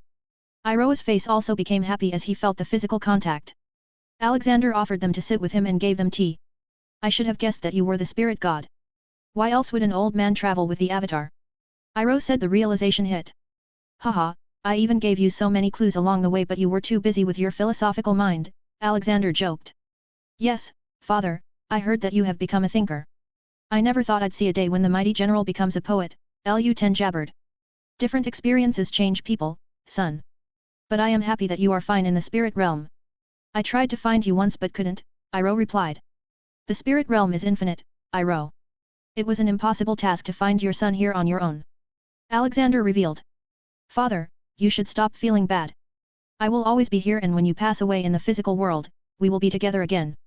But this is not your time. Don't linger on the past when you still have an unexplored future," Lu-10 said seriously. Iroha suddenly started laughing. "Ha ha ha, my son also became a philosopher. Well, I understand, son. Thank you Spirit God, for giving me this chance. Spirit God is the name spirits gave me. I am still your friend. Now, let's go out. This is no place for a living person to stay. Don't worry, your son will be fine here," Alexander assured him. Iroha made peace with his emotions and followed Alexander out after a hug with his son. They came back to the shrine Iroha made. He was going to collect the things back. Alexander was standing behind him, but then suddenly something happened and he walked to the tree and sat beside Iroha. Alexander took out a childhood photo of his twin sons and put it along with the stone. See image in para comment. Iroha was shocked. "Who are they? They resemble your face." Sigh. "A long time ago, I had 2 sons. But then they committed a very horrible crime and were sentenced to death. I was never able to forgive them for it and give them a goodbye. But, as Lu-10 said, one shouldn't linger on the past," Alexander muttered. Alexander then burned some incense. "What was that song you were singing?" Iroha decided to completely sing it now. But he was calm and at peace now, not emotionally unstable like before. Leaves from the vine. Falling so slow. Like fragile, tiny shells. Drifting in the foam. Little soldier boy. Come marching home. Brave soldier boy. Come marching home. Alexander remembered the memories of his sons when they were children. When Olivia had passed away and it was just him who took care of them. He had refused to leave things to a nanny and tried to spend as much time with them as possible. Making school lunches for them, waking them up every day, getting them ready, and going on vacations. So many good memories resurfaced. He then continued the song by adding a few lines to it. Although it didn't fit with the lives of his sons as they were never soldiers, he still wanted to sing it. If not for just his sons then for all the sons who fought and died in wars they didn't make. He sang in his cracking voice. Ash in the snow. Falling so slow. Like fragile, broken hearts. With no place to go. Little soldier boy. Come marching home. Brave soldier boy. Come marching home. He thought he knew what he was fighting for. But the sight of blood made him question war. Poor soldier boy. Cold and alone. Bombs fall like rain. He's all alone. They're all alone? Those leaves did grow. From branches overgrown. Drifting slowly down. Resting in the snow. Little soldier boy. Taken from home. Forced to fight a war. That is not his own? Leaves from the vine. Changing so slow. Like empty, fallen souls. Looking for a home. Little soldier boy. Thought that he could soar. Brave soldier boy. Died in their war? Iroh, sitting beside him, just felt the heartfelt words coming from Alexander's mouth and silently listened. He was able to see beyond just his son's death now. So many sons had died in this war. So many brave soldier boys couldn't come marching home. After Alexander was done, he looked at the photo and whispered, I forgive you, my sons. May your souls rest in peace. Sniff. He heard the noise and tried to look back. But suddenly two arms wrapped themselves around his shoulders. His head pressed with someone's chest. He lifted his head and saw Olivia's teary face. She had somehow felt Alexander's emotional distress and had come to him. You did good, Alex, you did good. She whispered and left a kiss on his forehead while hugging his neck tightly. A/N, okay, this was the end of Alexander's facing the past part. Now, we will be heading to the end of the Avatar arc. This extended version of the song was taken from the internet. I couldn't find who originally made it though. Rest in peace Mako Iwamatsu. You can see Iroh, Lu10's photo and Alexander's sons on my Discord https://discord.gg/dghkrn or see them on Instagram https://www.instagram.com/MisterImmortal novel. 30 advanced chapters are available on patreon.com/MisterImmortal. Special thanks to Chesser Douglas Flower Umar Latif. 427. An incompetent king. Iroh was taken aback by the sudden appearance of Olivia. Ha, this is my wife, Iroh. Don't be so shocked. Alexander said. He was much better now, he felt like a dam was opened and the piled up weight was removed from his mind. Well, I heard before that you can see people's nature just from their faces and I can assure you, your wife looks like an angel, Iroh said. Alexander chuckled hearing that, haha, yeah, she is. Well, let's get going now, my friend. You have a new shop to open. Wait, I just bought it before coming here, how did you know? Iroh asked interestingly. I know and see things normal people can't my friend. Alexander cryptically said. Ha, alright, keep your secrets. Wah. I am feeling refreshed. Iroh yawned as he got up. Oli, thanks for coming. Alexander gratefully said to her. Oh, what would you be without me? You're a mess. She nagged and moved her hand through his hair. Ha, I am your mess, Alexander cheekily replied. Shamel. Boom. She couldn't completely speak as a huge explosion-like sound came from beyond the walls of the city. I will go and check it out, Oli. See you later. He said. Olivia nodded and vanished into Fihame. Let's see what's going on, Iroh. He suggested. Then, Alexander took out his anywhere to the top of the wall. Iroh wasn't shocked by anything now as in his mind, nothing should be impossible for the spirit god. Looking at what was happening, Iroh facepalmed himself. Ah, it's an attack from my country. Meanwhile, Alexander was genuinely surprised that the Fire Nation had such an amazing tunnel-boring machine, and the only use they thought of it was in a war. Sigh sometimes, I am confused about whether to laugh or cry at Fire Nation. He commented. What do you mean? Iroh asked. Nothing, you stay here, don't destroy the machine or let anyone else do it. I will bring the king here and show him what is going on. He most likely doesn't even know what happens outside his palace walls. Alexander instructed him. Iroh understood the task, you go ahead. These machines are very hard to break or stop. I will wait here. Alexander simply flew this time to the royal palace. He reached the big doors and showed his seal. Lord Universe, forgive us but the king is busy right now. The guards at the gate tried to stop. You didn't even look inside and already know this? Have you been spying on the king? Alexander asked, putting the guards in an uncomfortable situation. The two gatekeepers started sweating. You don't know my true status. So, step aside or I will have to force it and it will only hurt you. He warned.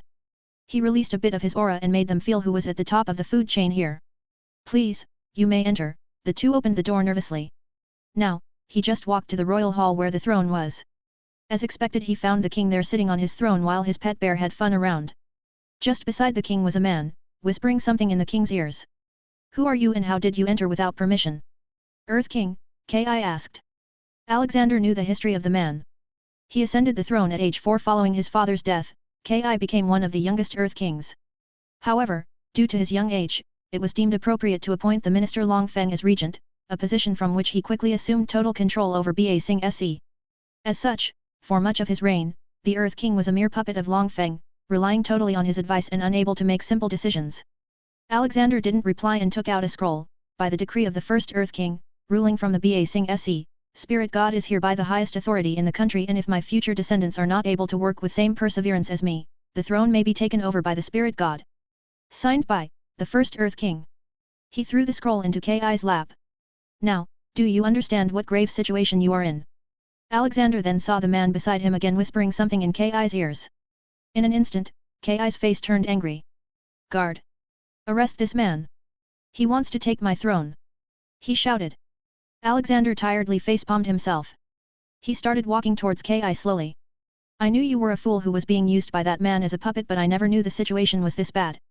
It seems you didn't develop your brain after the age of 4, Alexander said in a scornful tone. You! Stay there, don't come close to the king. The man beside the king spoke. Ah, you must be the famous Long Feng, the so-called regent. You have been ruling Ba Sing Se and indirectly the whole country. I visited your hidden base.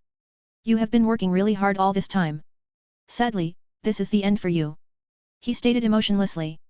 During the era of the first Earth King, they asked me to help them build this city. And I made them those mighty walls of Ba Sing Se. I am kind of like the patron of this whole kingdom. Now, pick that scroll and read. I am sure you will have ways to recognize old seals. He authoritatively ordered. Long Feng quickly picked up the scroll and looked into it. It was clearly a legitimate sealed document. The palace does not make you a king. It is the people. And right now, your people are in a very tough situation. Your subjects are being forced to leave their homes and farms and come to Ba Sing Se for refuge. But they still get bullied by the Dai Li and are forced to live in poverty and hunger due to the 100 Years' War, while you sit here. Alexander scolded him. Ki looked at his Grand Secretariat. Long Feng, is what he is saying true? What war is he talking about?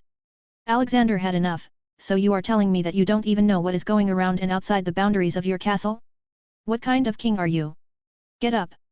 You neither deserve to be called a king nor deserve to rule over people you have forsaken. He waved his hand and the two were thrown away from the throne. Long Feng fell harder than Ki. Ki, you may have been just 4 when you were forced to take the throne but that was years ago. Your recent actions won't be forgiven. You will be educated in the art of kingship. Even the king of Omashu is better than you. Along with amazing statesmanship, he is also a powerful earthbender. He scolded. Guards! Alexander shouted. This time the guards came in. Arrest Long Feng and put him in the tightest security prison. If he gets away I will eat your jobs. So, do it properly. Ki, you follow me. I will open your eyes today. He ordered. Ki just nodded and walked behind him scaredly. First, he brought him to the underground base of Dai Li. This is where Long Feng did all the brainwashing of people and imprisoned anyone he didn't like.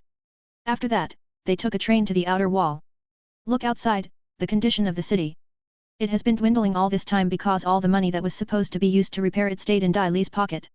Little by little, the foolish Earth King's eyes were really opening up. Back on the wall. Team Avatar and Ragnarok had arrived due to the blast. Why can't we stop them? If they get through then the people will be in danger. Ong voiced his concern. Haha. The walls of this city are not that weak, Ong. It will take them a lot of time. But you can rest assured, Spirit God told me to wait for him. He will be bringing the king here. Iroh explained. Oh, then it should all be fine, Ong eased up. Hey, if it was me, I'd just need to take my mighty form and blow air at it to destroy it. Komei proudly claimed. Yes, I'm sure you can do it. You are a mighty spirit beast after all. Iroh said.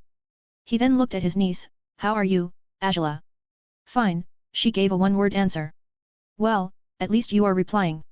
That is still progress. He joked and looked down at many Earthbender soldiers trying to stop the machine.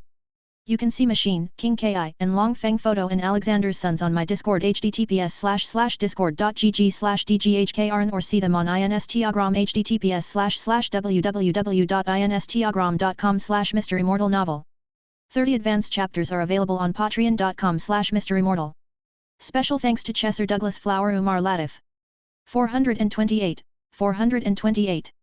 What the F? Alexander soon arrived at the wall with Ki. Look, that is the Fire Nation army. They are trying to enter the city and take over.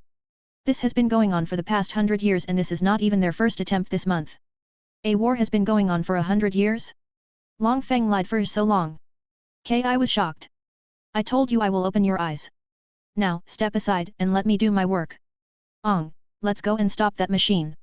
He instructed. He and Ong jumped down from the wall and headed to the big boring machine. Let's try not to break this machine too much. I have a use for it later. They entered the machine and looked for people to beat. Soon, it looked like an earthworm was defecating.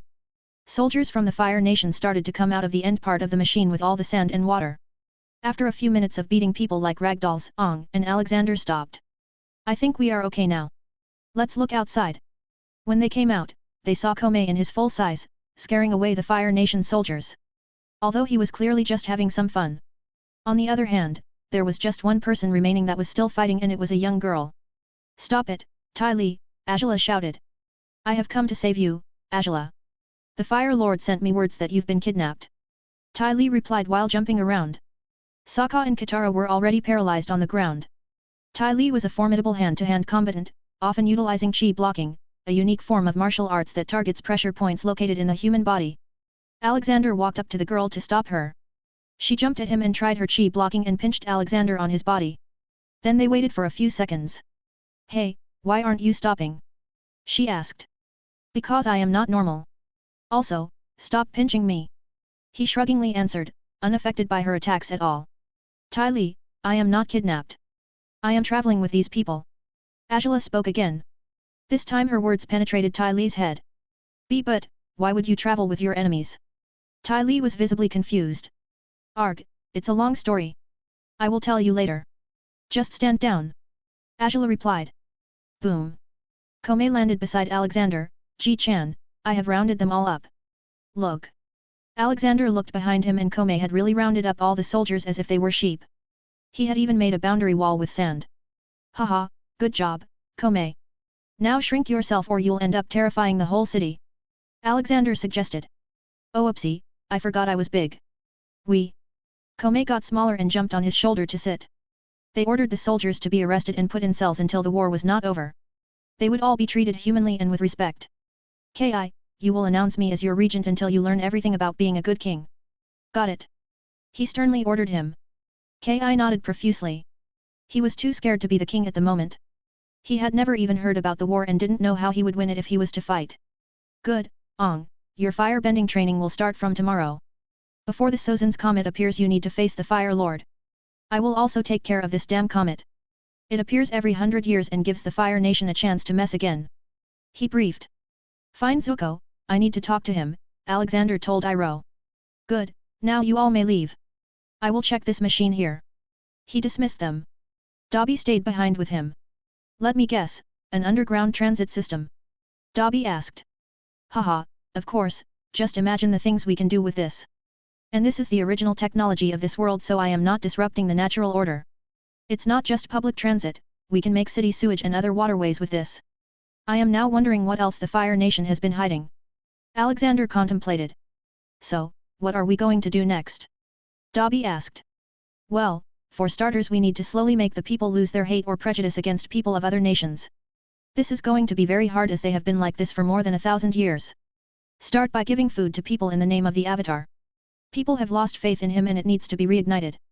Make the lives of marginalized people better and they will not forget the kindness, he ordered. Okay boss, Dobby said and left for work. After that, he went to Fihame.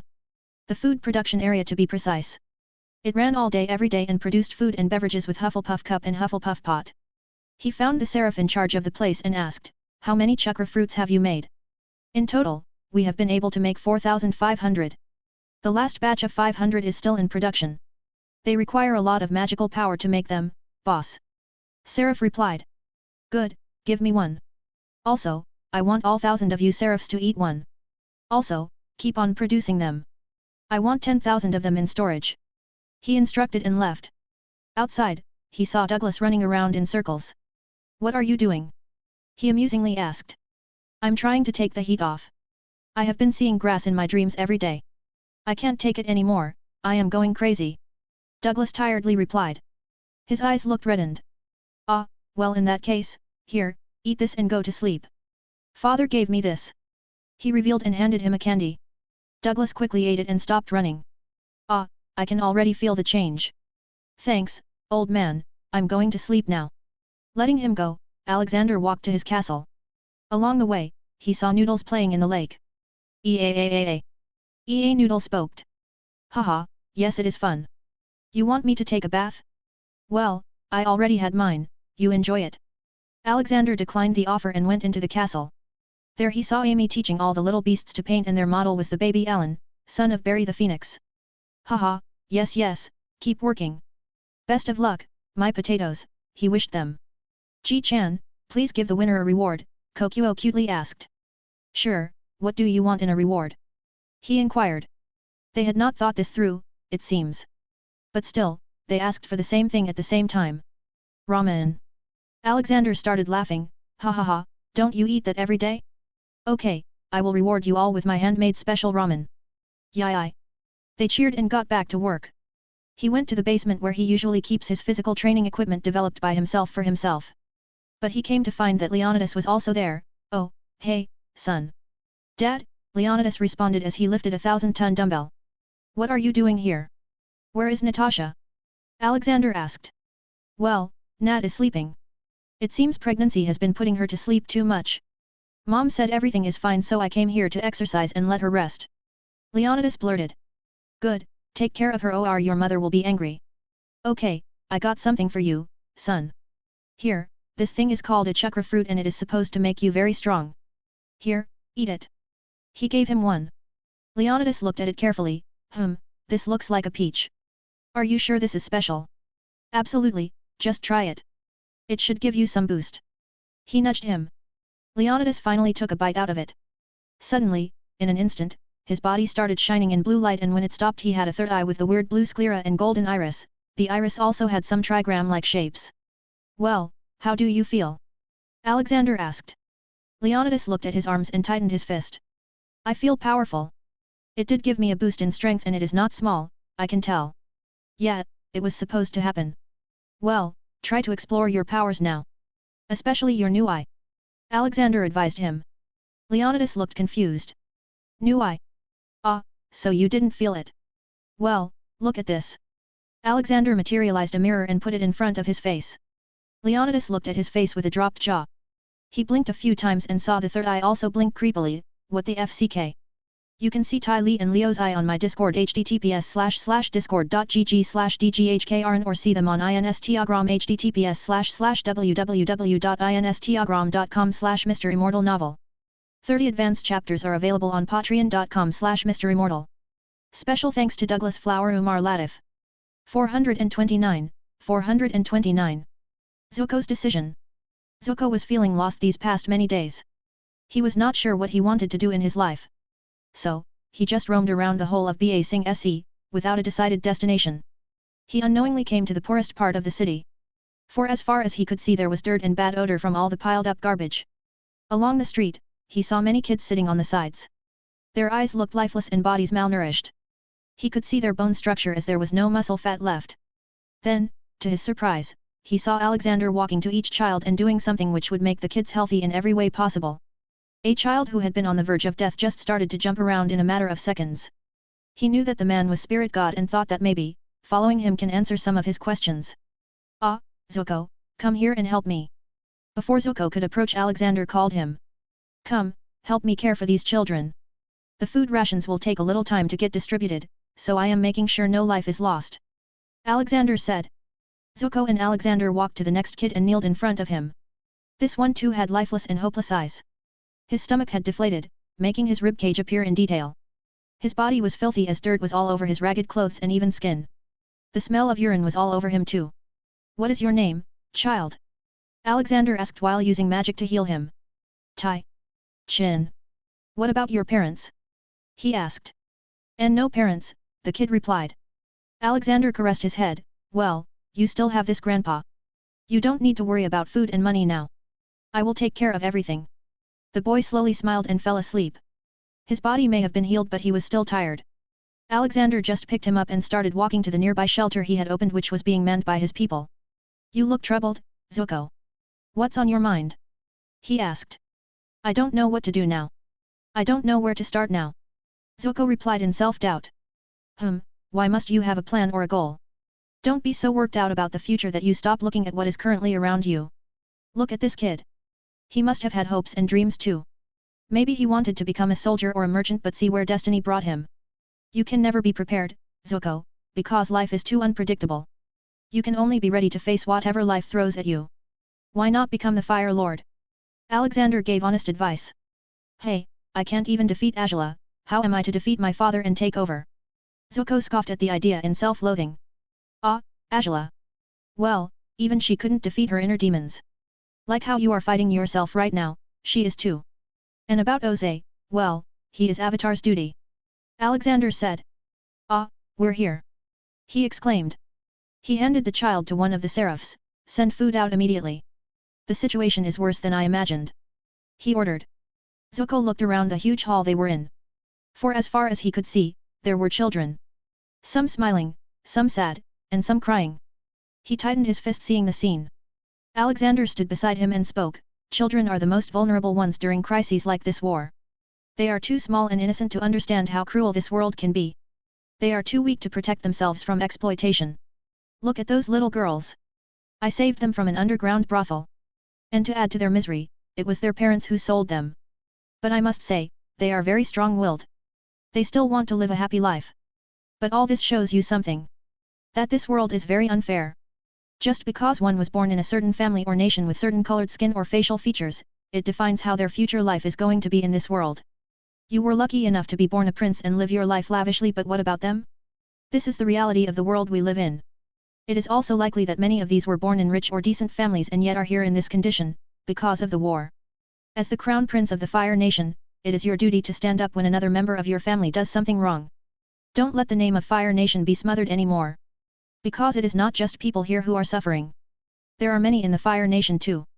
Kids, just like these. Who deserved better but destiny didn't allow. Zuko took a long breath and straightened his back as he should. He was the crown prince of Fire Nation and it was his duty to ensure peace and prosperity in his country. Maybe, if I were the Fire Lord, I could truly help kids like these. But I need to get stronger. Don't worry. You will be joining me in for training tomorrow. You will train alongside the Avatar. Just like it was always meant to be. Alexander said, reading his thoughts. Zuko nodded quietly. Haha, good.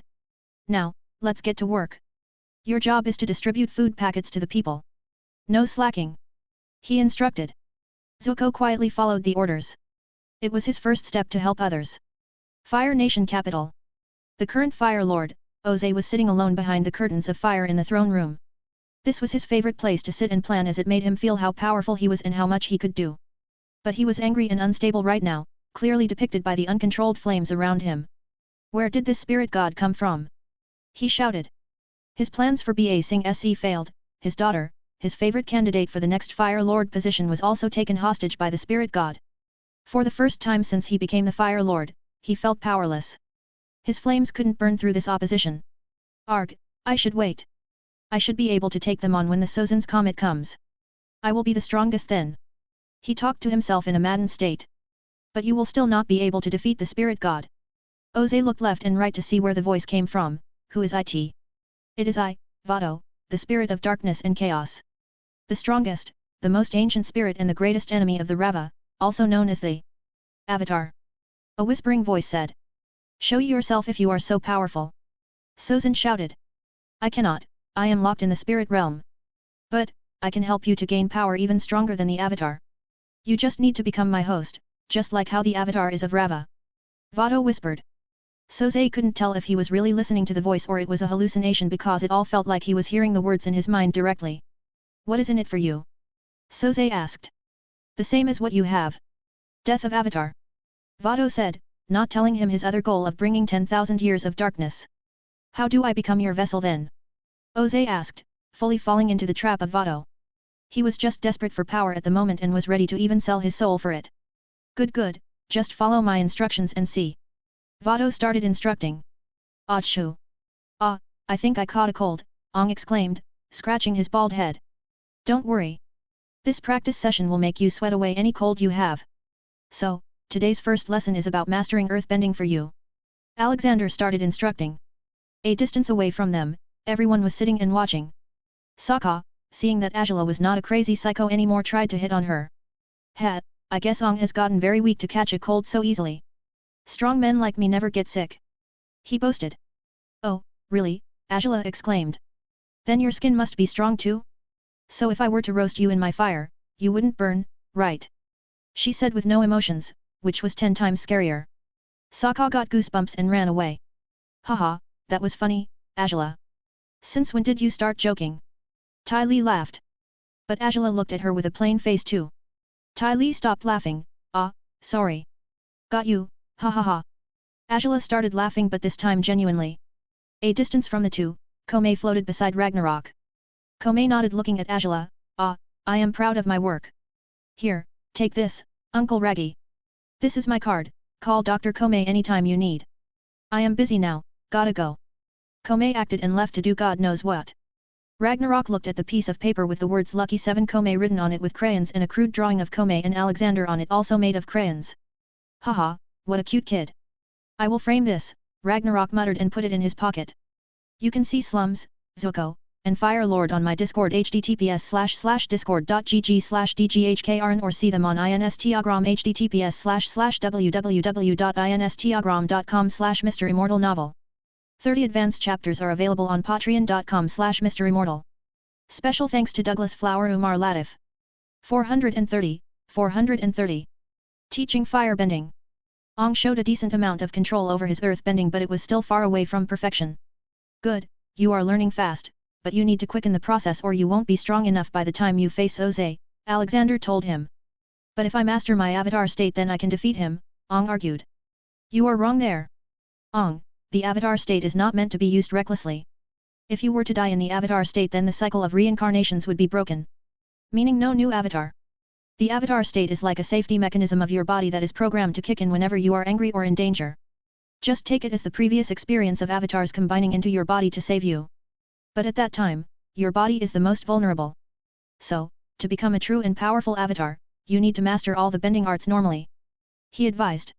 Ong nervously swallowed a mouthful of saliva. He never knew that he was putting the whole avatar lineage in danger.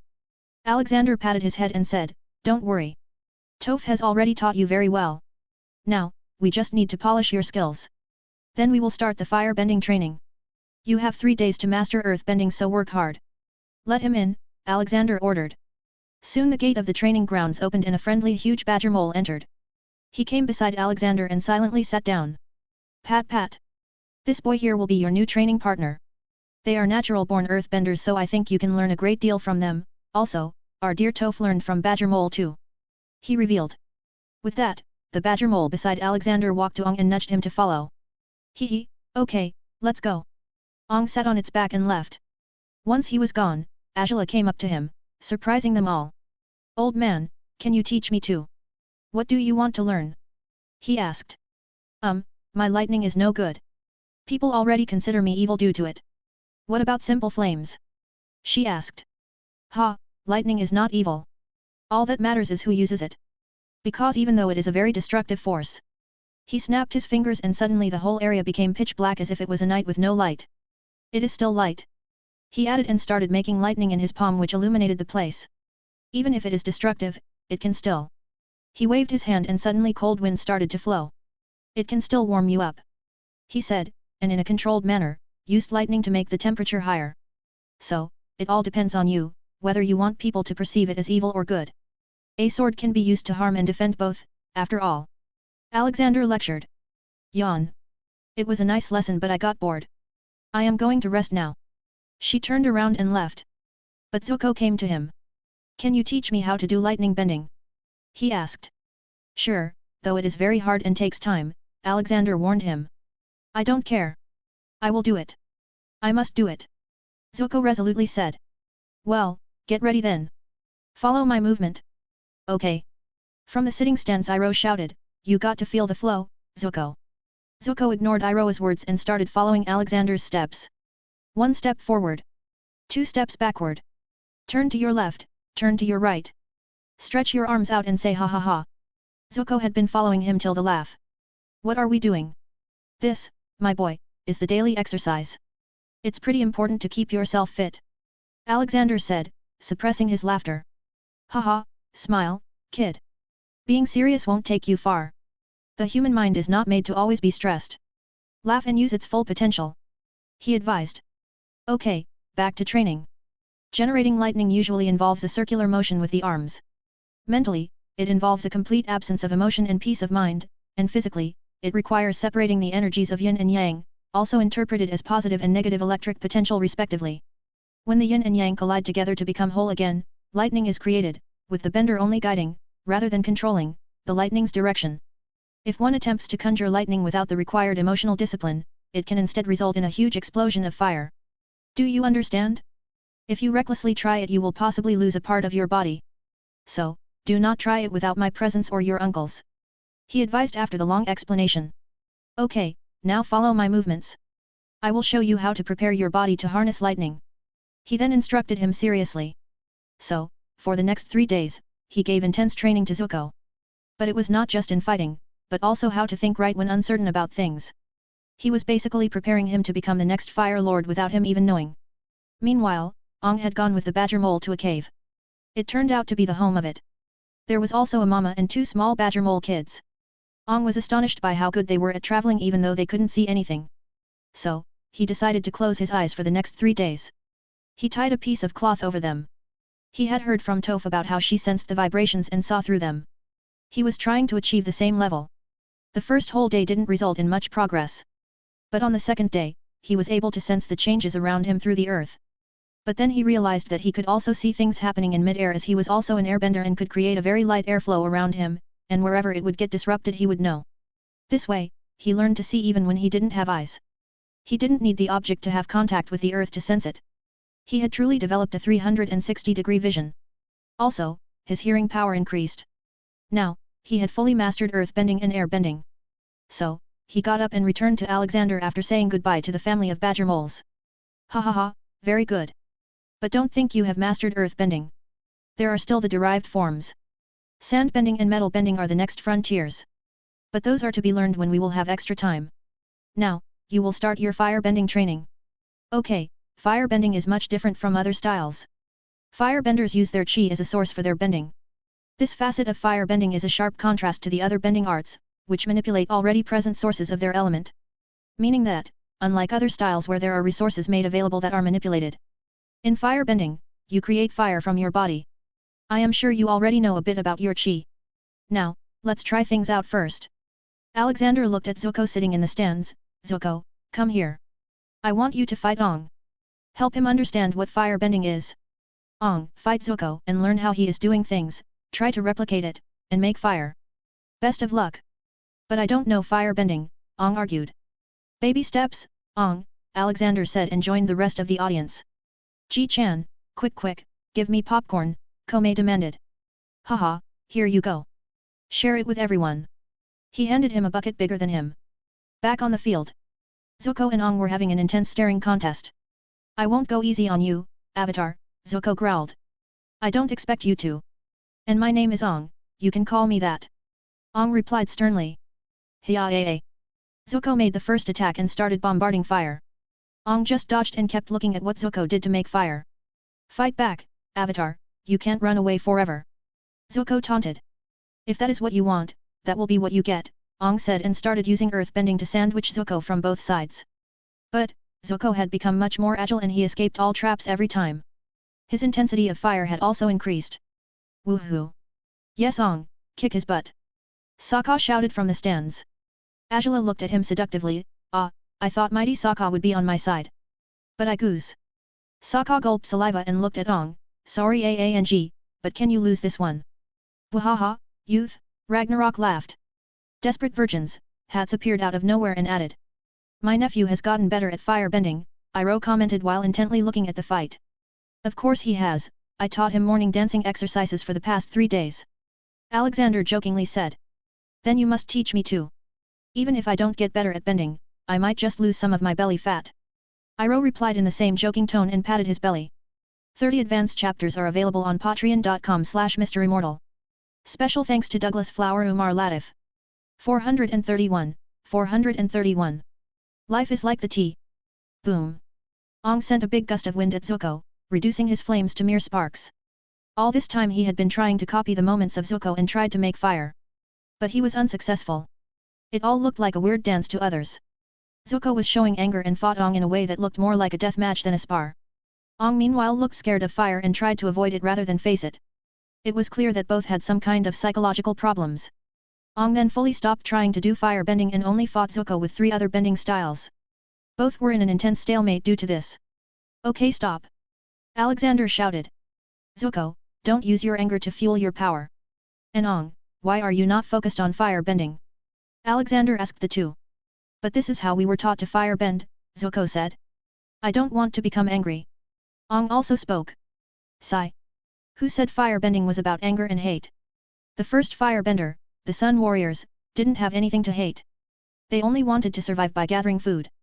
They cared about balance. The Fire Nation was also set up on this belief, but it was all changed when Sozin started planning for this war. He changed the training method of all firebenders to make them more fueled by rage because it made them easier to control and more destructive. He explained. You are making this up, aren't you? The Sun Warriors died out thousands of years ago, Zuko refuted. Well, you are wrong.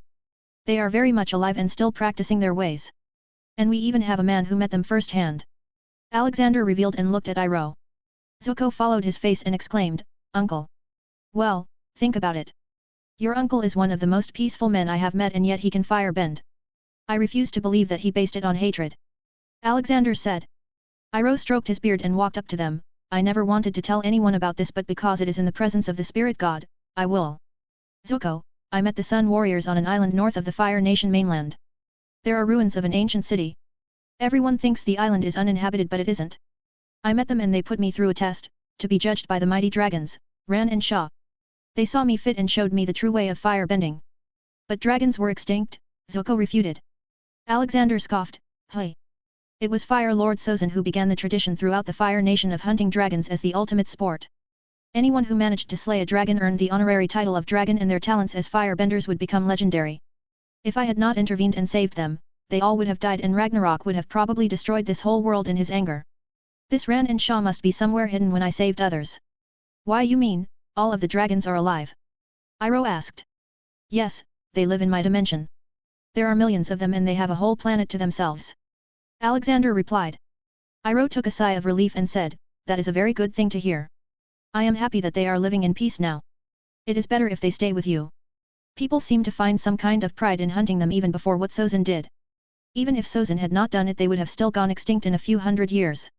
Okay, everyone, pack up. We are leaving to meet the Sun Warriors.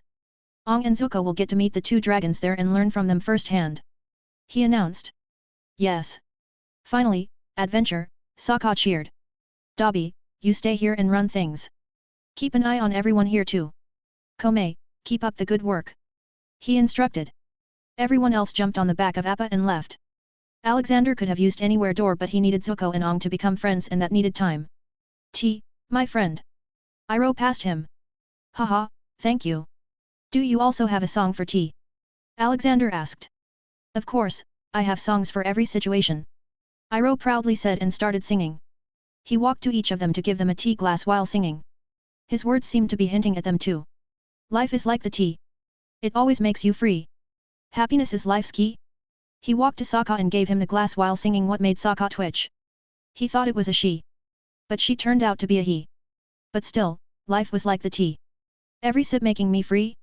Hey, is that a personal attack? Anyone would have gotten confused. Sokka tried to save his pride but only received a laugh from Katara and Toph. Then he went to Ong and gave him the glass. Then he went to a depressed Zuko. Zuko denied the tea at first. Are you sad, my boy? Are you tense, my boy? Here, drink some tea. It will make your mind go free. Zuko felt like these lines were for him. So, he took to the glass. Iroh looked at Zuko kindly and spoke, no valid plans for the future can be made by those who have no capacity for living now. Relax a bit, son. I don't know, uncle. I feel lost. I want to become the Fire Lord and stop this war and start helping.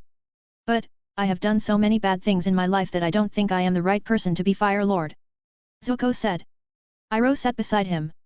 Even I killed many when I was a general. But what has passed may never return, and what is yet to come may never be known. Stop anticipating everything and just believe in yourself.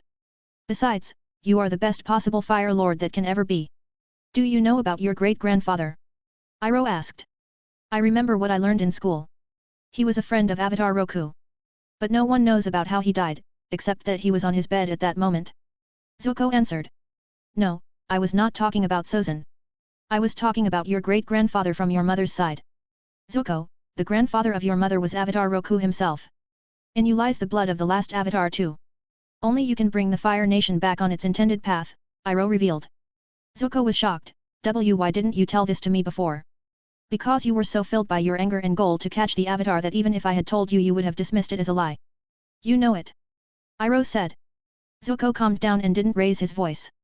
Why didn't you become the Fire Lord? Why? You could have stopped all this. Iroh sighed and looked at the changing scenery around them. I never got the chance, Zuko.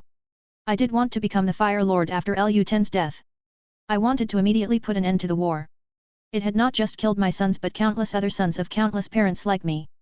But, before I could even return home, I received the news that your father became the Fire Lord. I knew that he had plotted his way to that position. I was a single man at that time and if I fought him it would have caused more bloodshed. So, I left to travel the spirit realm and found my peace there. I have a grandson.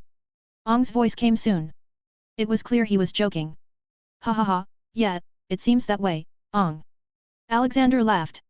Well, I am more than 100 years old so I'm not surprised, Ong said jokingly. Zuko grunted hearing them laughing. But he didn't get angry. He was heeding his uncle's advice and let go of his arrogance and foolish pride.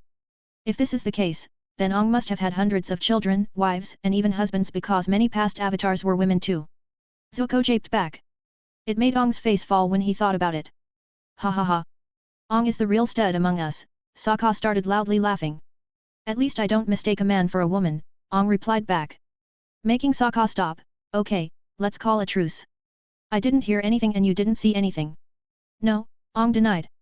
30 advanced chapters are available on patreon.com/MisterImmortal.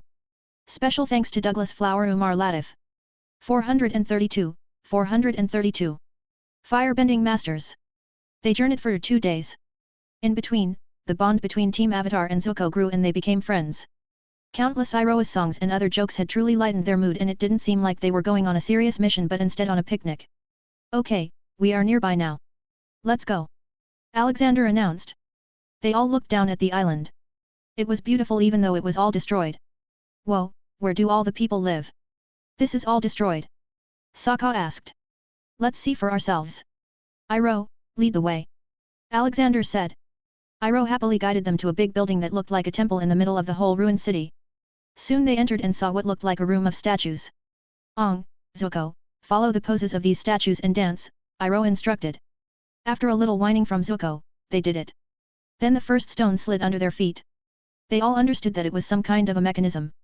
After a few more moves they ended it in front of the central statues. But still, nothing happened. Oh, it didn't come out. Iroh sadly muttered. What didn't come out? Katara asked. Sun's stone. They say you can only get it on solstice but I just wanted to try. Iroh clarified. Then let's get it out, Alexander muttered and forcefully took his out by ripping the part of the floor apart. He picked up the golden egg-like thing. What's so special about this? This doesn't look magical. Sokka asked, glaring at it closely. Oh no, you weren't supposed to pick it, Iroh exclaimed. Boom. The doors to the chamber closed automatically and suddenly a dark green gooey slime started coming out of the vents on the ground. It started to spread everywhere and the fist to touch it was Sokka. I can't move, Sokka screamed like a little girl. Alexander quickly used his power to freeze to slimy stuff. Stop moving. And stop screaming like a girl. Alexander slammed his staff to the ground and the frozen slime broke into small pieces, releasing all of them from it. He looked at it carefully. It felt like some kind of super glue. It seems they set up a safety mechanism here. Well, let's put the stone back then. Alexander decided. Hey, thieves! A voice came from the light shaft on the roof. Haha, Hamgeo, it's me, Iroh, Iroh spoke, trying to defuse the situation. Iroh? What are you doing here? Why did you join the thieves? Did they kidnap you? The man asked. No, that is not the case. We mistakenly took the Sunstone. With me are Avatar and the Great Spirit God. Iroh introduced. Alexander looked at the man and just nodded his head while releasing some of his aura to make himself appear godly. After a few minutes, the gates opened and everyone walked out. A lot of Sun Warrior tribesmen were standing there. Forgive us for intruding in your place. How about as a concession, I repair this city? Alexander offered. You can do that? The man who appeared to be the chief of the tribe asked. Absolutely, barely an inconvenience, Alexander responded and waved his hand. The broken structures of the buildings started assembling themselves. Everyone was stunned by this magic and it also looked beautiful how the smallest of the pieces put themselves back in their intended places.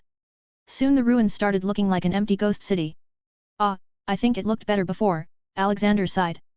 The Sun Warriors looked at him with reverence. Please come with us, Ran and Sha would like to meet you, Spirit God. Yes, in fact, it is these two who need to meet them. Alexander pointed to Ong and Zuko. Then they will be judged. They will either pass or die, the chief replied. Ignoring the Sun Warriors' attempts to dramatize everything, they proceeded to the lair of the fire-bending masters. But Ong and Zuko were made to pass a test by scaling a mountain while maintaining flames in their hands. After a while, they entered the lair. There were many Sun Warriors gathered in a circle, beating drums and making music. It looked like some kind of summoning ceremony. The chief came to Ong and Zuko. He then started speaking to Zuko, facing the judgment of fire-bending masters will be very dangerous for you. Your ancestors are directly responsible for the dragon's disappearance. The masters might not be so happy to see you. But once they find out I am the Avatar. Ong spoke. Have you forgotten that you vanished, allowing the Fire Nation to wreak havoc on the world? The decline of the dragons is your burden too. The chief scolded Ong. Oh come on, he was frozen in an iceberg. Also, dragons aren't even extinct. They were saved by Grandpa. Katara retorted, being protective of Ong. The chief looked at Alexander with even more reverence. You did. Alexander nodded, yes, now, will you send them up, please? Chanters. The chief shouted. Immediately the Sun Warriors started beating drums and chanting words. Some of them made fire rings too. Zuko and Aang slowly climbed the stairs to the platform. Those who wish to meet the masters Ran and Sha now may present the fire, a tribesman said in a horn-like instrument that made him sound louder. Aang and Zuko both faced different sides, on two ends were tunnels. The tribe chief ordered for the huge horn to be blown to signal the masters to come out. Boom! A loud noise came that made the whole mountain shake. Aang got spooked and lost his fire. Realizing he needed it, he started scuffling with Zuko to get some of his fire. From the ground, everyone was sighing seeing the scene. While they were making noise, the mountain started to shake. Then like a gust of wind, two Chinese dragons came out of the caves. One blue and one red. Do the dragon dance! Iroh shouted from below. So, the two started to do it in sync with the movement of the dragons. After the dance was complete, the two dragons landed near them and made a spiral of fire towards the sky with Zuko and Aang in the middle of it. The two looked at the fire from inside while it shined on their eyes. The myriad colors of fire had some kind of mystery in it. To their eyes, they were seeing the true form of fire bending. It was not about anger. But it was about light and balance. That is how you truly fire bend. I understand, Zuko muttered. Boom. Then as the fire came, it stopped. But, the dragons did not leave. They turned their huge heads and looked at Alexander first. After a slight bow, they looked at Ragnarok as if he was their mother or father. Wahaha, all right, stop with your puppy eyes. Ragnarok loudly laughed and jumped near the heads of the dragons. Ran and Sha happily enjoyed the boops on their noses from Ragnarok. Ragnarok also made himself a bit bigger to give their heads some hugs. He would have turned into his full form but that would have destroyed the whole planet. I will not leave you here to suffer, children. You two have suffered enough, Ragnarok said while caressing their faces. The dragons then made some noise that made Ragnarok and Alexander laugh as they understood them. Ragnarok nodded, okay, take me to your nest then. Let me see your babies. Everyone was confused by this interaction but then Iroh realized, my god, how did I forget, Ragnarok is the dragon god. Of course, all dragons are like children to him. This made the Sun Warriors start chanting frenziedly again. But Ragnarok ignored them and accompanied the two dragons to their lair in the mountain. Ba Sing Se. Komei was really happy these days. He was able to help his Ji-chan by treating the girl. He went to look for Angela in her room but didn't find her there. He spent a while looking for her but after countless attempts, he got anxious. He looked around the whole castle of the king but couldn't find her. He had thought that she was cured now and liked being around him. But he just realized he was wrong. Oh no. Ji-chan will be angry at me now, Komei sadly muttered. He quickly flew to Dobby, Uncle Dobby. That girl ran away. You can see the old city, dragons, Ong, and Zuko on my Discord https://discord.gg/dghkrn or see them on Instagram https://www.instagram.com/MisterImmortal novel. 30 advanced chapters are available on patreon.com/MisterImmortal. Special thanks to Douglas Flower Umar Latif. 433. Boiling Rock.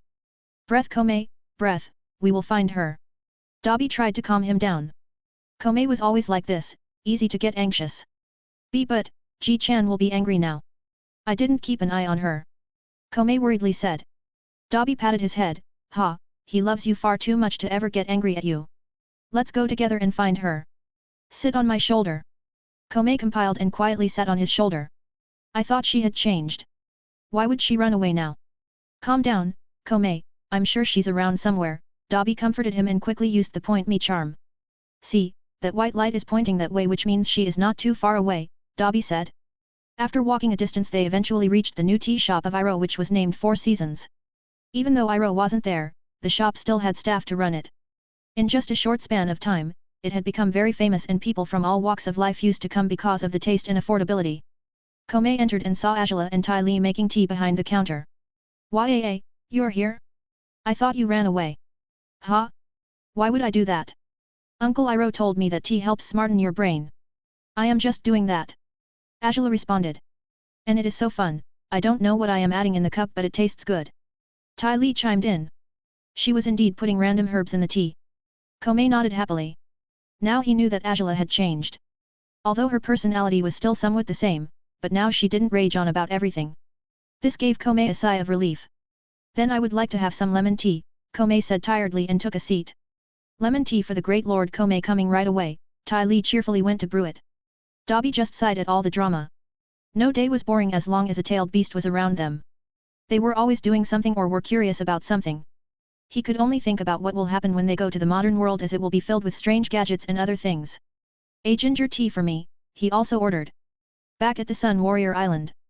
Wahaha, such cute little children. Hey there, this is Grandpa Raggy. Ragnarok played with 3 baby dragons. Ran and Shaw proudly stayed beside him. Okay, let's go out.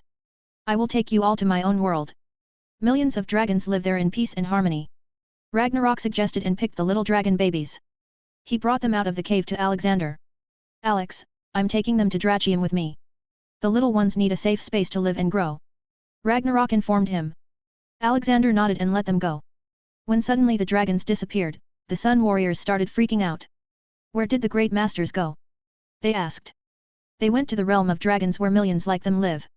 You can still worship them but don't expect them to come and show themselves. Alexander told them.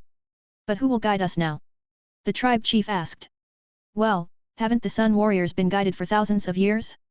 You already have the teachings, now it is time to teach them to others. Once this war ends, you will need to teach true firebending to people. That will be your true duty.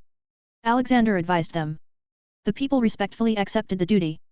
I will make sure this city is preserved in its original state. You don't need to worry about people finding you anymore. Zuko assured them. We have been promised many things many times, Prince Zuko, only time will tell if you are good or just like your father and grandfather. The tribe's chief said. Okay, folks. It's time we leave. Ong here needs to practice his newly learned firebending now. I will be leaving food rations for you all in the old storage. They will last a whole year for you, but by then the war would be over and Zuko here would be the Fire Lord. Alexander declared. They all came out of the deep mountains and returned to Appa. So, where are we going now? Toph asked. We are now going to Boiling Rock. I am going to destroy that prison. At least the part that is holding innocents. Alexander announced. So, we are starting an official war with the Fire Nation. Ong asked. Haha, no. I am starting a war with the Fire Nation. You will just fight Ozai. That is your destiny that you must complete. I am just there to enlighten the path and also save a few innocent souls. Ah, from this, I remembered something. We will go to the Western Air Temple after this. He revealed. Then what am I to do? Zuko asked confusedly. When Oze will be out, fighting Ong, you will be consolidating your power. Wars and fights are not always won with fists, sometimes politics can do a better job at less cost. He advised. It was not just for Zuko but for Ong too. The two needed to learn politics to truly understand what it meant administering the world. Zuko was never taught how to be a good Fire Lord. For most of his life, he just tried to impress his father and eventually got banished. He lacks the teachings and experience, but good for him, if his sister turns out good then she can help him as she has plenty of experience in politics and manipulation. Ong, on the other hand, didn't even get to leave the air temple to learn the other bendings before he got stuck in the iceberg. He may be more than 100 years old but he was still a child. He lacks experience on how to help people by ways not involving your fist. After flying for a while they came close to the Boiling Rock. The Boiling Rock was an extremely secure Fire Nation prison known for its history of unsuccessful escape attempts. The prison was situated on a volcanic island in the middle of a boiling lake, hence its name. The most dangerous criminals, both domestic and foreign alike, were sent here. These prisoners included thieves, traitors, and prisoners of war. Around the prison were many airships floating, keeping the surroundings secure and making sure no jailbreak happens. Well, this place looks heavily guarded. So, what's the plan? Sokka asked with his boomerang ready. It is simple. I go in, release prisoners, slap some fire benders, and return. Meanwhile, you drink tea with my friend Iroh. Alexander bluntly stated. You will go alone in there? Ong worriedly asked. Haha, kid, I have faced beings capable of destroying worlds with a mere flick and still won easily. This is nothing. You just wait here. Or, you can go to a nearby uninhabited island and practice. Iroh can oversee you. He suggested. They protested that they wanted to help but he denied. He could work more efficiently and faster if he went alone as he didn't need to worry about protecting himself. The team Avatar also needed a lot of training before they could fight efficiently. On the island was a lake with boiling water and its middle was the prison. The only way on and off from it was by using gondolas. After a few minutes, Alexander flew above the prison. All the guards on the ground were pointing fingers at him. Oh look, a weird bird. No, that doesn't look like a bird. FCK. It's a man. God damn it, sound the alarms. The third guard shouted. Boom. Too late, Alexander came down with a very loud thud. Everyone around him fell down on their knees. You can see the Boiling Rock and prison on my Discord https://discord.gg/dghkrn or see them on Instagram https://www.instagram.com/MisterImmortal novel. 30 advanced chapters are available on patreon.com/MisterImmortal. Special thanks to Douglas Flower Umar Latif. 434. Western Air Temple. He started pushing people around. All the big sinners who liked torturing their prisoners in ways unimaginable were simply thrown into the boiling water of the prison island's boiling lake. Nothing could be a bigger punishment than that for them. He kept on dealing with guards and made an inspection of the prison. It was clean but also not that good of a place. There was constant bullying by the Fire Nation guards, telling the prisoners that their homes had been captured or that their family was dead. This worked badly for their mental conditions. Also, the heat was unbearable for them. He saw people from various nations and tribes that were against the Fire Nation. This made it even worse for them. Still, if one laid low, they wouldn't find too much trouble. There were just a few guards who went overboard. Then finally he saw the warden of the prison. He looked at the man's sins and was surprised that it was so low. He looked at his past life and found out that the warden was extremely demanding and impatient but he was still not inhumane. He didn't lack empathy as he deeply loved his family. He was just too professional. Another interesting thing he found out was that he was the brother of Michi. The Fire Nation governor sent to Omashu that Alexander caught. The man was still living in Omashu with his family under the eyes of King Bumi. Seeing this, Alexander decided to not kill this one. But he still continued dealing with other sinner guards. Who are you? The warden asked. I am Alex but people usually call me the spirit god, Alexander announced. The warden's eyes widened. He was not going to believe it but he did when he saw the man using various styles of bending and he was sure that the avatar was supposed to be a bald kid, not an old man. I am taking over this prison. You can keep the job but you will have to work for me. Alexander proposed. But I work for the Fire Lord, he argued. You still can, just not the same one, Alexander said and called for Zuko to come. He used his anywhere door this time. Meet Prince Zuko, the next Fire Lord. He has the support of me, General Iroh, and the Avatar. Can Oze win now? Alexander asked. Prince Zuko? But he's exiled. How can H? The warden was stopped from speaking more by Zuko. You are my uncle, that is why I will not get angry, but remember one thing, I will be the Fire Lord. I have strength and support. You can either join me or rot in prison. Zuko sternly said. It was obvious he was trying to solidify his image as a ruling figure. It also seems to work, as the warden looked a bit scared.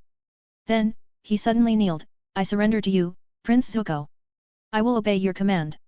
Then release all the innocents jailed here, no matter which kingdom they're from, Alexander ordered. After a few hours, all the innocent political prisoners were released. Alexander did some health checks and let them go. They all were from other nations. Many people from the Water Tribe were imprisoned there too. Also, a Kyoji warrior. Alexander just used his anywhere door to send them to their places. But the Kyoji warrior wanted to come with them as she knew the Ong gang. Alexander returned with Zuko to a small nearby island where they were training. Oh, Sokka, how are you? The girl, Suki, ran to him and hugged him. Then she planted a kiss on his cheek. Everyone was looking at the interaction suspiciously. Sokka, didn't you promise you that you would come back to her and marry her? Alexander asked, alarming both Sokka and Suki. What? Suki shouted. After that, what happened was the torture of Sokka. Suki turned out to be a very talented warrior and punisher of bad deeds. Let's go to the Western Air Temple as planned, Alexander announced. They all got onto Appa's back and started their journey. Alexander had forgotten a big detail about what he had done in the past and he was going to rectify it. Why are we going to the temple? Shouldn't we be preparing for the war? Toph asked. No need to worry about that. Dobby has relayed the message to all other major powers who are oppressed by the Fire Nation. On the day of the Black Sun, they all will jointly attack the Fire Nation. I will be with Ong and Zuko, to help complete their task. He explained the plan. And then I will happily retire to my beloved tea shop, Iroh commented. Haha, sure. In fact, why don't you start tea farming? It is surely a very profitable business. Alexander proposed. Ah, that I will leave to the young people. I am too old for farming and want some rest now. Iroh said. Ha, sure, we can have our Sokka man the fields then. I'm sure he can't do anything else after losing his dignity so brutally. Toph japed. No, he is going to be my horse from now on. Suki huffed. She was still sitting on the back of a beaten Sokka. Amidst a few jokes and laughter, they eventually reached their destination. The Western Air Temple was one of the 4 original temples of the Air Nomads and one of the 2, the other being the Eastern Air Temple, that exclusively housed female airbenders. It was located in the mountains north of the Fire Nation. The temple was notable in that, unlike the other temples, it was situated underneath the edge of a cliff instead of atop a mountain. The spires gave the appearance of having been built upside down, and because of that, the temple was hidden to the passerby. Its design allowed the wind to flow into even the deepest chambers, which made the air nomads feel at home. Avatar Yang Chen was born and raised at the Western Air Temple.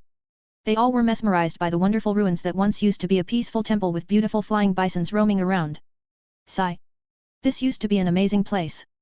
But it was also the first to be attacked due to its close proximity to the Fire Nation. Iroh muttered. They all nodded at that. But Ong's face looked clearly sad. He thought about his old days when he used to play with so many of his friends. He may have never shown it, but he still remembered them all. To him, it was not 100 years, as he had no memory recollection of that. To him, the moment he woke up from that iceberg, his whole world was shattered. Suddenly the whole world was at war and his people were gone. Alexander felt the emotional storm he was going through, so he patted his head. Don't be sad, child. I advise you to keep on looking forward, who knows what it may hold. Wah-ay-ay-ay-ay. Suddenly the voice of a sky bison echoed around the place. They all looked back and saw Appa looking confused too. What was that noise? Ong wondered loudly. Then to their shock, a sky bison flew close by. Appa, seeing his people, flew up to meet them. The excitement and happiness were clear as a day on Appa's cute face. Whoa, there is still a sky bison! Ong exclaimed. Who said there was only one? Alexander said, gaining everyone's attention. Look there, he pointed to one side. Soon many more sky bison started to come to them. There were many little ones too. Haha, look at Appa, he looks so happy, Katara exclaimed. But what came next made them drop their jaws. Many more flying bison came, and on their backs were people in air nomads' clothes. There were men and women alike. All of them were sporting an arrow on their heads. This showed that they were airbenders. Alexander started speaking to remove their doubts. When I came to this place during the attack of Fire Nation, I saw that they were not killing them but capturing them. They were all female airbenders and I knew how they would be treated. So, I saved them all. Not just them but many more monks from other temples. Sadly, most of them denied my help and wanted to hold their ground, saying that they won't be able to live with it if they did not even defend their homes. My people. I am not alone. Ong muttered, his heart was pounding very fast from all the excitement and happiness. Boom! Before anything could happen an explosion occurred, injuring a baby sky bison. Alexander immediately teleported and caught it. Its fluffy body was going cold fast so he quickly used his devil fruit power to bring his body back to the state it was a minute ago. The baby bison immediately got better and looked at Alexander's face. Then he licked it. Haha, go to your mother now, little one. Then he looked at who it was that attacked. It was a man with a tattoo of the third eye on his forehead. But Alexander didn't need to fight him as Bunpiko had come out. Bunpiko had become the spiritual guide of all the airbenders in the past few years. He taught them many things while living on a secluded planet in Alexander's solar system. Bunpiko stood in front of the attacker with a Namaste hand pose. He spoke in a calm yet chilling voice, violence leads to corruption and corruption leads not to nirvana. Repent you can right now or he who exerts violence upon others, by violence shall he be taught. You can see the warden, Suki, Air Bisons, Western Air Temple, and the attacker on my Discord https://discord.gg/dghkrn or see them on Instagram https://www.instagram.com/MisterImmortal novel. 30 advanced chapters are available on patreon.com/MisterImmortal. Special thanks to Douglas Flower Umar Latif. 435. French fries for love. The man who attacked them was an assassin from Fire Nation. He had somehow developed an ability called combustion bending. Combustion bending was a form of telekinetic fire bending. It consists of the ability to channel chi through the forehead, often marked by an intricate third eye tattoo, superheating the surrounding air and producing a beam of explosive energy capable of immense damage, both in short and long range. Unlike conventional fire bending, which produces a flame from the body, the technique instead creates a powerful beam that explodes upon contact with a solid surface. Bunpiko simply and peacefully blocked his chi paths, leaving him unable to bend anymore. Just balding your head doesn't make you a saint. You also need to follow the lifestyle. Bunpiko said. Absolutely right, Alexander added and walked up to them. He looked at the firebender kneeling on the ground. His chi was blocked and he was continuously trying to use it, which caused immense pain in his body. Alexander checked his sins first and then shook his head in disappointment. This man can never reach heaven even if he repented for the rest of his life. He has killed 98 children by now, all were assassinated for political reasons. Alexander grabbed him by his collar and lifted him in the air. He walked over to the edge of the floor, beyond which was a very deep ravine. The man finally started showing signs of fear, but Alexander didn't show him mercy. Don't look at me like that. I bet all those kids looked at you for mercy too. He then released his grip. The man fell with loud screams. Alexander looked back and saw everyone was staring at him. Sometimes, showing mercy to a criminal is an injustice to those he has harmed. One holding a position of power can never be all-forgiving, he said. But, the monks at the air temple taught me to never kill and try to solve things using my mind and tactics. I should only use force to defend. Ong argued. Those are good morals, Ong. But look around you. This whole place was destroyed by people. If I had not come and saved everyone, then things unimaginable would have happened to all the women living here. The idea of non-violence is good when the world knows restraint, when kingdoms fear war and do not advocate it. Showing your other cheek when someone slaps is only good until they are slapping, but when they try to burn you or your loved ones, that is when non-violence ends and justice begins. Think about this, Ong, think about all the things you've seen till now. Try to create your own narrative instead of following others. Alexander replied. But what about all the things I have been taught until now? Ong asked with a conflicted look on his face. It seems he had started doubting Alexander now. The things he was taught were suddenly being told to be invalid. It was hard to accept. Alexander calmly looked at him. He understood what was going on in his mind. You are the avatar, little one, you are supposed to enlighten others' path and bring peace. No one can make decisions for the avatar, not even me. The dragons who taught you firebending, your teachers in Air Temple, we were all just advisors. The final decision always lies in you. Saying that, Alexander left Ong to talk with his fellow airbenders. Maybe that would give him some clue on what to do. In Iroha's tea shop in Ba Sing Se. Bells. It signifies that a new customer came in. Angela lifted her head to see who it was and it turned out to be her favorite customer. Komei and Dobby followed her gaze. You like him? Do you want to kissy him as brother Leo does with Nat? Komei innocently asked. Angela got flustered and it was the first time anyone had seen such an expression on her face. What are you saying? I am Princess Angela. I don't do that. Yup, you're definitely love-struck. But don't chase after him, he's too dense and is only interested in cabbage, dried seaweed, and games, Dobby advised her. But she ignored and happily went to talk to the bald guy. What can I get you? Saitama looked at her in disappointment. Ah, it's okay, I was leaving, you guys don't have French fries. French fries? What is that? Angela asked, noting down her crush's favorite food. Ah, it is potatoes cut into rectangular slices, dipped in flavorful batter, and then fried, Saitama explained and got up to leave. Wait. We sell it, just wait a minute, she claimed and ran into the kitchen. Saitama just sat back down and drank the tea for the time being. Dobby then asked Ty Lee near the counter, hey, why is she acting like this? Oh, well, something happened yesterday. Angela and I were just roaming around the city when we saw him. Initially, Angela was disgusted by him. She said he looks so plain and weak. She wondered why he was with the old man. So, she challenged him to a fight. Ty Lee recited the whole ordeal. Let me guess, she got defeated miserably, Dobby said. Oh, it was much more than that. Saitama didn't even move. He just extinguished her blue flames by blowing at them. Just his blow was strong enough to throw her a few feet away. You know what Angela is like? She got angry and started firing her lightning at Saitama, but he was still unfazed. After a while she was so tired that she fell down, her hair was a mess. Then Saitama walked to her and patted her shoulder and said, don't be sad that you are not stronger, be happy because you know you can get stronger. There's no limit. Saitama then punched towards the sky so hard that it sounded like the sky would fall at any moment. Then to our shock, all the clouds in the sky disappeared due to the punch. Then I saw it.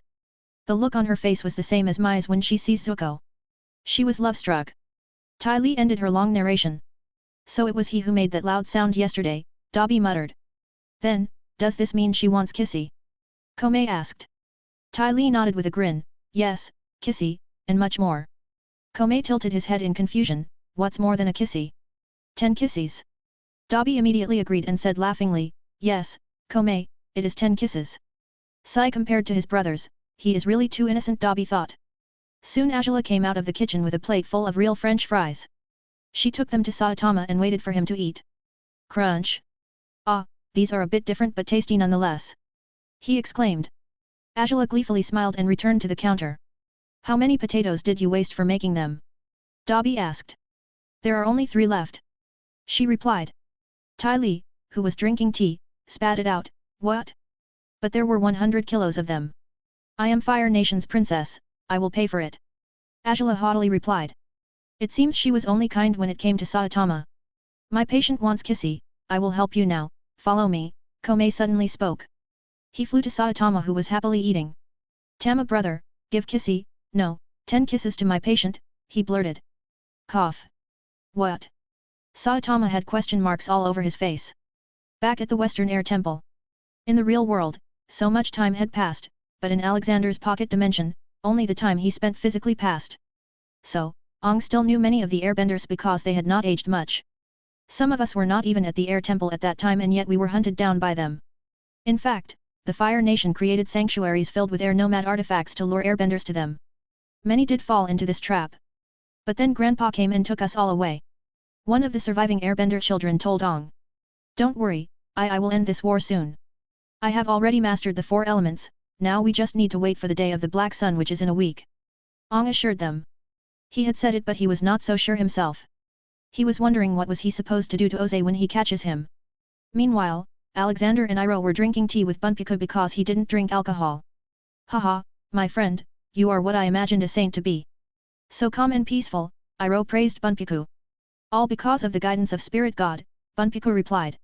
When did I give him guidance? Alexander confusedly asked himself. You can see Ong, Angela, and Saitama on my Discord https://discord.gg/dghkrn or see them on Instagram https://www.instagram.com/MisterImmortal novel. 30 advanced chapters are available on patreon.com/MisterImmortal. Special thanks to Douglas Flower Umar Latif. 436. Conflicted Young Minds. For the whole of last night, Alexander helped all the airbenders settle down. He helped restore the whole temple and also prepare for the upcoming war. He could deal with it alone, but he wanted the world to feel that they were all united against Fire Nation. This would create a bit of a sense of unity among the nations. Okay, listen everyone. The only job of airbenders will be to drop bombs from high in the sky. Even higher than the airships. You all will have telescopes, so make sure not to make friendly fire. Airbenders will be the air support, earthbenders will be the ground support and the waterbenders will be the naval support. He instructed all the adults. Spirit God, how long do you think this will last? A man asked. Don't worry. Probably an hour or two. If anything too out of the ordinary happens, I will intervene. Don't forget, this is your war for the future. A better future. He said, reminding them why they fought. All the airbenders then ran away to ready their sky bison and loaded all the explosives. He had called a seraph to come out to organize them so they don't make any mistakes. Just when Alexander was about to leave to meet Dobby, Zuko came up to him. Spirit God, can you tell me about my father? I want to know why he became like this. Why would he allow me, his own son, to be killed? Alexander looked at Iroh, who looked a bit saddened for some reason. Tell him, my friend. He won't take my word for it. He still thinks he needs to talk to his father. Iroh said. A/N, remember, this is Zuko different from canon. Here, he never saw the dark side of his father personally or fought his sister seriously because of Alexander. He still doesn't know everything. Alexander told him to sit with him. Not just him, Iroh, Toph, Sokka, and Tsuki also came. Katara and Aang were nowhere to be seen. Alexander started speaking. When Fire Lord Sozin started all this, it wasn't just a war on the world but his own culture. Fire Nation that used to embrace the teachings of the dragons, the teachings of nature and balance changed and became firebenders fueled by anger. Why do you think dancing is banned in the Fire Nation? Remember the dragon dance of the Sun Warriors? Sozai was twisted enough, but he didn't spare his own son Ajalon either. From an early age, he tried to mold him into a person like himself. But, Ajalon may have not stopped the war, he was still better than Sozai or Ozai. This can be seen by how he defended Iroh when Ozai asked Ajalon to make him the next Fire Lord because Iroh lost his only son. Ajalon wanted his Iroh, who was known to be more of a philosopher and calm person than crazy like Sozai or Ozai, to be the next Fire Lord. But conveniently, Ajalon died. Zuko's mother went missing and a few years later Zuko was sent away. Now, it is even confirmed that he was going to kill you, Zuko. Ajala said it herself and you know she was not lying back then. Do you still want to talk to your father? Zuko, I am speaking from experience. When a person becomes too greedy and narrow-minded, they stop caring about family or bonds. To them, everyone is a tool they can use or dispose of when not needed. Look at Ajala, if your father was really worried about her he would have left no stones unturned to get her back. But, nothing like that happened. The rest is up to you, on what you decide. I suggest you trust Iroh. He is more like a father to you than Ozai. Zuko looked at his uncle. He really saw him as his father. The man had only thought about what was good for him and he knew that if it weren't for Iroh, maybe he would have been like Ajala before her medical treatment by Alexander. Thank you, Spirit God, my mind is clearer now. It was stupid of me to question myself like this. Zuko apologetically said. Alexander ruffled his hair. Haha, kid, questioning yourself is a good thing. That is what makes us humans. But, to not lose the way, you should also keep looking for answers.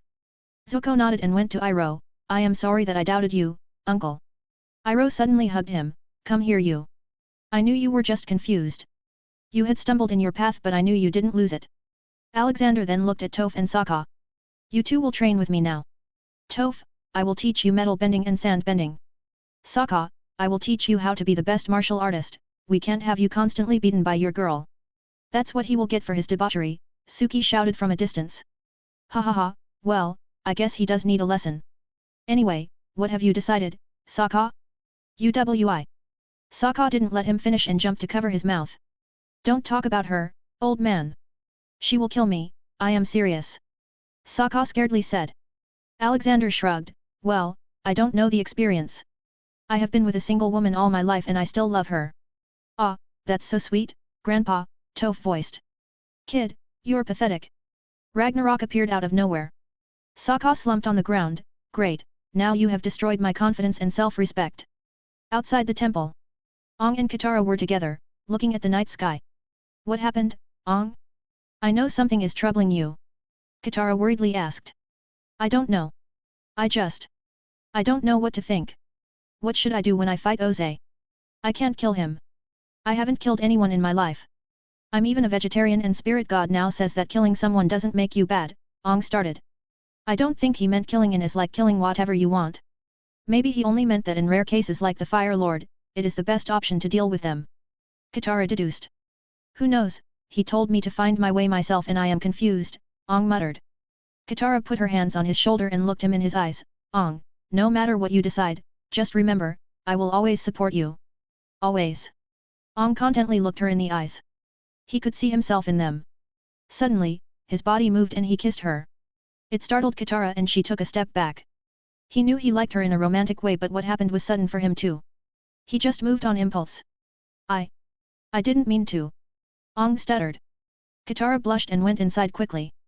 Momo flew to and sat down on his shoulder. His mind was in upheaval at the moment. Kiki.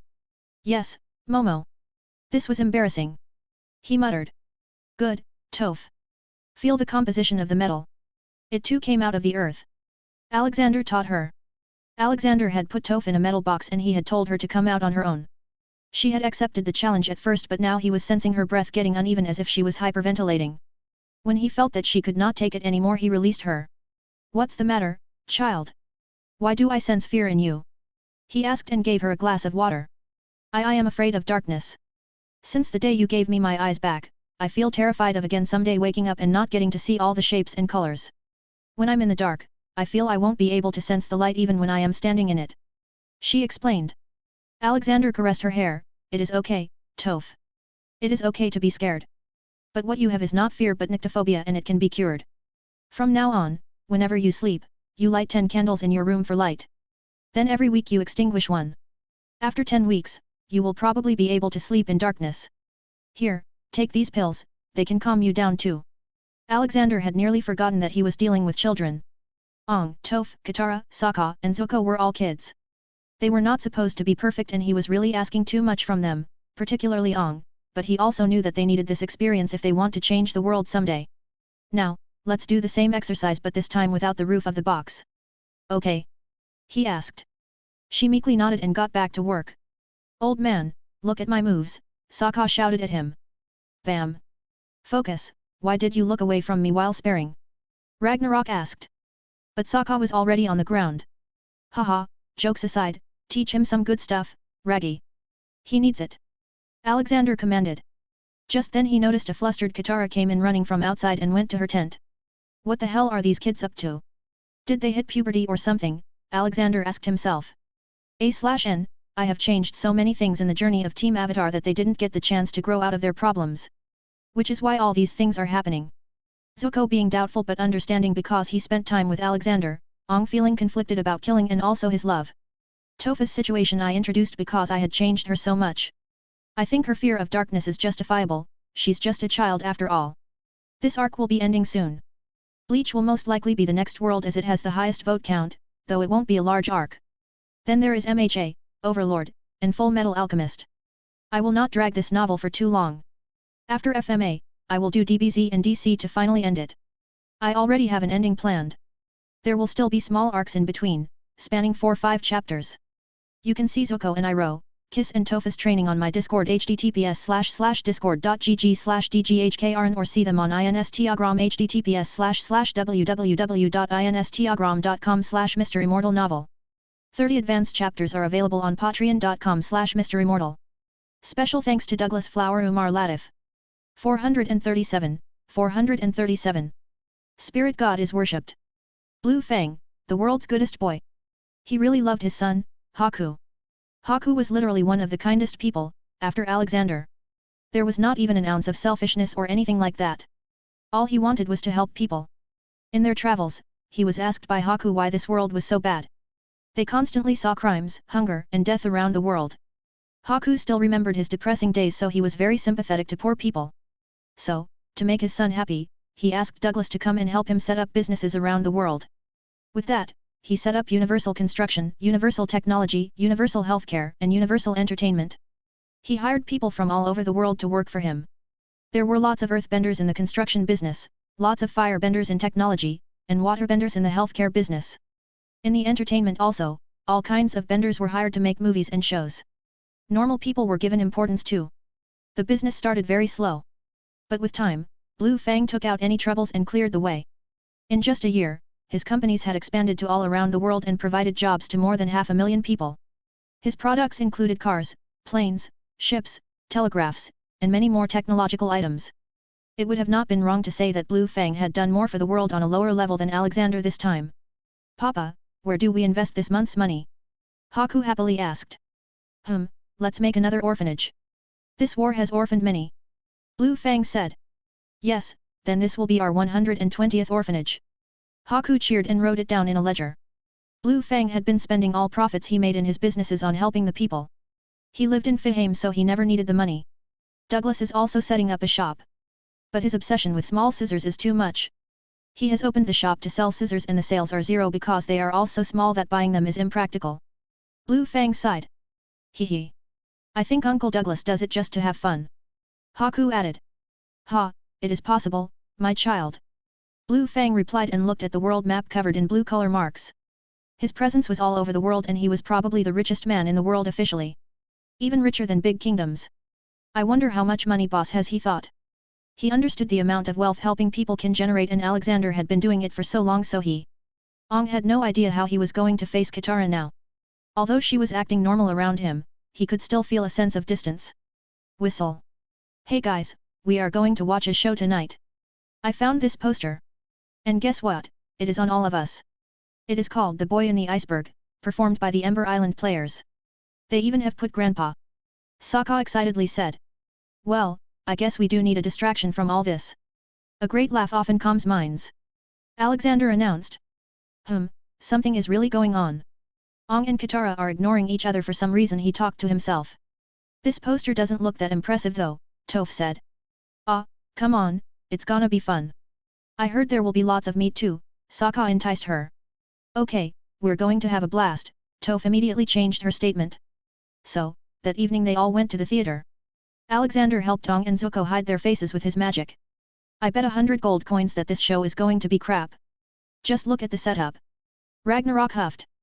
Well, it's about having fun. We're not here just to watch but to relax. Alexander said. To his left sat Ong and to his further left were Zuko and Katara. Alexander sensed a bit of jealousy that Ong didn't get to sit with her. So it is love. Well, I can certainly give it a good push. Zuko, come here, sit beside me, I will tell you a plan for our upcoming attack. Alexander loudly said. It shocked and scared all of them. But then they noticed that no one responded to it and all the people seemed as if they didn't hear them. Haha, don't worry. No matter what we say no one other than ourselves can hear. He assured them. Soon, Zuko exchanged his seat with Ong. Alexander secretly winked at him, making him blush but he did have a smile on his face now. After waiting for a few minutes, the lights dimmed and the play started with a thick, chubby Katara and thin weird-looking Sokka appearing, rowing their boat in the southern waters. Oh, this Sokka is on the spot, the resemblance is uncanny, Ragnarok made fun of Sokka. Making him angry. It started with just making fun of their characters and over-exaggerating Katara. Both Sokka and Katara were fuming about being made fun of. But Toph seemed to enjoy it, ha ha ha, this is so funny. Then an iceberg appeared and from it came out a feminine, childish Ong with pink cheeks and big eyelashes. It was Ong's turn to get angry, is that a woman playing me? Then came Iroh and Zuko. Both of them were pretty accurate though. That is not how I speak, Zuko said. Ha ha ha, oh ho, son, you know the truth. There's no point in denying it. Iroh was continuously laughing. The rest of the things went normal until they reached the part where Alexander was supposed to appear in the Northern Water Tribe. They were hoping for a good laugh, instead what they saw was the exact copy of what happened. Even the actor playing Alexander's role looked pretty much like him. They showed how he punished Zhao and helped the injured moon spirit. Hey, not fair, why does Grandpa gets to have a perfect representation while my character is butchered, Sokka complained. Maybe because there are so many people who pray to him. Even in the Fire Nation, there are many temples to worship Spirit God. Even I sometimes pray to him. He is a religion around the world, Iroh guessed. They all nodded at that possibility. The show went on as normal as everyone started to feel bored, there was also a buffed 6-foot-tall Toph. Then came the kiss part. For some reason whoever wrote the play knew them closely. Ong tried to kiss Katara and she stepped back. The character Sokka came to her and asked if she did not like Ong. Oh ha ha ha, but Ong is like my little brother. I certainly don't see him in a romantic way. The Katara character said. It made real Ong feel bad. He just got up and went out to get some fresh air. The show ended in the second half just how they expected it to, but this time there was just Fire Lord alone as even Azula was not with him anymore. Well, that was fun, Iroh commented. And boring, Ong added. Haha, well, I have learned that if you keep your expectations low you will never get disappointed. Iroh gave his words of wisdom. Then what when the fate of the whole world is on your shoulder? Ong asked. being an avatar does put you in that position. In this case, it is not you but the people who have expectations. But, you shouldn't let them control your mind. Iroh said. They soon came to a beach house and rested there. Alexander had gone to Ba Sing Se to check things up, leaving everyone else behind. Avatar and his team gathered around to discuss a strategy, but Ong had the same problem. He didn't want to kill someone. Getting fed up, he just went to sleep. At midnight, an island appeared in the nearby sea out of nowhere. In his sleep, Ong somehow walked all the way to that island. On an unknown island. Okay, my brothers. This is our annual meeting. What are we going to give to Ji-chan? His birthday is coming. Komei asked. All the tailed beasts were in the expanded full form at the moment. Maybe we should give him another song. Shikaku said. No, that has already been done many times. We need something different now. What about kisses? Saiken suggested. No, we did it last year, Kurama vetoed. While they were discussing, they noticed a sound coming from behind a bush. Soon a bald kid came out. The boy looked at them with wide eyes. Oh. Our secret got busted, capture him. Son Goku shouted. Ong turned around and ran as fast as he could. You can see fake Katara, Ong, Zuko and Iroh on my Discord https://discord.gg/dghkrn or see them on Instagram https://www.instagram.com/MisterImmortal novel. 30 advanced chapters are available on patreon.com/MisterImmortal. Special thanks to Douglas Flower Umar Latif. 438. Wise words of the beasts. I didn't do anything, Ong shouted. He could hear loud thuds behind him. Stoob. Komei covered Ong and ordered everyone. I know this kid, he is Ong. Don't hurt him. He explained. Ong caught his breath. Ha! What is going on here? Oh, meet my siblings. My siblings, meet Ong. He is learning from Ji-chan. Komei gave the introductions. Oh, why didn't you say that earlier? Hey, kid. You got lucky or we would have smushed you. Why are you here though? This is our secret spot. Jayaki, 8 Tails, asked. I don't know. When I woke up I was already here. I was looking for some answers. Ong said. Oh, why don't you meditate? Ji-chan always says that meditation clears the mind. Komei advised him. Come, follow us. We know the perfect spot to meditate, Kokuo said and ran deeper into the jungle. Ong followed behind and they came to a weird ground in the shape of a hexagon. It wasn't made of the earth either. Try meditating here. Ong quietly sat down and closed his eyes. Maybe I should ask the previous avatars. They should know something. Soon, a figure of Avatar Roku appeared sitting in front of Ong. Wah, a ghost, I'm scared of ghosts, Saiken exclaimed. Shhhh. Komei shushed them all. You are right, Ong. All the past avatars, all their experiences and wisdom are available to you, if you look deep inside yourself. Roku advised him in his calm and old voice. So, where am I? What is this place, Roku? Ong asked. Even Roku sounded confused. I don't know Ong. Ooh. We know where we are. Shikaku jumped to answer. Roku looked at all the tailed beasts in deep respect. Greetings to the great spirit beasts. We are currently on the back of a giant lion turtle. He is a truly magnificent spirit. Even older than me and my siblings. Though less powerful, Kurama revealed. Ong and Roku both were shocked by this. You mean, the lion turtles from the ancient stories? Whoa! That is amazing. To think they still roam the world. But Ong, I see that you are lost in more ways than one right now. Roku said. Ong nodded, even though spirit god saved air nomads and they are back. Everyone expects me to take Fire Lord's life. But I don't know if I can just do that. In my life, I tried to be disciplined and show restraint. But it backfired when Fire Lord Sozin took advantage of my restraint and mercy. If I had been more decisive and acted sooner I could have stopped Sozin and the war before it started. I offer you this wisdom, Ong. You must be decisive. Roku gave his advice and disappeared. Ong then tried to speak with Avatar Kyoshi. Avatar Kyoshi, I need your wisdom. Soon, she appeared. When I was young, I hated the world. I blamed them for my hunger, poverty and sadness-filled days. But then, Spirit God showed me the true meaning of compassion. Without him, I would have turned out cruel. But, I also know when I must show compassion and when firmness. When Qin the Conqueror threatened the balance of the world, I stopped him and the world ushered in an era of peace. But you didn't kill Qin. Technically he fell to his own doom because he was too stubborn to get out of the way. Ong argued. Personally, I don't see the difference. But I assure you, I would have done anything to stop Qin. I offer you this advice, Ong. Only justice will bring peace. With that, Kyoji's image vanished. How many ghosts does he have? Saiken confusedly muttered in the background. Those are not ghosts, you fatty, they are the past incarnations of Avatar, Shikaku told him. Ong was not satisfied with this answer either. So, next, he called Avatar Kuruk. Ong, I would have lost my wife to KOH, the face stealer, if it was not for Spirit God. I lived my life having fun and did whatever I wanted to, ignoring the whole world. I could have done things I didn't. Ong, you must actively shape your own destiny and the destiny of the world, Kuruk said and disappeared. Ong held his head in even more confusion. So, Ong thought maybe an air nomad avatar would understand him, so he called for Avatar Yang Chen. As soon as she appeared, Ong asked her, Avatar Yang Chen, the monks always taught me that all life is sacred. Even the life of a tiny spider fly caught in its own web. Yang Chen nodded, yes, all life is sacred. I know, I'm even a vegetarian. I always try to solve my problems by either being quick or clever. I only used violence as a necessary defense, and I've certainly never used it to take a life. Ong babbled. Yang Chen quickly made him stop. Avatar Ong, I know that you are a gentle spirit. And the monks have taught you well. But this isn't about you, this is about the world. The monks only know how to train an airbender, not the avatar. But the monks taught me that I have to detach myself from the world so my spirit could be free, Ong interjected. This was the reason why I left my air temple at an early age and met Spirit God.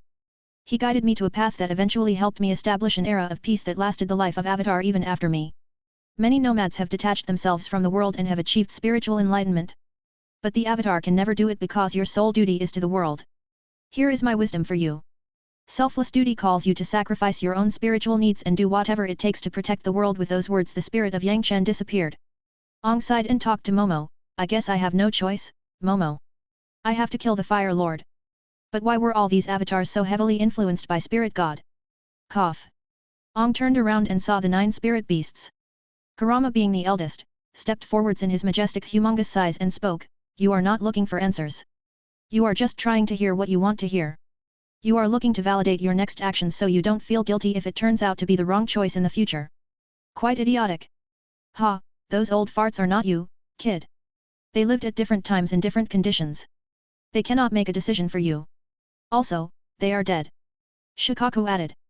Komei then flew closer to him. Ong, you have probably misunderstood Ji Chan's words. He isn't ordering you to just kill him. He is telling you to choose your own path. Don't worry about consequences or possible regret, because no matter what you do, there will always be regret. Ji Chan himself gives people chances to correct themselves a lot of times. He is not heartless, but just practical because he has seen too many people like Oze in his life. I am sure no matter what you do, he will support you. Ong was shocked hearing such wise words from all the tailed beasts. He had met Komei the most times, and from his behavior, he thought they were like kids. Matatabi, the calmest of the bunch, read his thoughts. We may act like playful kids, but that is only because of our beloved Ji Chan. We are more than 1,000 years old, child. We have seen both the good and bad sides of humanity. And no matter what you do, kill him or not, there will always be sins and injustice in the world. You can't end it with just one person. So, do what your heart says. Go and talk to the lion turtle. He is one of the oldest beings in this world, he may have your direct answers. Ong respectfully bowed to all the tailed beasts.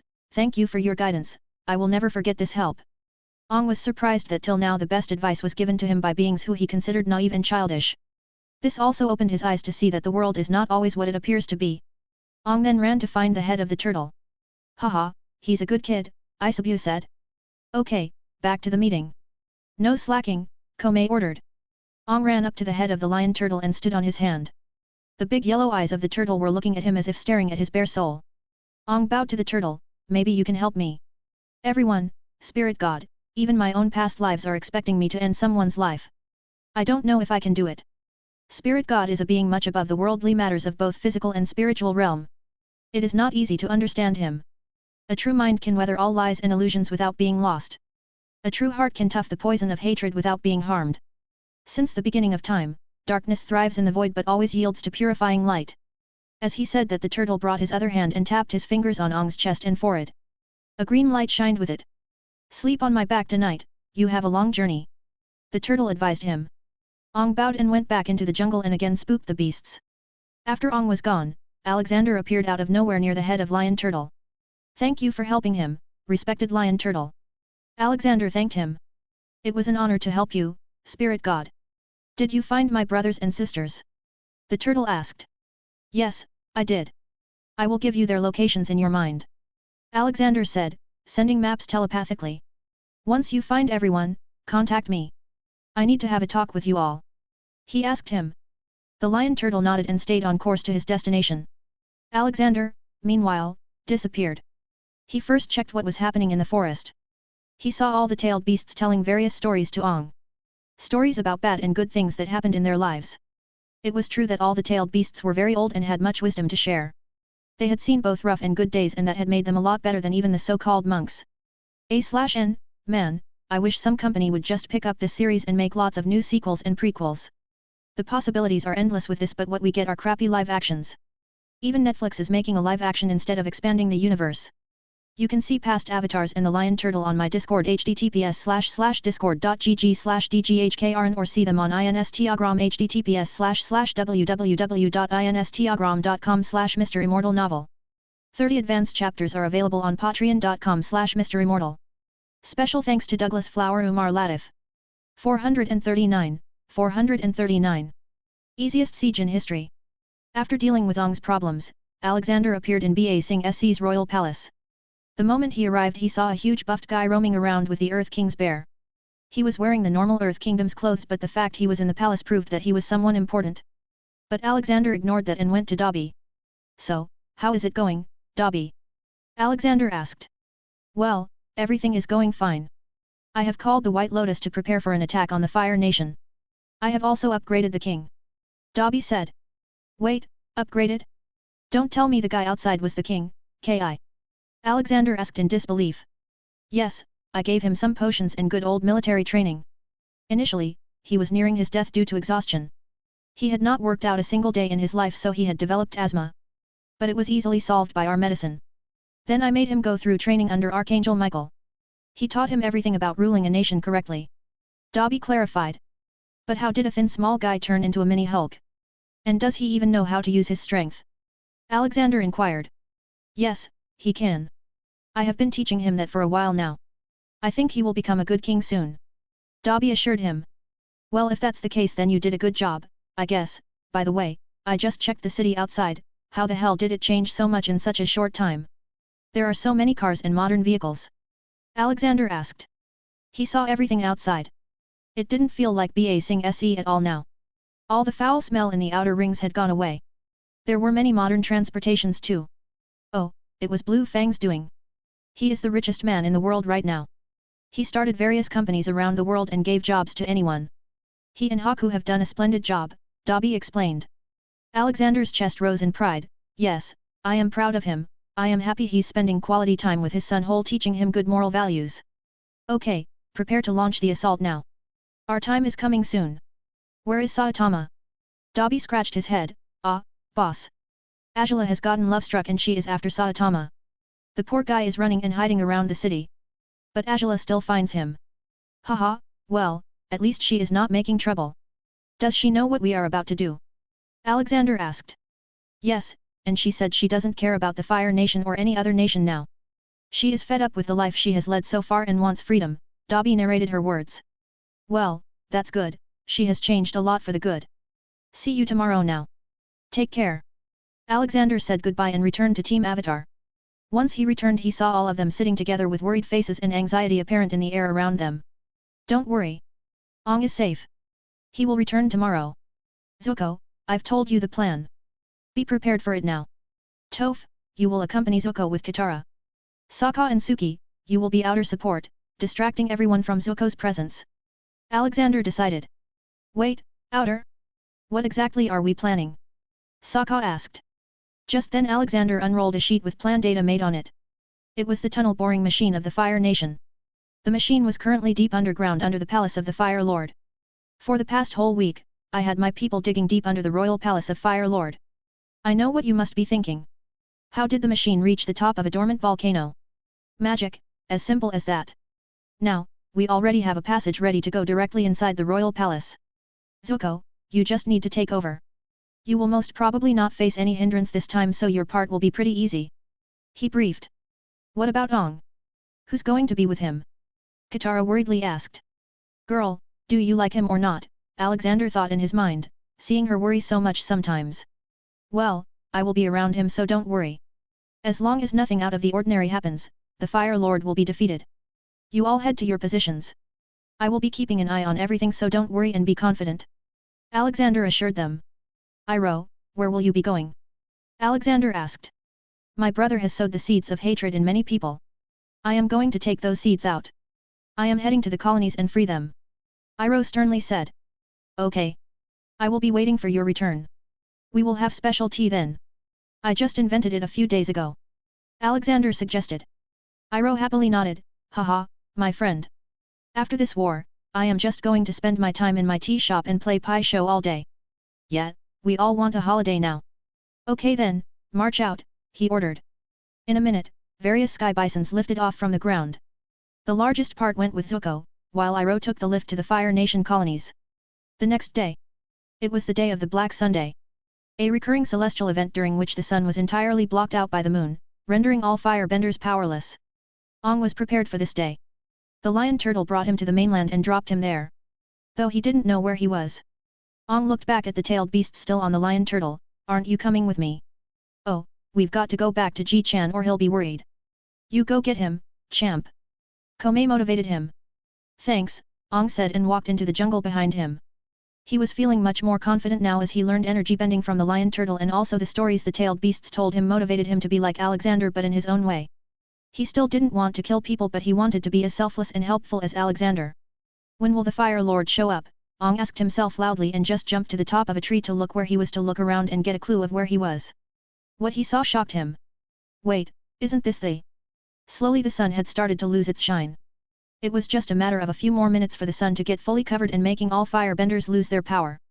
Zuko, Katara, and Toph had entered the palace from the underground. They all rushed to the main chamber where Ozai usually sat and gloated over his power. Zuko broke in by kicking the door, Father. He was expecting that he would at least face his father if he had not left to fight the Avatar. But again, fighting the Avatar that day would have been foolish, so he was expecting to meet him here. But, the place was empty. The fire that usually stayed ignited behind the throne wasn't there and the throne was empty. Where did he go? Zuko asked himself. He loudly shouted for anyone to come and answer his questions. After a while, 5 men entered. They all were wearing fire priests' uniforms. Zuko recognized the eldest of them, Grand Sage. Prince Zuko, we have grave news to tell. Your father has deserted the palace. The army is unsupervised and there is no one ruling right now. You must take responsibility, the Grand Sage informed him. What? But why would he run away? He is no coward. Zuko refuted them. He knew his father far too well. But the Grand Sage shook his head, no, Prince Zuko. We are telling the truth. Something has gotten hold of your father. We sensed instability and darkness within him when we last saw him. We fear he has done something no one should do to gain power. Yes, that is something he would do. If he has deserted then that means this foolish war is over. Relay my message, tell all the troops to stop. Anyone who tells me where my father is hiding will be rewarded too. Zuko announced. He himself was very confused by the situation but he did what he had to. I will be taking over as the Fire Lord, Great Sage. Start preparing for the ceremony, he ordered. The priests bowed and respectfully left. Well, that was easy, Toph spoke. Boom. Where are they? Tell me, I will beat the Fire Lord, Sokka entered while shouting. After entering, he was greeted by the plain faces of everyone else. What? Why do you guys look like the Fire Lord stole your food? The Fire Lord ran away, Katara told him. You can see Fire Palace on my Discord https://discord.gg/dghkrn or see them on Instagram https://www.instagram.com/MisterImmortal novel. 30 advanced chapters are available on patreon.com/MisterImmortal. Special thanks to Douglas Flower Umar Latif. 440. Sozan's Comet. Ong was shocked to see the Fire Nation capital in the distance. He assumed he was supposed to fight Ozai here. So, he waited and waited. But then he got fed up as no one came. The solar eclipse had already started to pass as well. I hope they were successful, Ong muttered to himself. Hey, what are you doing here, Ong? Suddenly Alexander appeared. Oh, Grandpa, I was waiting for Ozai here, Ong said. Haha, he's not coming here, Ong. Come with me, Zuko has already taken over the Fire Nation. Ozai ran away somewhere. He told him. Ong quickly thought of a reason, he probably ran because of the solar eclipse. I bet he's going to come back during the Sozan's comet. Yes, most likely. But you've got nothing to fear now, Ong. You will have the support of the whole world when you fight him because no one's got anything better to do now, Alexander said, trying to make him feel less anxious. Just as they came to the Fire Lord's palace, Katara came running and hugged Ong. Ong, are you okay? Where were you? We were so worried about you. She cried. Ong genuinely felt a bit at ease, seeing that she was worried about him. Katara, you won't believe it, I met a lion turtle. He was as big as an island. I also met all the spirit beasts, all 9 of them. What? What were those potatoes doing there? Alexander wondered. Although he was faking it, he didn't want them to get sad that their surprise got revealed before they could present it. Hee, nothing, Ji-chan, we were just playing with Uncle Turtle. Komei clarified. Alexander didn't force him to speak. Okay, let's go in then. This was probably the easiest and most non-violent siege in the history of sieges. They entered the royal palace which now didn't feel ominous as before. Iroh had also returned now with Azula. Ah, I didn't even have to do anything and justice was served, I guess the heavens didn't want any more bloodshed, Iroh muttered as he walked up to him. You know what your brother is planning. He won't give up that easily. Alexander reminded him. Yes, I know, being stubborn is in the blood. But I hope he doesn't do something too stupid. Iroh muttered. While they talked, Azula circled around Zuko as if checking his royal regal clothes and asked Zuko in a not-so-friendly tone. So, my good brother is going to be the Fire Lord, huh? How does it feel to have so much power? I bet it is amazing, Fire Lord Zuzu. Well, I feel burdened. So many people are looking up to me, watching me closely to know what kind of Fire Lord I will be. I really have too much work to do. All the damage that has been done to the world will take a lot of time to heal, Zuko said. Stop being such a crybaby, this was why father wanted me to be the Fire Lord, she scowled. Then, do you still want to? Zuko asked, looking her in the eyes. Hell no, I am happy and free now. I don't need to see the ugly mugs of all the soldiers every day now. I can see my sunshine every day whenever I want, Azula fanatically said. Alexander noticed Azula looking at the shining bald head of Saitama in the distance. This is getting weird, Alexander thought. Ong walked and patted Zuko's back, and you will have my support in repairing the world. Remember, it is the Avatar's duty to bring balance. Thanks, Ong, Zuko smiled at him. Hey, does anybody want some tea? I made it to drink in the war but the war didn't come, Iroh asked everyone there. Yes. I think I will. Uncle is the best. Everyone agreed. Iroh was everyone's favorite, it seemed. It was a good evening. The soldiers of the Fire Nation were also resting now because there was no war to fight now. My friend, do you know where my brother is hiding right now? Iroh asked. No I don't but I can try to find him. Alexander tried to Oxio Oze to him. But it failed and nothing appeared. Well, it seems he's either dead or too far away, Alexander said, unsure of it himself. His Oxio didn't help him this time even though it was supposed to work throughout the space. In the spirit realm. We wait for Sozan's comet now. When the time is right, I will help you kill the Avatar, Vado said, putting Oze in even more rage. Now, don't get angry, you will get your nation back. I had to forcefully drag you here, otherwise, you would have gotten yourself killed. Vado explained. They eventually reached the Tree of Time where Vado was caged. We will try to control all the beings of the spirit realm now and unleash them on the physical world. Let's get to work, Oze. Vado was basically using the body of Oze as his servant now. When will we go back? When? Oze asked with a shout.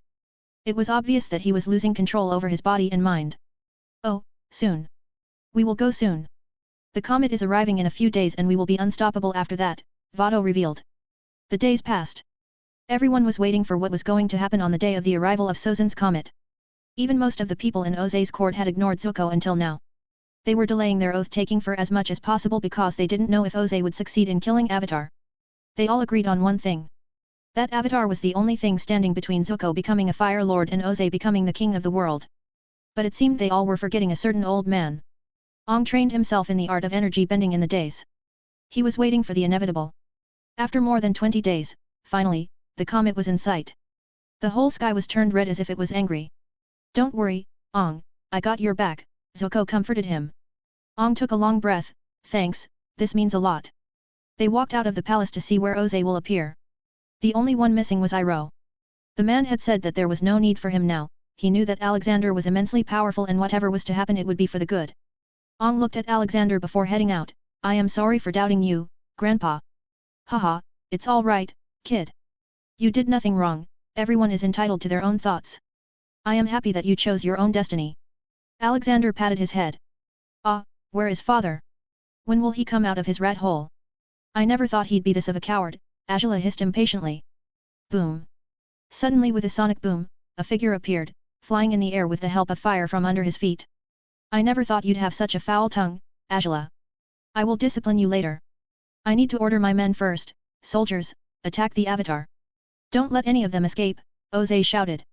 The soldiers looked to their left and right and then stepped forward, but then a thundering roar came. If any of you take even a step forward you will lose your leg, Alexander warned. One or two bravehearts thought he was joking and moved forward, only to get their legs burned by the ground as it turned into lava. All the soldiers stopped. What are you doing? Attack them, Oze shouted from mid-air. You have lost your right to order them. Now, if you want to prove yourself then you must fight the avatar. Alexander proposed. Fair enough, Oze accepted. The comet was still in the air and he was feeling invincible. Ong flew to Oze and attacked him. Oh, I can't believe I am now fighting a child, Oze ridiculed him. Says the man who burned the face of his teenage son, Ong replied back.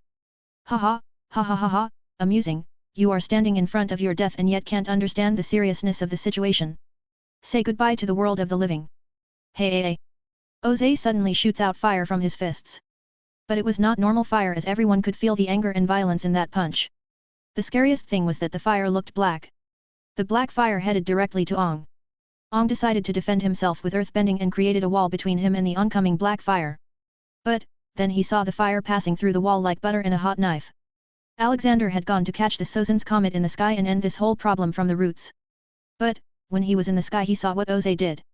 He wondered if Oze really did make a deal with the devil. But he could not feel any sort of demonic presence over his body. How did he get the black fire?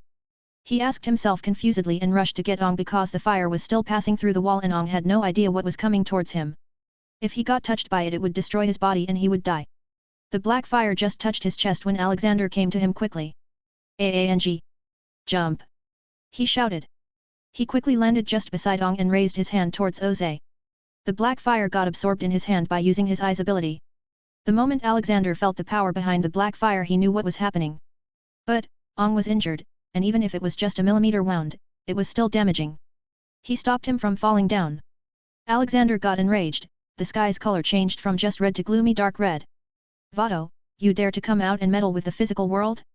It seems you have forgotten me. Alexander shouted coldly. Anyone who was experiencing this felt chills run down their spines. Aang is not alone. He announced. Suddenly, in a dramatic way, the images of all the previous avatars appeared in a line on Alexander's left and right. He stood in the middle with his hands resting Ong's shoulder, sending his energy into Ong's body, healing him. Aang is not alone. The muffled voice of all the previous avatars also came. The people of the Fire Nation's capital witnessed the scene firsthand. Many of them dropped to their knees and started praying to the spirit god, asking for forgiveness for whatever crime they committed in their life. Vado. 1 minute is all I give you to leave that man's body. Or else, I will beat you out of him. He threatened him, unleashing his full aura that made the warriors and people of the whole world kneel on the ground. Even Vado was feeling the pressure and he was thinking that maybe it was not a nice plan to fight the spirit god. But, he knew that he wouldn't be killed by spirit god as he was a necessary force of nature, without him, there can be no balance. Time over. All the images of the previous avatars combined into one and it entered into Ong's body, making him go into his avatar state but this time he was in control of it. But it would take him a few minutes to orient himself. Alexander meanwhile flew to Oze, Vado, to beat Vado out of the mortal body. You can see Ong and Katara, Angela, Oze, Sozan's Comet and previous avatars on my Discord https://discord.gg/dghkrn or see them on Instagram https://www.instagram.com/MisterImmortal novel. 30 advanced chapters are available on patreon.com/MisterImmortal. Special thanks to Douglas Flower Umar Latif. 441. Revelations.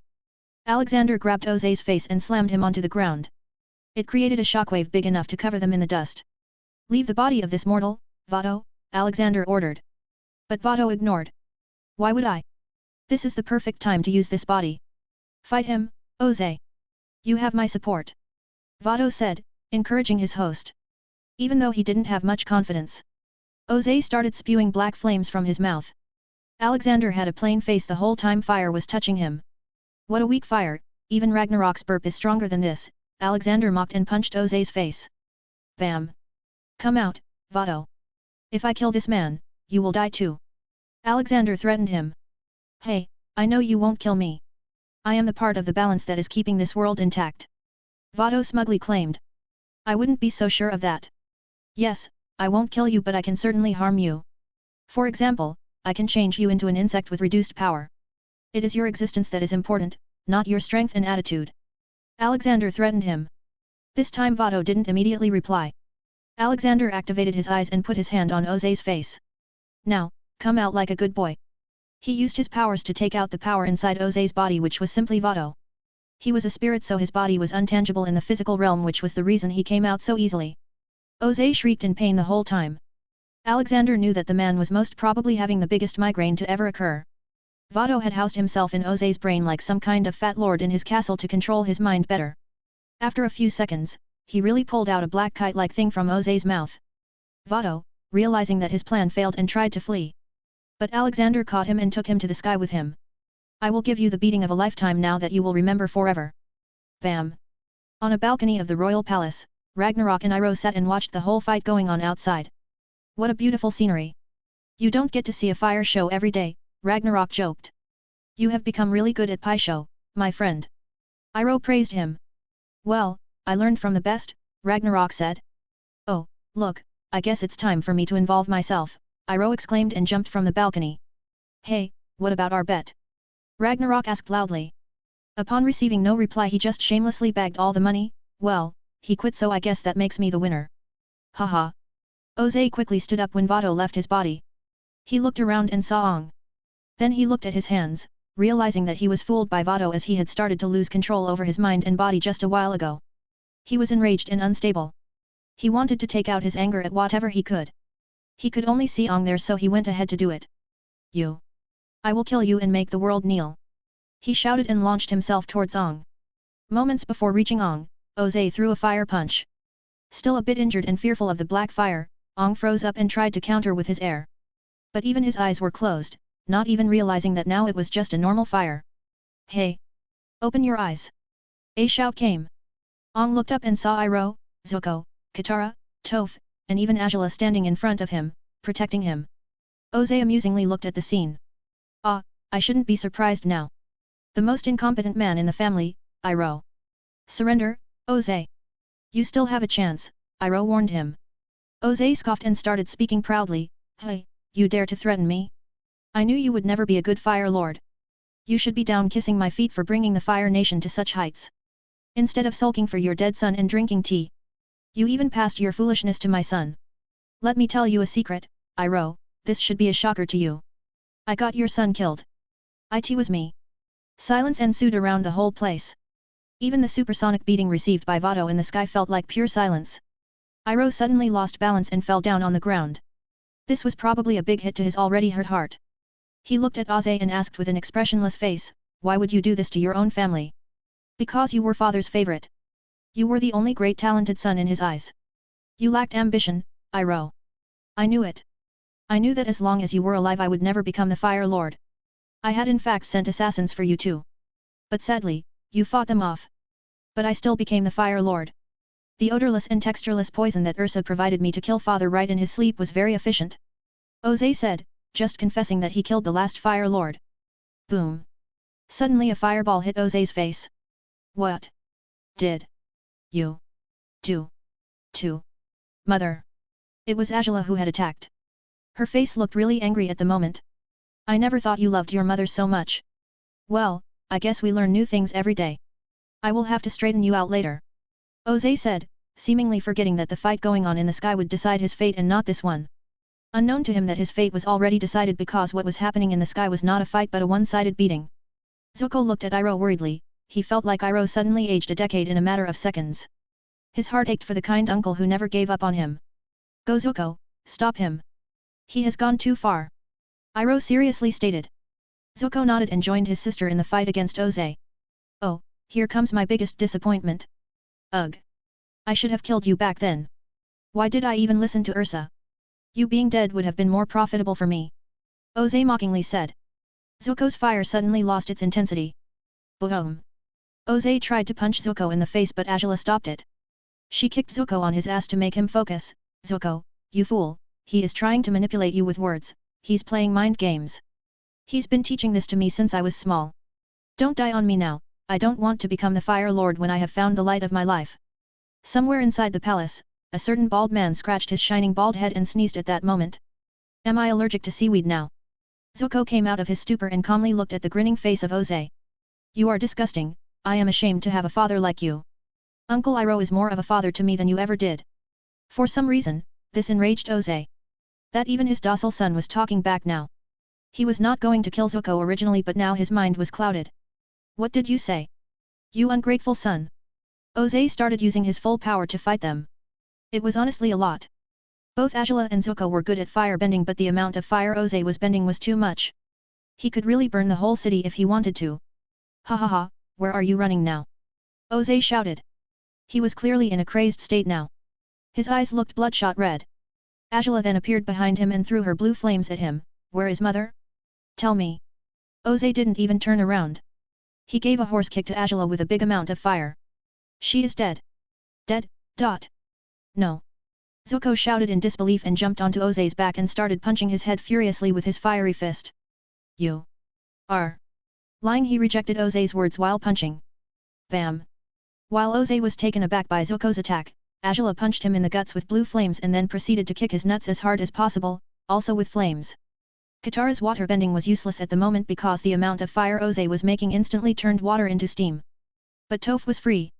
She quickly imprisoned him in a block of stone. Only his face and hands were out, to make sure he didn't blast the stone. The rest of his body was inside the stone. Everyone took a sigh of relief at that moment. Now, tell me where mother is. Angela asked, bringing her flaming hand close to Oze's face. Ha, you don't have the guts to do it, girl. And your mother is dead, just accept it. Oze persisted. Bam. Angela did punch him hard. I will do it again, now tell me. Suddenly Oze smirked, you shouldn't have left my feet covered. Before anyone could understand what he meant, a loud explosion happened. It was big enough to throw everyone a few meters away. Oze got up and stretched his arms. You forgot I could do lightning bending. Well, anyway, let's start the main course now. Come. My children. He was not asking Zuko or others to come to him. Hundreds of angry demonic spirits from the spirit realm appeared around Oze. For agreeing with Vado, he gave me these as a price. I got rid of him and now I rule them. Guess what will happen now? Oze smirked and then waved his arm, telling all the angry spirits to attack. You can see Vado, Iroh, Angela, Oze, Zuko and the spirits on my Discord https://discord.gg/dghkrn or see them on Instagram https://www.instagram.com/MisterImmortal novel. 30 advanced chapters are available on patreon.com/MisterImmortal. Special thanks to Douglas Flower Umar Latif. 442, 442. Ada Comet. Everyone got busy fighting the spirits now as they constantly attacked them. Ong started using his energy bending to make the spirits good again. But there were too many to effectively stop them. Even with an increasing number of support coming from the White Lotus, Earth Nation Army, and airbenders dropping bombs from the sky, the number of spirits was still not decreasing. Just then Ong noticed Oze walking towards Iroh. Iroh sent a lightning bolt at Oze but Oze used one of the spirits as a shield. He eventually closed in on Iroh and caught him by the neck. Let's start with killing the family's incompetent fool, Oze muttered. Zuko noticed the scene and ran to save Iroh. Uncle. Iroh meanwhile looked at Oze in the eyes. By the time all this will end, none of this will matter. You are nothing compared to my friend up there. You have been able to do all this till now because no life has been lost yet. The moment you try to kill someone, you will lose. Your short-sightedness will be the reason for your demise, Oze. Like always, the light will triumph over darkness. The heavens will judge you and punish you accordingly. Your mortal shell will not protect you then. Shut up. Always rambling your wise talks. Oze shouted in his face. You have gone mad, Oze. Look at yourself in the mirror. You aren't even recognizable. Are you even a human? I would have offered tea normally but you had crossed the point of no return long ago. Iroh plainly said. Shut the hell up. Oze raised his other fist and prepared to pierce Iroh's heart. Iroh shook his head and sighed, ugh. I am not even angry at you, Oze. I am disappointed. On you, on father and grandfather. Fire Nation had lost its way generations ago. Then die. Oze fumed. Oze punched his hand with a smooth arched motion. His target was the heart. And he was not using fire, but lightning. Verb. What did I miss? I just went to pee for a minute, Ragnarok asked Iroh. One hand of Ragnarok had caught Oze's arm that was going to attack. It's a bad day, my friend. A very bad day, Iroh breathed. Release my hand, Oze wriggled and tried to punch Ragnarok's face with his fire fist. Ragnarok caught his fist with his other hand. Stop this candlelight show of yours. If I were to show you true fire you'd wet your pants and call for your mama, no offense Iroh. Crack. Ragnarok had held Oze's fist too tightly. So much so that it had started to break down. Aang. My boy, you deal with this guy, you've got some destiny stuff going on with him. I will deal with all the spirits, Ragnarok roared and went to deal with the spirits, which was not too hard. He even called all the tailed beasts out to catch them all. He then threw Oze a distance away like a ragdoll. For the first time, Oze had felt this helpless. He looked at his fist that was nearly crushed. No matter what he tried he couldn't get away from Ragnarok. He felt like a child getting manhandled. Is this the power of the gods? What if I had it, he wondered. But he came out of his thoughts as Aang had come to him to confront him. Aang went all out from the start and used all his powers to utterly destroy Oze. His body, mind, and spirit. All of them were scared by Aang's avatar state. He eventually punched him and locked his arms and legs. He was extremely angry at Oze for all he had done. He had also killed Iroh's son. A man Aang respected from the bottom of his heart. Aang spoke in a muffled voice in his avatar state, Fire Lord Oze, you and your forefathers have devastated the balance of this world and now, you shall pay the ultimate price. In his avatar state, he went for the kill. He was being influenced by the thoughts of all the previous avatars. But just when he was about to kill Oze, an image appeared in his mind. Choose your own paths, Aang, if someone else is doing it then are you even alive? Aang slowly came out of his avatar state. Killing you is not my decision to make. I am not going to end it like this. Aang mumbled. Oze was on the ground, breathing heavily. He looked at Aang in disgust, even with all the power in the world. You are still weak. He leapt towards Aang in a quick movement. Aang sensed it using the same method of seeing that the badger moles use. He again pinned Oze down. Both his hands tied behind him as he kneeled. Then finally Aang used his energy bending. Aang put one hand's finger on Oze's forehead and the other hands on his chest. He remembered what the lion turtle had said. That before the avatars, they used to bend the energy and not the elements. He also remembered Alexander's answer when he had asked about how he could do so much different stuff. How he could bend anything. To this Alexander had told him that everything in the universe is energy. The four elements are the most refined, that is why bending them is common. But, one can learn to bend anything. Then suddenly, blue light started to come from Aang's eyes and mouth. Up in the air, Alexander and Vado were shocked to see that. Bam! Oh come on, that was a 1000th punch. I've had it enough. Cut me some slack now. I won't do it again, Vado complained. No, you even thought about doing this and it was wrong. Alexander refused to let him go. Godda, oh, look, that kid is doing energy bending. Vado pointed.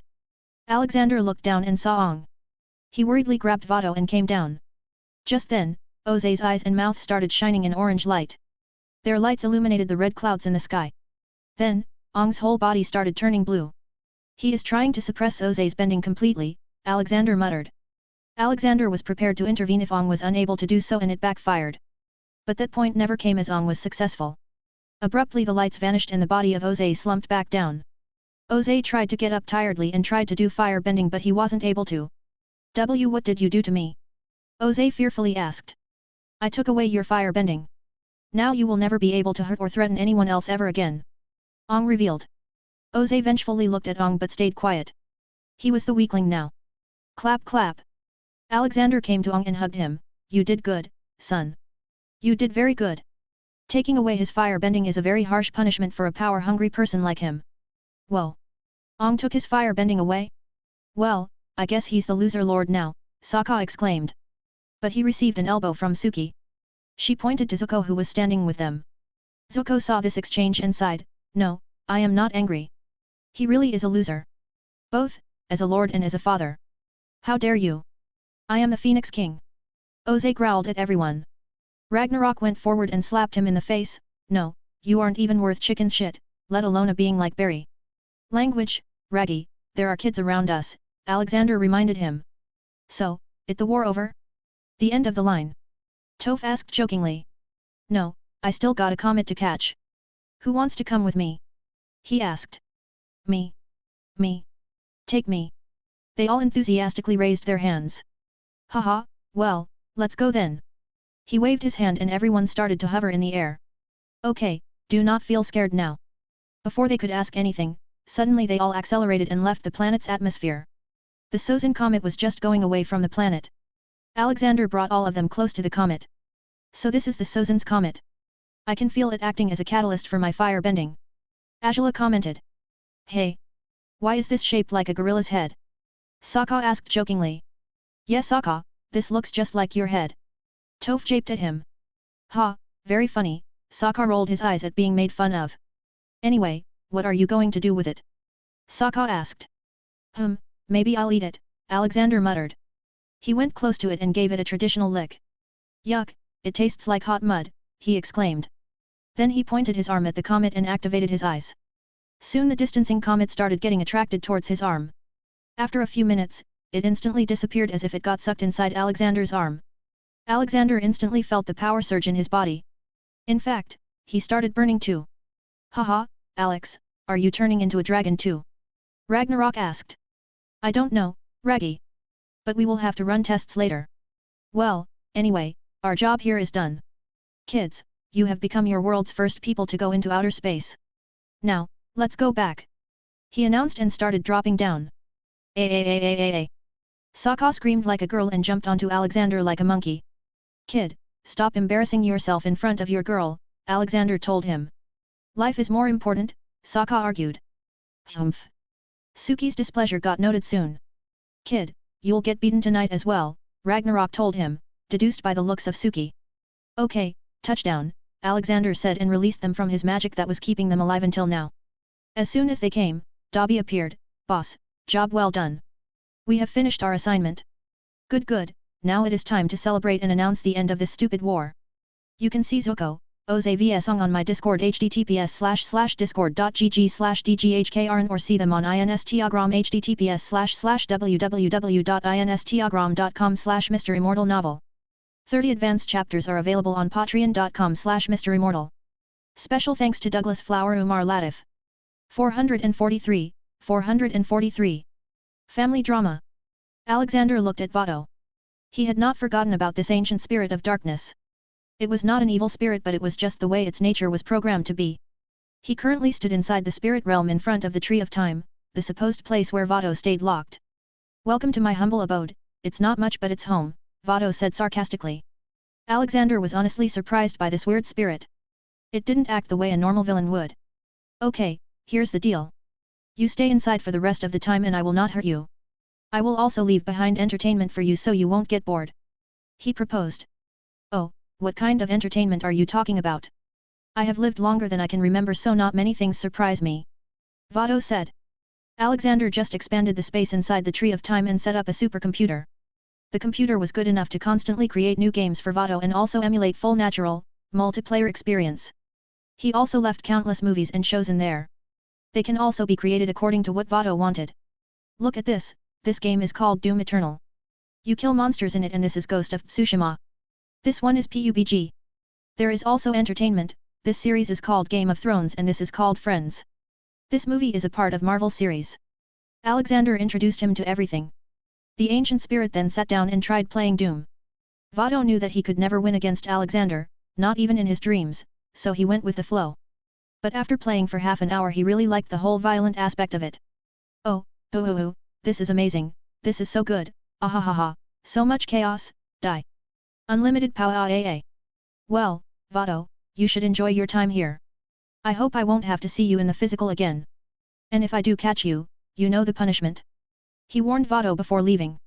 From there Alexander went back to the Fire Lord's palace. The war may have ended but a happy ending was still very much due for Zuko and his sister. Iroh, on the other hand, made peace with the fact that his own brother killed his son. He asked to talk to his son for once, which he did let him do. Lu-10 was surprised but not too shocked by the plot behind his death. I am already dead, was his reply. As soon as Alexander entered the fire palace he was greeted by the loudest cheer possible. Voices chanting his name echoed throughout the hall. All the different military generals and other high-level officials had bent their knees to Zuko now and had recognized him as the new Fire Lord. So, there was quite a big crowd. Alexander looked at Iroh sitting beside Zuko who sat on the Fire Lord's throne. What is all this for? Well, Zuko here wanted to honor you as the immortal guide of Fire Nation. This makes it so that in the future if another person like Ozai comes then you can simply take over legally. Iroh explained. So, Alexander waited for this prize ceremony of theirs to end. Then finally he talked to them privately, let's go and meet Ozai. Let's find out where Zuko's mother is. Zuko instantly agreed. They then came to the cell Ozai was being kept inside. Came to laugh at me, now. Ozai mocked. So you do accept that you and your whole life is a joke. Alexander shut him up. Then he went forward and made him drink his homebrewed truth spitter potion. Cough cough. What did you make me drink? Is this how you will kill me? With poisons? Ozai asked. Iroh shook his head in disappointment, you are not even half the man you showed yourself to be. Calm down and start meditating now, brother. Your time for judgment will come soon. What you drank was a liquid that makes people speak the truth. Now, tell us everything that happened to Zuko's mother. Alexander asked him. Ozai tried to fight but soon gave in, father wanted me to kill Zuko for suggesting that I become the Fire Lord and not Iroh. I was ready to kill Zuko but then Ursa approached me and said that she will provide an untraceable potion and in return, I had to let Zuko live. I agreed to her condition and killed father. Then I sent her away from the fire capital as I didn't want any backlash in the future. I don't know what happened to her after that. I had her followed for a few months but then she suddenly vanished. Ragnarok scoffed and shamed him, you miserably failed at being a good Fire Lord, a father, and now a husband. You are a cluster of disappointments. It's a miracle that someone hasn't killed you with poison yet. Ha, I just continued the ambitions of my father and grandfather. Ozai retorted. Alexander sighed, ugh. Avatar may have forgiven you because he doesn't like to kill. But in the end, I will be the one judging your soul. I will make sure it never rests in peace. Alexander then checked his sins. Fire Lord Ozai Category 4. Genocide 100,000 air nomads, 60,000 water tribesmen. Murder 1,546. Indirect murder 369,456. Enslaved 689,785. Forced labor 400,000.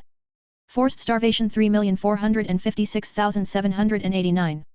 Causing animal extinction 4,564,875. Sex trafficking 1,025,789. Patricide 1, Fire Lord Ajalon. Nepoticide 1, Lu-10. Attempted prolicide 1, Zuko. Attempted fratricide 1, Iroh. Spirit killing 20.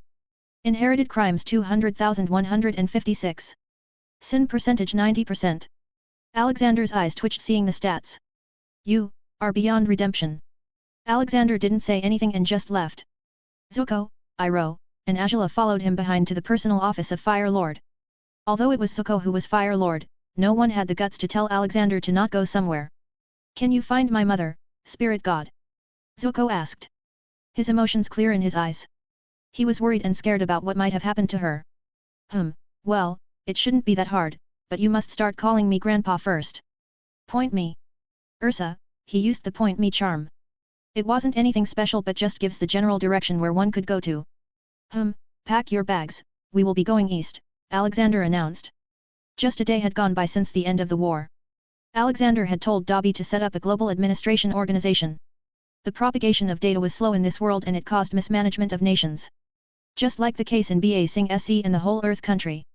So, Dobby had gone to do that.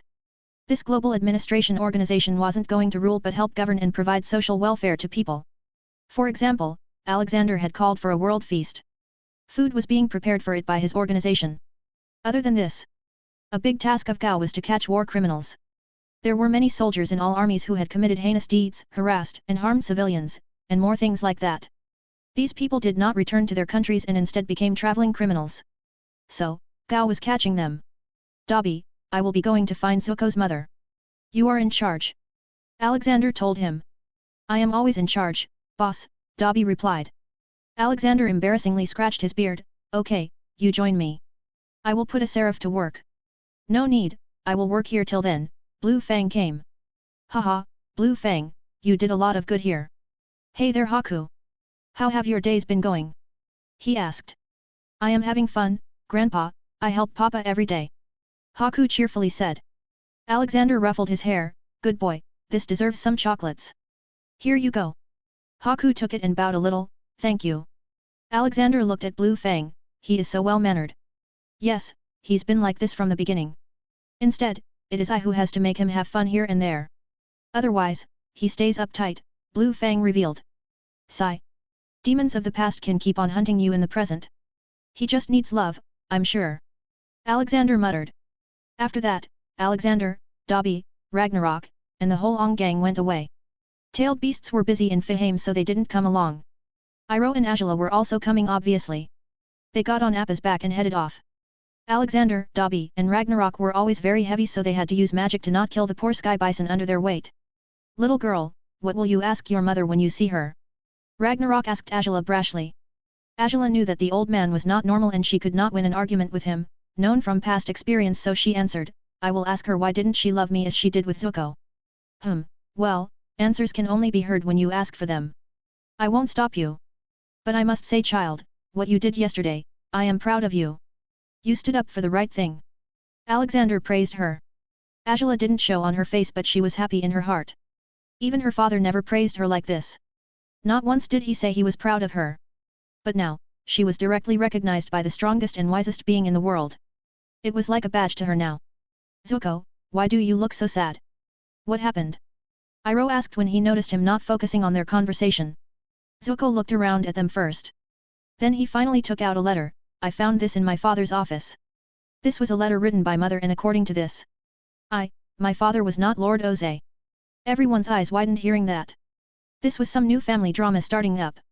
You can see Tree of Time, Ozai, and Sad Zuko on my Discord https://discord.gg/dghkrn or see them on Instagram https://www.instagram.com/MisterImmortal novel. 30 advanced chapters are available on patreon.com/MisterImmortal. Special thanks to Douglas Flower Umar Latif.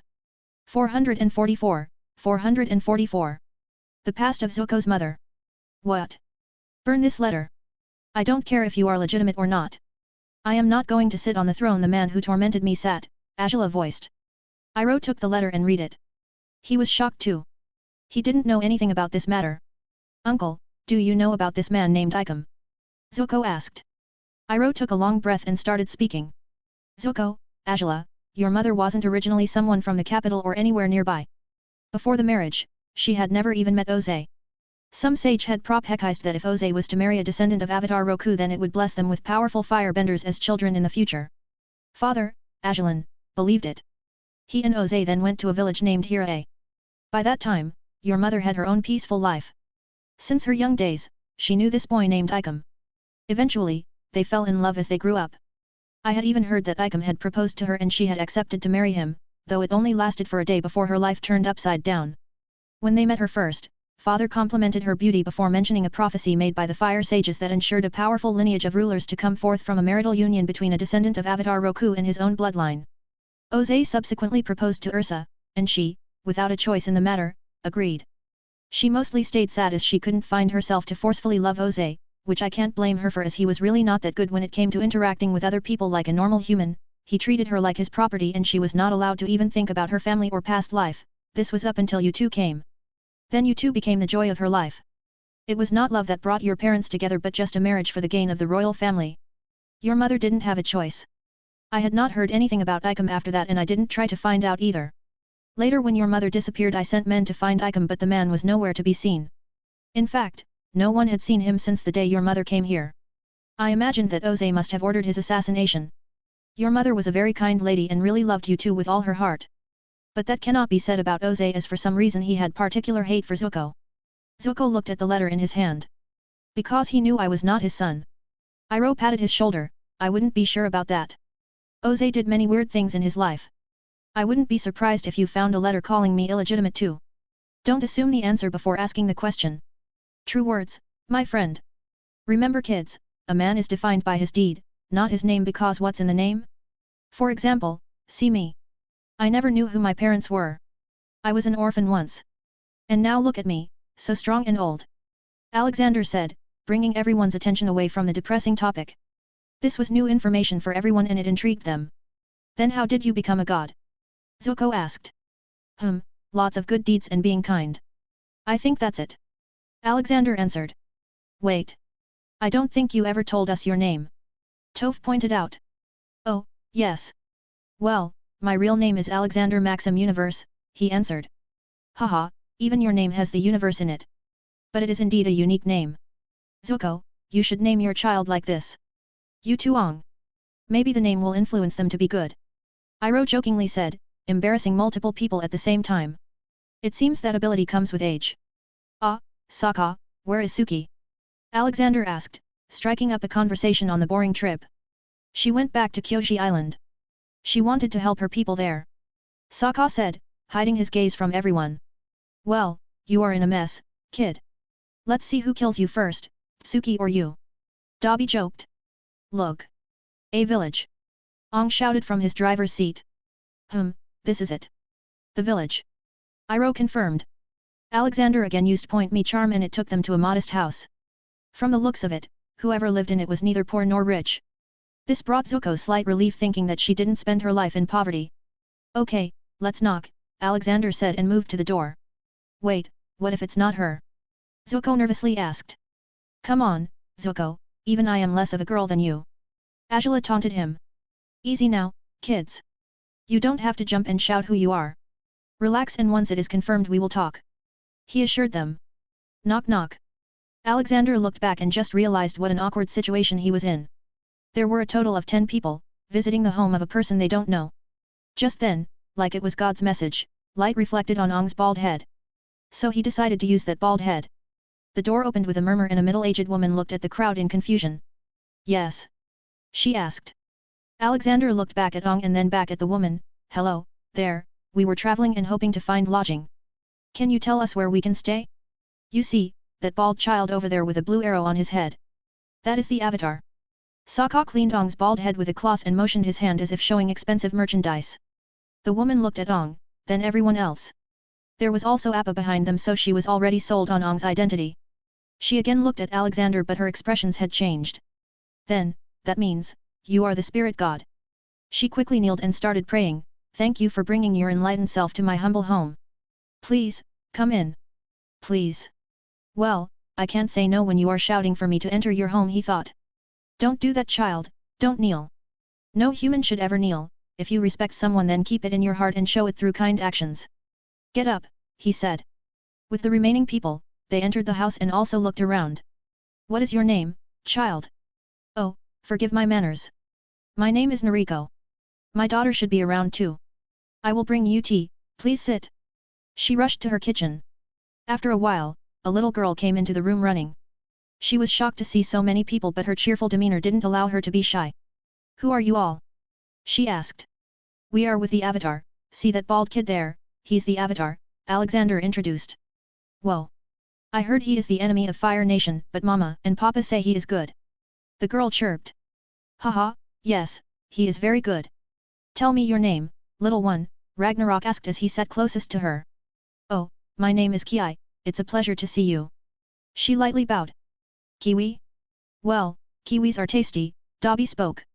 No, not kiwi, it's kiyi she corrected Dobby. Oh, okay. It is kiwi then. Dobby persisted. She pouted, wrong. Ha ha ha, what is that in your hand? Alexander asked. She came to Alexander happily, oh, this is my friend Kiai. Ha, you named her after yourself? Well, you have a very good name. Alexander praised. Little Kiai has a very interesting haircut, Zuko chimed in. Hee hee. I tried to make her prettier, but accidentally cut too much of its hair off. It didn't turn out very good, she cutely said. My sister used to do this too, Zuko added with a frown. Azula quickly denied, hey, I never played with it. I practiced beheading with those dolls. Like that makes it better, Ragnarok scoffed. Bad manners Azula, don't be rude to children. Alexander reprimanded her and focused on the Kiai. Want to see magic, Kiai? Alexander asked. She excitedly nodded her head. Okay, close your eyes and count to 10. He instructed. Kiai closed her eyes and started counting honestly. Alexander hovered his hand over the doll still in her hand. It started to grow beautiful hair and the face also became better. 10. She opened her eyes and looked at Alexander confusedly. Where is the magic, Grandpa? Alexander felt butterflies in his stomach when she called him Grandpa without even asking. Haha, look in your hand. Ki looked down and loudly gasped, "Whoa, this is so pretty. Thank you, Grandpa." She quickly jumped at him for a hug. He was really surprised by her ability to get so close to him in such a short time. Children really have a pure heart. But Alexander ran a magical diagnostic on her too. It was a habit of his through which he helps anyone he can by curing their body problems. What he found out was surprising. Her DNA matched 25% with Zuko and Azula. "Ghost, run a facial scanner on Ki, Azula, and Zuko," he asked his sentient AI. In a matter of seconds, the answer came, "Sir, their facial features match 49 and 50%. They are very likely related. So, Noriko is actually Ursa and Ki is possibly the half-sister of Zuko. But it needs to be known if she is a step-sister or real sister, born after she left the capital. I guess I'll wait for the man of the house," he thought. You can see Ursa's past, Bad Oze, Noriko, and Little Ki on my Discord https://discord.gg/dghkrn or see them on Instagram https://www.instagram.com/MisterImmortal novel. 30 advanced chapters are available on patreon.com/MisterImmortal. Special thanks to Douglas Flower Umar Latif. 445. Reunited. After a few minutes of chatting and lots of quotes and jokes from Iroh, the man of the house arrived. He was shocked seeing so many people inside, but the moment he saw Zuko his face fell. The reaction didn't go unnoticed by Alexander and Iroh. "Dear, look! The spirit god has come to our home. This is such a wonderful occasion." Noriko excitedly told him everything. Just one look at the man's face proved to Alexander what he wanted to know. "Hello there, young man, come, drink some tea with us old boys." Alexander invited him. "Thank you, spirit god. I am Norin, I run the Hira A acting troupe." Norin introduced himself. "Oh, an actor. Well, it's a nice profession. Entertaining people is hard. Not everyone is born a joker like our boy Sokka here." Alexander joked. "Hey, that was a personal attack. I will remember it, old man, I will strike when you least expect it." Sokka warned him. "Ha, what can you even do? You can't even bend, Boomerboy," Toph scoffed at him. "Whoa, that is discrimination, Toph." "Bad girl," Sokka complained. "Hey, Toph, you have given everyone names except the old man and his two old friends, why such difference?" Sokka asked, trying to get back at Alexander. Toph huffed, "Hey, I don't want to anger the gods. You are welcome to try." Alexander laughed hearing that. "It's all right, child, call me whatever you want. Like I have nicknamed them. Raggy is Heat Man and Dobby is Pretty Boy." "Oh, then I will call you Twinkle Star," Toph exclaimed. "Why is that?" Alexander asked. "Because you always look perfect, shiny with your white beard and always in clean clothes. Also, your whole aura screams I am a god," mortals. Toph made fun of him. Alexander heartily laughed. "Well, if this is what my name is going to be, then I have no problem. Okay, let's get back to the main topic. Come, Norin, this is my special drink called Fire Whiskey." "Ah, thank you." Norin took the cup and drank it. His heart was racing in nervousness. "Do you have something to tell us, Norin?" Alexander asked. "What are you talking about, Grandpa?" Ong inquired. "Does she not know?" Alexander asked Norin. Of course he would know everything. He's a god, Norin thought and nodded. "She doesn't remember anything," Norin answered. Noriko confusedly looked at her husband. "What are you talking about, dear? What do I not remember?"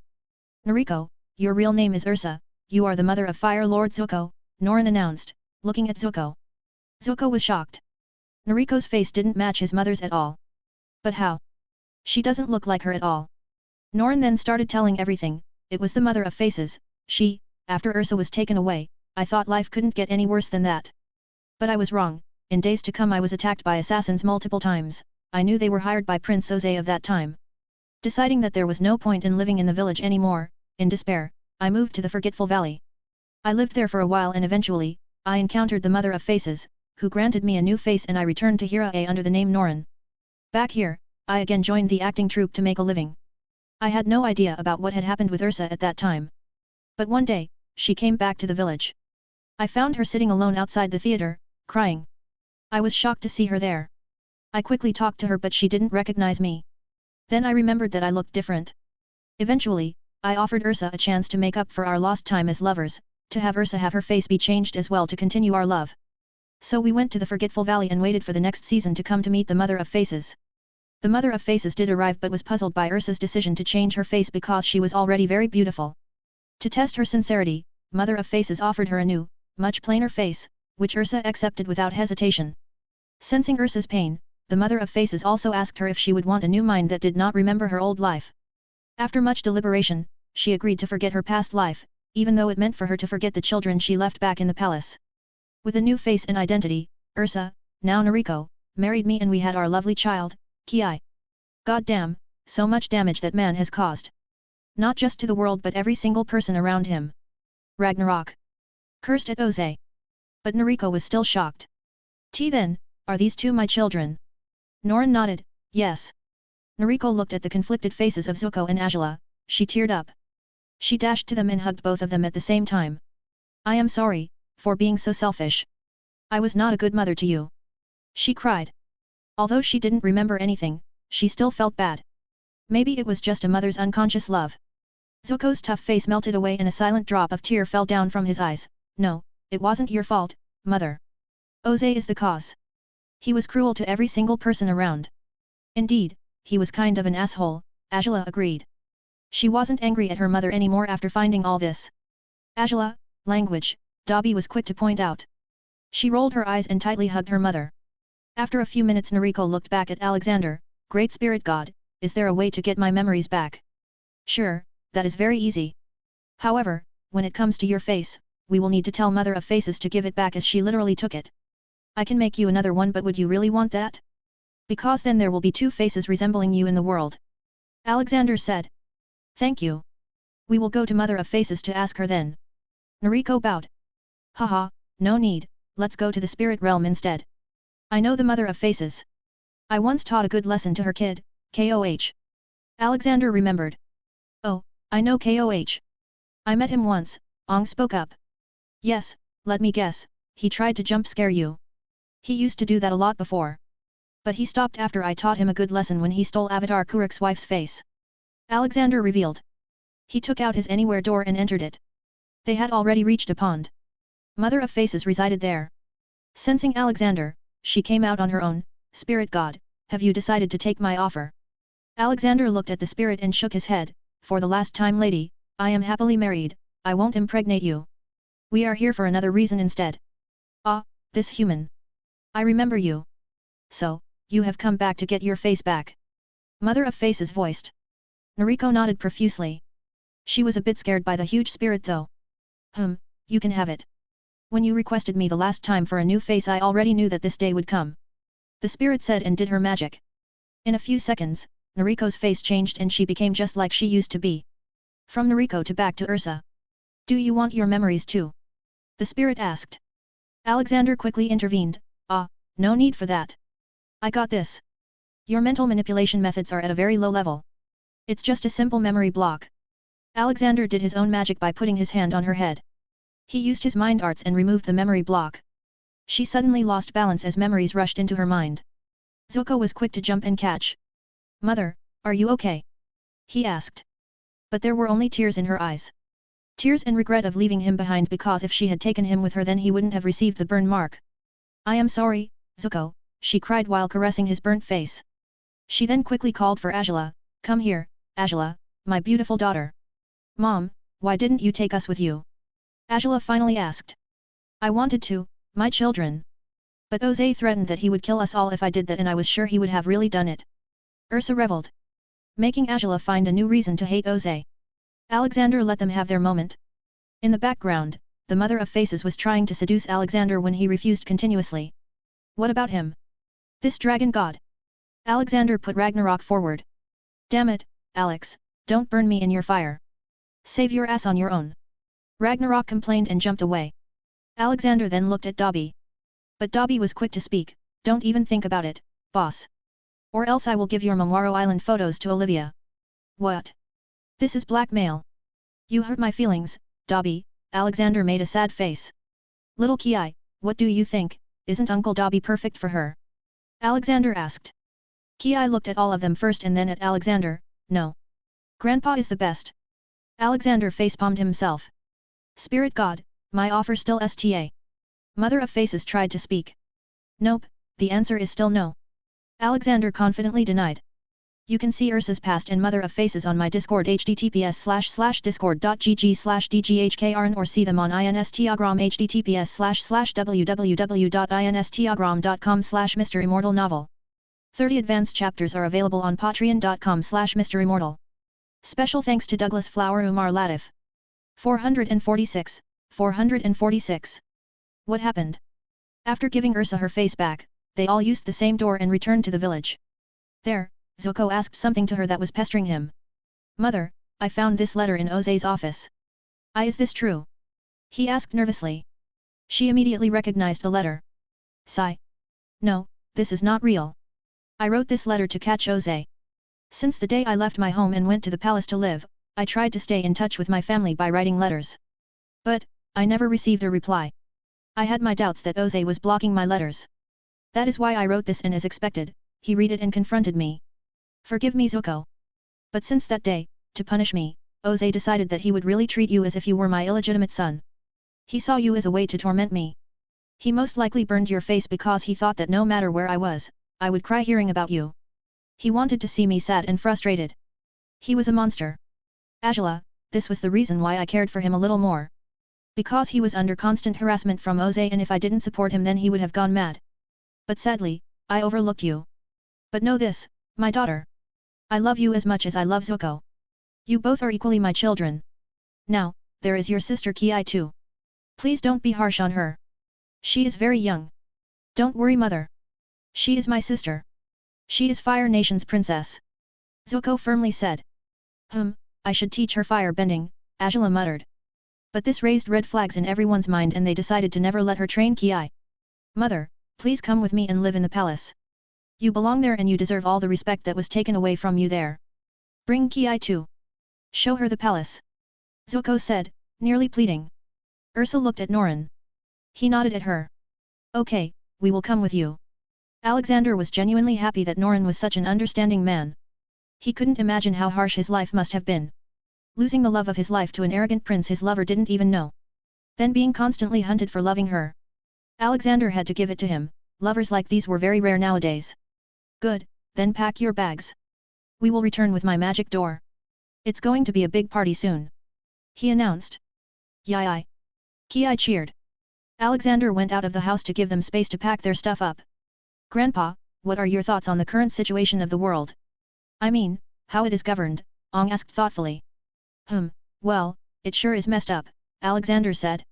Yes, young Avatar. Right now, one nation doesn't care about people of other nations and this leads to racism which leads to conflicts. Iroh spoke. Then how should I fix it? I am but one person. Ong sounded confused and lost. Who said you are alone, Ong? Look around you. You have your friends, me, and even the Fire Lord as your friend. Also, because the air nomads are back in business, you are their de facto leader and ruler. This gives you a higher say in the direction of progress this world should take. Alexander lectured him. Then I should call for a meeting between all the kings. Ong decided. Yes, but I will give you a book later on how to set up a governance system that does not require a king. Because you've seen it, Ong. There is never a guarantee that the next king or queen will be as good or as bad as the last one. This world can't go through another Oze for the next 200 years or else humanity will face too many problems. He advised. Ong nodded continuously. I understand, this means we need to unite the people instead of just nations. Yes, I recommend you go to Udeo. It is the first ever Fire Nation's colony. Together with the Earth Kingdom civilians already living in the area, the Fire Nation settlers created a thriving metalworking industry that evolved into one of the best in the world. The tiny village grew into a thriving, cosmopolitan city. Through the unique blending of the Earth Kingdom and Fire Nation culture, Udeo became one of the wealthiest cities in the world. They are said to make the finest metal in the world. In Udeo, you will see firebenders marrying an earthbender and producing babies who don't belong to any nation but can still earthbend or firebend. The case of Udeo proves that living together is not impossible. Remember, Ong, the only way to make sense out of change is to plunge into it, move with it, and join the dance. Ong nodded and firmly answered, Thank you, Grandpa, I will go there after finishing my business here. Ha ha ha, yes, you should have some fun while traveling. I am sure Katara will enjoy your company, Alexander added, teasing him. Ong had started to realize that maybe Katara also has feelings for him so he was much more susceptible to blushing now. Just then Sokka came shouting, Hey, why are you looking like a tomato, Ong? Also, what are you guys talking about? Come, we're getting late for the party.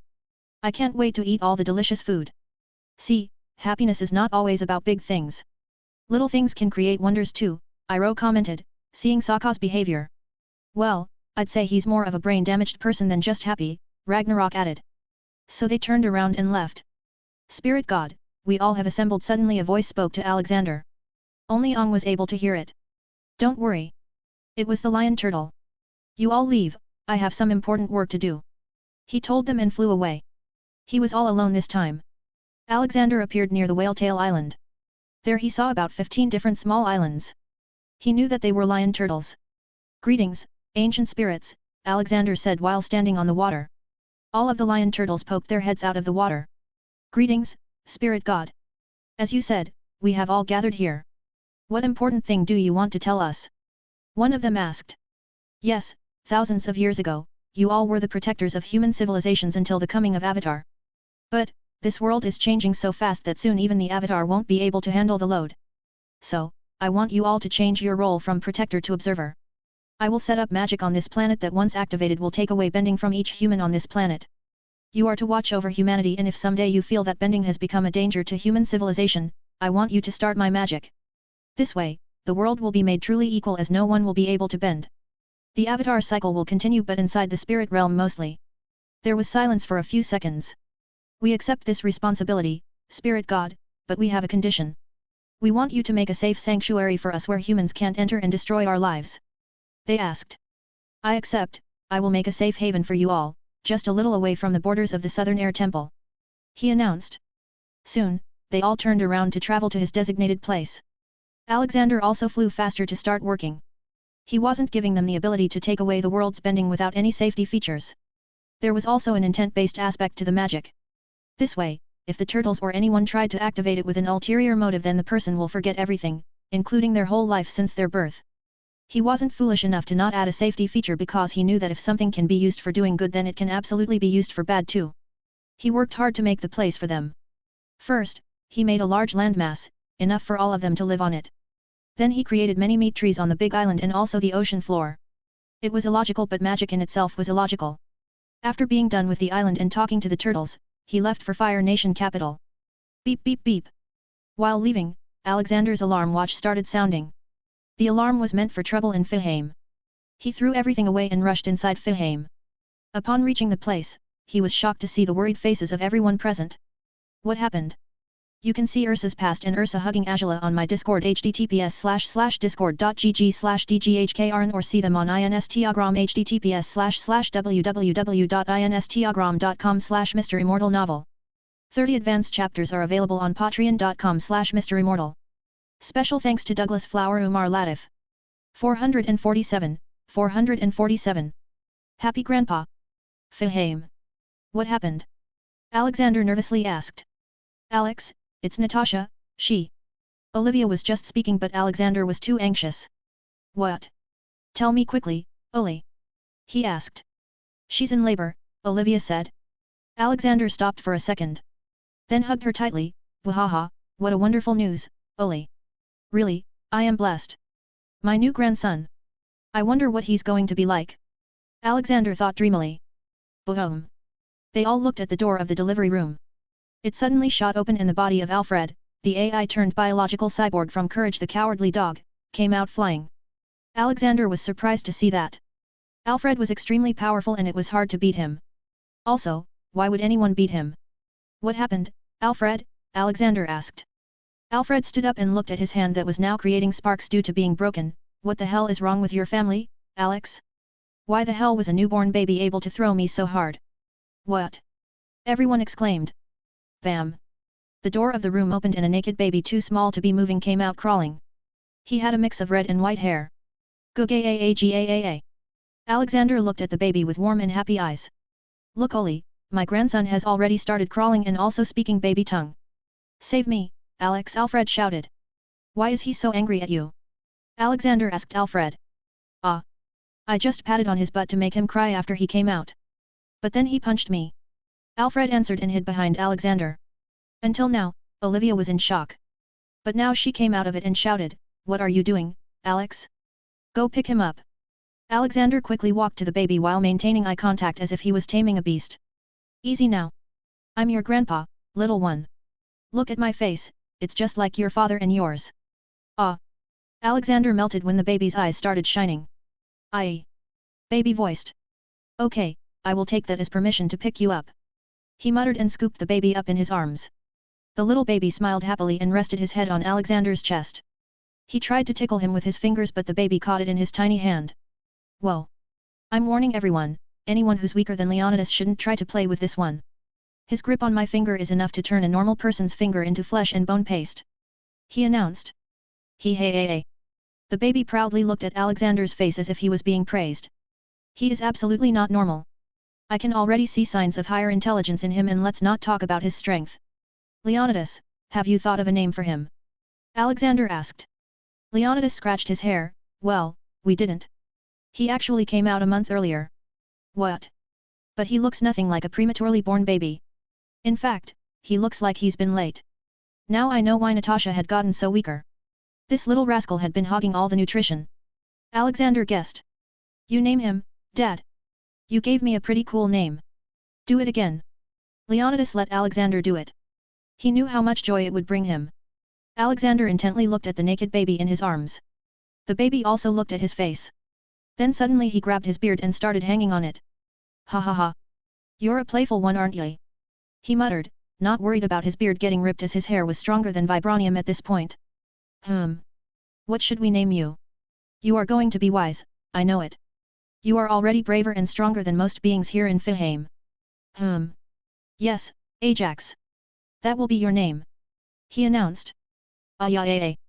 The baby happily cheered and climbed up to Alexander's head and sat there. He was the king of the world now. Haha, yes, Grandpa Alex and grandson Ajax will have lots of adventures now. He laughed. Da. Dad. Alexander looked down. There was Yellow, hugging his leg. Alexander's eyes teared up. He picked Yellow in his arms and hugged him. This is the best day ever. My Yellow called me Dad and my grandson also ca. Just peed on my head, dot. Drip. Ajax's pee started falling down from his head onto his beard and shoulder. Ahahaha. Ajax started laughing in his childish voice. It was meant to be an innocent laugh but it was too timed. Oli. Hold these two. I gotta take a bath. We are going to a party after that. He said and ran to his room. Olivia looked at Yellow and Ajax lovingly. Good job, Ajax. Yellow, good job calling his name. She planted kisses on their heads. In an instant, the two fell asleep in her warm arms. Leo, go and take care of Natasha. Tell her that Ajax is sleeping and I will bring him to her after cleaning him. She ordered him. Natasha was very weak at the moment because of giving birth to such a strong baby. Ajax was also bigger and already more developed than most other babies, so she could imagine the pain and exhaustion. Natasha had also passed out after giving birth, which is why they didn't hear a scream when Ajax suddenly punched Alfred and started crawling. Leonidas was going to be staying with her and taking care of her. Alexander meanwhile bathed and returned to his grandkids. Ajax was now dressed up and made to wear diapers. See paragraph comment for the image of Ajax. Ah, look at him. Isn't he the cutest child in the world? Of course, along with Yellow. He fawned over them continuously. Ajax seemed to be really connected to Alexander and always tried to get his attention, by hook or by crook. Because Alexander had organized a feast for the whole world. It had turned into a global event. The most important thing was that everyone knew who was providing the food. So, they all named the day as Spirit Day. From the water tribes of the North and South Poles, 4 recently repopulated air temples to the whole of Earth Kingdom, everywhere people were given free food. Alexander had also tasked his people to form a population register and also to sort out all the economically vulnerable people who are not able to make a living or buy food. This way, Alexander would know who he needed to help in order to bring the world purity from 79% to 90%. Not just this, Fang Industries, the parent company of many other universe companies, owned by Blue Fang, was going to expand crazily and provide work to lower sections of the society. Blue Fang's company was already the most respected, and after this announcement it became the most loved company. Blue Fang had also given a new style of work idea for housewives. It was working from home. The work included delicate embroidery and other sewing tasks. Everyone could make money as long as they had a skill. And those who had no skill could go to Alexander's Free Skill Learning Institute. Fire Lord Palace. Hey Zuko, where did Grandpa go? Ong asked his friends who was going to be coronated today. I don't know. He said he had something to do and left. Although he said he'd be back. Zuko informed him. Oh, I was going to Udao, but I guess I will wait now, Ong said. Hey! What are you doing? There is so much tasty food here and I had never seen these dishes. Sokka came with multiple plates stacked on one another. Grandpa brought this food. Though I don't know from where. All these are new dishes, Zuko pointed out. Really? Then I will ask him to write a book. This stuff is amazing, ah. Sokka ate chocolate and replied as it melted in his mouth. A/N, this chapter is slightly short but the next one is way longer than normal. The baby in the image is baby Kuriko from Kuriko no Basket. I just changed his hair color. You can see Ajax on my Discord https://discord.gg/dghkrn or see them on Instagram https://www.instagram.com/MisterImmortal. 30 advanced chapters are available on patreon.com/MisterImmortal. Special thanks to Douglas Flower Umar Latif. 448. Strictly professional. In the busy hall, suddenly a pink door appeared out of nowhere. It opened and people started coming out. Whoa, what magic is that? A man standing with Iroh and drinking tea, asked. Haha, it is the spirit god, he has arrived, Iroh stated. The man gasped and kept on looking. Soon, the people came out and the door vanished. It was Alexander with Ajax and Yalo in his arms, Olivia, Amy, Douglas, Hats, Barry with his son, and all the tailed beasts. Amai! Toph shouted from a distance and jumped into Amy's arms. Amy was like a big sister to Toph, even though they had polar opposite personalities. Amy was calm and caring while Toph was brash and easygoing. Amy caressed Toph's hair. How have you been, Toph? Awesome, what about you? I was just thinking about you and you came, Toph excitedly said. Hehe, I've been fine. Look, I got a new brother, his name is Ajax. Amy took Ajax in her arms and showed him to Toph. Ah, he's so cute. Hey there, little Ajax, Toph fawned over him. She went on to touch his cheeks but was stopped. No. Don't. He will break your finger otherwise, Amy warned her. What? You are joking, right? Toph asked. Amy looked around and saw her favorite person in the current world. Uncle Iroh, can you pass me that spoon? Sure, child, he quickly picked the spoon from the table and gave it to her. Okay, Ajax, show me your power, Amy muttered and handed the spoon to him. Then right in front of their eyes, Ajax grabbed it and under his fist, the spoon got bent. Then he tried to eat it even though he didn't have any teeth. But still, the spoon got disfigured beyond recognition. Amy took the spoon away fearing that he would eat it and put a milk bottle in his mouth. Even the bottle was made by Alexander because normal ones would get destroyed. Eaaabwoo.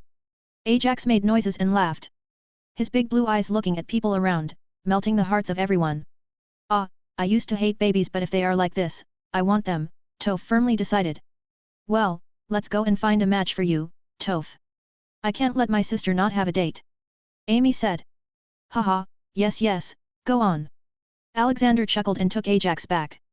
Amy dragged Toph away to have fun. Iroh, my friend. What are you doing? Alexander asked. Nothing, just drinking tea, Iroh replied heartily. And who is this? Alexander asked, thinking that the man sharing tea with Iroh must be important. I don't know. He's a stranger. But, my friend, sharing tea with a fascinating stranger is one of life's true delights. Iroh quoted. Oh, if that is the case. Young man, what do you do for a living? Alexander asked the man who was drinking his tea nervously. I don't do much. I just sing in a dancing troupe. The man answered. Oh, that is a wonderful profession. Do you know any romantic songs? Alexander asked. Yes, spirit god, I do know a few. He answered. Good, then there is going to be a dancing event today. I want you to sing for all of us. Of course, you will be paid handsomely for it. He proposed. And so, the world's first mainstream singer was made. After all the guests had arrived, the coronation of Zuko was on the way. It was the start of a new era for the Fire Nation. Also for the words because the fire was finally going low. Soon Zuko and Ong came out in their newer dresses. All the people cheered seeing that. Zuko raised his hand, today, this war is finally over. People cheered at that. Finally, their oppressors grew a conscience. I promised my uncle that I would restore the honor of the Fire Nation. And I will. The road ahead of us is challenging. 100 years of fighting has left the world scarred and divided, but with the Avatar's help, we can get it back on the right path and begin a new era of love and peace. Nt, Iroh muttered beside Alexander, making him laugh. Zuko continued. And thankfully, Spirit God is with us to support us. He has done more for the world in just a year than anyone else. As I have my full trust in him, I am making him the eternal ruler of the Fire Nation. If I or my future generation again chooses the path of war and expansionism, then Spirit God can legally dethrone them and rule himself. People madly cheered at that. Also, my uncle, he believed in me when the world turned its back on me. Without him, I wouldn't even be alive. He taught me how to be a good human before being a good king. So, I am honored to announce that he will be my second in command, and if something ever happened to me, he will become the Fire Lord. Don't worry, uncle, you can still have your tea shop. Zuko announced. Iroh teared up hearing that. Zuko was like a son to him and this was a big honor for him. He was really proud of Zuko. Then Zuko kneeled on the ground for the Grand Sage to continue the coronation and put the Fire Nation royal hairpin on his head. All hail, Fire Lord, Zuko! The Fire Sage shouted. With that, the ceremony came to an end and the great feast started. The whole palace and its grounds were lit up in lights, making it look very beautiful. Unlimited food for all was also a major attraction for some. Haha! Iroh, you lost to me again, Douglas laughed. They were playing pie show. Dobby, who was walking by, saw the whole ordeal. Don't trust him, Iroh. He's using divination to predict your next move. In short, he is cheating. Douglas scratched his head. No, that is not cheating. I am using a biological part of my body. Oh, is that so? Then let me play with you too. Dobby joined them and used advanced observation haki to beat everyone. At a table across from there, Ragnarok sat with lots of Fire Nation children surrounding him because he was showing them fire tricks.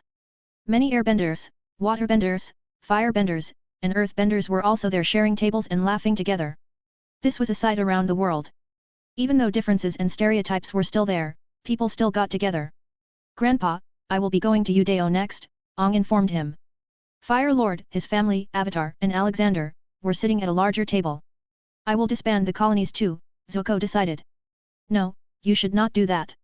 That would do more harm than good. Don't forget that those colonies are older than you. Now, if you were able to become such a good friend of Ong in a year, imagine how inclusive the people will be in that city. There are firebenders married to waterbenders, earthbenders married to firebenders, so, you can't decide their nationality, Alexander suggested. Boho baa. Ah, yes Ajax, milk is tasty, but this is yours. Drink it whole. Alexander got distracted as Ajax tried to make Alexander drink milk from his bottle. Then what should we do about all the colonies? I can't let them be colonies as they will continuously be a mark of shame to us. Zuko asked. Why not make it a neutral territory? Where people from all nations can come together and live in peace. It will not be controlled by any nation but will be protected by all of them. Alexander suggested. Ong and Zuko looked at each other's faces and nodded. That is an amazing idea. This way we can improve the image of Fire Nation if we try to put funds in improving the city. Zuko said. Yes, hey, where is Azula? Haven't seen her in a while, Alexander asked. He searched the whole hall that was too big for a normal eye to scan. But he found her. Azula was sitting with Saitama. Saitama was just eating his food while she just stared at him, being love-struck. Spirit God, I was going to. Grandpa, Alexander corrected Zuko. Grandpa, I was going to see Oze. I was wondering if you'd come with me. Zuko asked. Yes, why not? That man has still not paid for his crimes. I will do that now. Ursa, you should come too. He advised. The mother and son looked at each other and nodded in an encouraging gaze. Good, now it is time to dance. Hit it! He loudly shouted and waved his hand. The tables moved on their own with people and made a huge space for everyone to dance. This was the first time a dance event like this was taking place in the world. Suddenly, Dobby started the music, acting as the DJ, and Barry flew around with his son, singing and making the mood amazing. He was quickly joined by everyone from Fihame. Sokka and Toph were not reserved and joined in. Iroh went to his nephew and dragged him too. Zuko also dragged Ong and Ong dragged Katara. Due to the chain reaction, everyone was on the dance floor, dancing to disco music from the 80s. These beats were new to everyone and they felt like they were made for people to dance to it. In the middle of the dance, Toph came up with a newfound camera given to her by Amy and clicked pictures of Team Avatar and all her favorite people. Alexander noticed that all the couples were slowly coming closer. Then, suddenly the music changed and now romantic beats started with slow disco lights. Alexander caught Olivia closer. But he also had Yalo on his back and Ajax in his arms, playing with Alexander and Olivia while being stuck between them. Zuko and Mai also followed the lead. Iroh grabbed a random stranger who looked familiar. Alexander thought of cabbages by seeing that man for some reason. Ragnarok and Douglas were dancing together. Dabi was dancing with little Ki. Amy was with Toph and Sokka was with Suki. Even in the air, Appa had a partner now. There was also a scream from a corner of the hall, but Alexander only laughed when he saw what happened there. This is so exciting. There are more than 1,000 people in this hall, Oli. Alexander muttered while dancing. Yes, this is mesmerizing. Olivia agreed. Oh, look, Ong. She pointed with her head.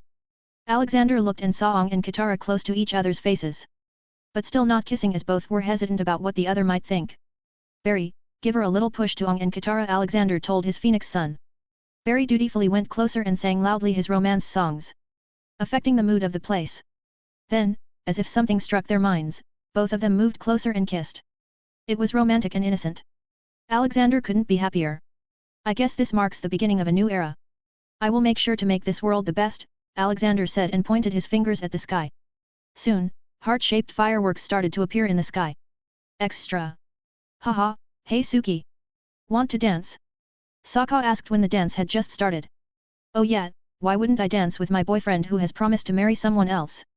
Suki sarcastically said. They started dancing soon after. Ay.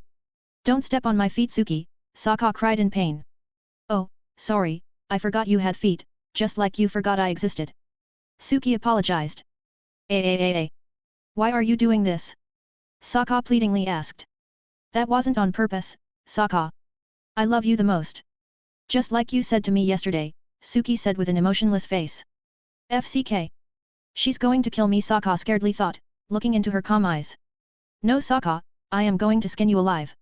This time Sokka screamed like a little girl. He was genuinely scared. He regretted cheating on this Kyoji warrior. A distance from them, another couple were standing face to face. But they were not dancing. Angela kept on looking at Saitama's face. Come on, dance with me. Put your hand on my waist. Don't be shy, I will teach you if you don't know. Saitama scratched his head. He was 25 years old and Angela was 14. He knew about it and also understood that it wasn't love but infatuation because of what happened in Ba Sing Se. He was not an idiot to not understand this. He also liked her but not as a romantic partner. Okay, little sister, he said, putting his hand on her waist and started dancing. But, now it was Angela who had a plain face. It was critical damage to her young, slightly psychotic heart. Oh, Azul Aaa. How are you, my patient? Kome appeared out of nowhere with a big cake in his hand. Angela looked at him with teary eyes. Kome? Kome the 8th. She jumped and hugged him. You are the only one who truly cares for me. Hehe, I am your doctor, silly, I am supposed to take care of you and treat you, Kome said. But Angela failed to realize that in Kome's head, their relationship was strictly professional. It was just that he was good-natured to everyone. He patted Angela's back while eating his favorite orange-flavored cake with only one thought in mind. This cake is so good. But, Fatty Saiken ate the rest of it. I'll ask Ji-chan for more. A/N, I was going to end this arc in these chapters but there was so much left to be explained and done that I wrote too much. I didn't want the ending to be too rushed. So, 3 more chapters until this is complete.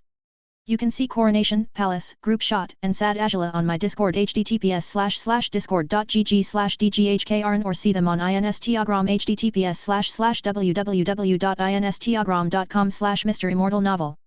30 advanced chapters are available on patreon.com/MisterImmortal. Special thanks to Douglas Flower Umar Latif. 449. Years went by. The party was wild last night. Ragnarok even did a fire show after getting too drunk. Iroh now had a huge following of spiritualists who were inspired by his words. Alexander decided to set up a radio connection around the world and with music and news, there will be a spiritual channel on which Iroh and the Avatar will share their words. It would mostly be Iroh though. He would be interviewing many people. So, the world's first podcast was made. Currently, they were headed to the prison where Oze was kept. With him were Iroh, Zuko, Angela, and Ursa. What will his punishment be, Alex? Iroh asked. Ugh. According to his crimes recorded by overseers from the spirit realm, his soul will forever be sealed within hell and tortured for eternity. He has killed and damaged millions of people around the world. Normally, a soul would get reincarnated and restart the cycle of life. Of course, it isn't like the Avatar. Normal souls don't remember their past lives. There is also a rare amount that goes to the spirit realm to live. Of course, there are other ways to go there too. It's a big system of things. He explained. It is so complex, Zuko exclaimed. That is why achieving peace of heart and soul is so hard, Alexander added. After a bit more traveling they reached the place. It was a heavily fortified prison on an island. The cell door opened and they entered. There he was, Oze sitting, facing them. He still had a smirk. Look how shameless he is. Still smiling. Alexander muttered. Welcome back, Ursa. Must have been tough hiding all this time. Oze said, trying to irritate Ursa. No, not really. I met the mother of faces and she removed my memories and gave me a new face. I lived all these years with Icom.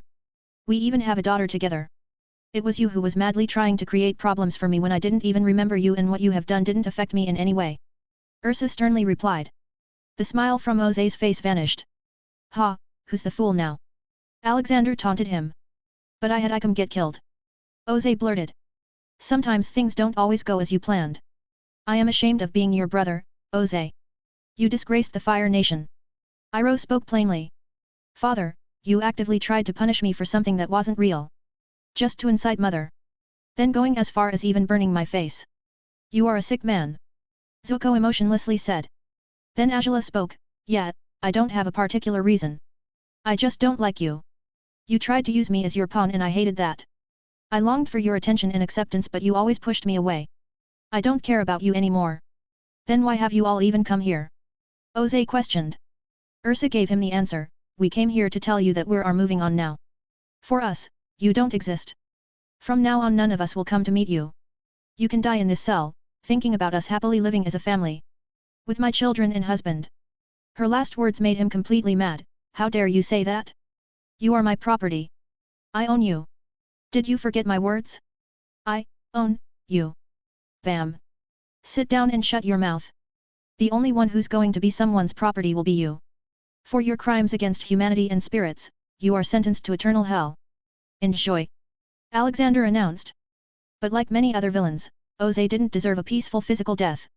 Oze was supposed to be extremely power-hungry and possessive.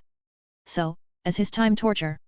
In his mind, he would see his wife Ursa truly cheating on him, and when he catches her, he gets killed by Icom who then becomes the Fire Lord. This will go on for a while.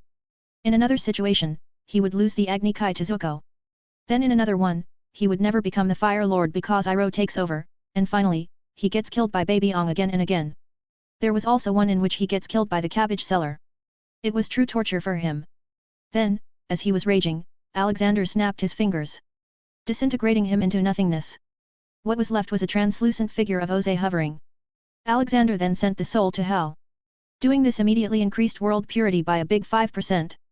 Making it 84% now. I hope you all won't hold a grudge against me for punishing him, Alexander said. No, why would we ever do that? What you did was the best case scenario. Iroh immediately clarified. They then went back to the palace and got busy in repairing the world. Before Alexander left for the Earth Kingdom, he met Zuko and just told him one thing. It's okay to fall down and lose a spark, you just need to make sure that when you get back up, you rise as the whole fire. Zuko, you are a whole fire now, so, never waver and always strive for good. You have the greatest teacher in the world to advise you. Though he would ask for some tea as payment but I think the Fire Lord can manage, haha. Alexander advised him and patted his shoulder. Zuko suddenly hugged him. Thank you, Grandpa. Thank you. I never had a loving grandfather. I always wondered how it must be to have nice grandparents as I heard from my friends. Now I know. If it weren't for you, I don't know what would have happened to me in this world. Alexander ruffled his hair, I think you would have managed. I always had that much trust in you, since day one on that ship. Zuko remembered when he had tried to imprison Alexander and Dobby. He smiled remembering those days. Year 153 AG. It has been 53 years since the end of the war. To make sure he doesn't miss the growing up of his beloved grandson due to work, he used the time control feature of his pocket dimension and made it so that every 20 years outside were just 1 year in Fihame. So, currently, Ajax was 2.5 years old. He had started speaking and walking. His strength had also increased many times, giving competition to even base-level Ragnarok. Though he still had the curiosity of a child. Thankfully, he was not as crazily smart as Leonidas was when he was this old. The world had entered an era of exponential growth and prosperity. Alexander indirectly ruled the world with a firm grip, not letting any bad elements rise up. For example, there was an attempt to dethrone Zuko in the Fire Kingdom. There was also an attempt by the Southern Water Tribe to eradicate any foreign presence there. But Alexander didn't always help the world directly. He had created a joint peace force with soldiers from all nations. Their job was to keep any unstable and extremist elements in check. They had a compulsory promotion, transfer, and retirement system so that no one can gain too much power in the organization. There were also auditors present from all 4 kingdoms keeping an eye on the force. It was a successful endeavor as all international problems were solved by them. A new 5th nation was established called the Republic City. It was, as the name suggested, a republic where anyone could live. It had an elected main leader and also 4 council members elected from respective nations. Alexander was again hailed as the grandpa of the world and his statues were more common than air nomads, who rarely left their temples. Alexander had kept his contacts with the big team Avatar and all other people he knew. Now, Zuko had a very cute daughter who used to love dressing like the spirit god and acting like him. She eventually grew up to be a peace-loving and smart lady. She was all set to take the position of Fire Lord in a few years. Toph had met 2 random guys one after another and had 2 lovely daughters. But they separated soon after. He had to meddle in so their familial ties don't get strained. Even Amy spent years with Toph and her daughters as Toph wasn't known to be very empathic. Now, they were a close family and owned their own city made of metal. Toph had taught a lot of earthbenders metal bending. Sokka was still going through his debauchery phase and had not settled down. He and Suki were still couples but now they had a tacit understanding. Still, Sokka found some death threats every now and then. For breaking the promise to Princess Yu, he was banned from the Northern Water Tribe, whose leader was Yu. She was angry and had decided she would kill Sokka the moment she saw him. Alexander didn't save him this time. And finally, Aang and Katara had married each other when they were 24 and 26 respectively. They had 3 children over the years. The naughty and eldest Bumi. Named after the late king of Omashu, Bumi. But unlike King Bumi, this Bumi was a non-bender. Then there was Kay, the second child, and daughter. She was a water bender. Then finally the youngest, Tenzin. He was a serious-minded airbender. Alexander had to teach Aang how to be a father because he found out he wasn't treating his kids equally as he favored Tenzin more unknowingly due to him being an airbender. The airbender population was thriving but Aang wanted Tenzin to be the best and lead them. But in the end, he learned and spent amazing days with his 3 children. You can see Oze, Zuko's family, Topha's family, Old Sokka, Aang's family on my Discord https://discord.gg/dghkrn or see them on Instagram https://www.instagram.com/MisterImmortal novel. 30 advanced chapters are available on patreon.com/MisterImmortal. Special thanks to Douglas Flower Umar Latif. 450. Aang the Mighty. In one event Alexander had to intervene, it was when a bloodbender tried to kill Aang and others. So he cast a worldwide spell that anyone using bloodbending with wrong intentions would lose memories of bloodbending. Alexander considered this power even more dangerous than all the bending combined because safeguarding from it was impossible for others. Other than this, a few years ago, his new closest and best friend, Iroh left his mortal body and ventured into the spirit realm. Although he made a promise before. Alexander was sad after that for a while as he considered him as good of a friend as Dobby in Ragnarok. His hit podcast was a golden memory of the world, talked about in history books as the words of the wise spiritual master. But currently, Alexander had come to the Southern Air Temple in a hurry.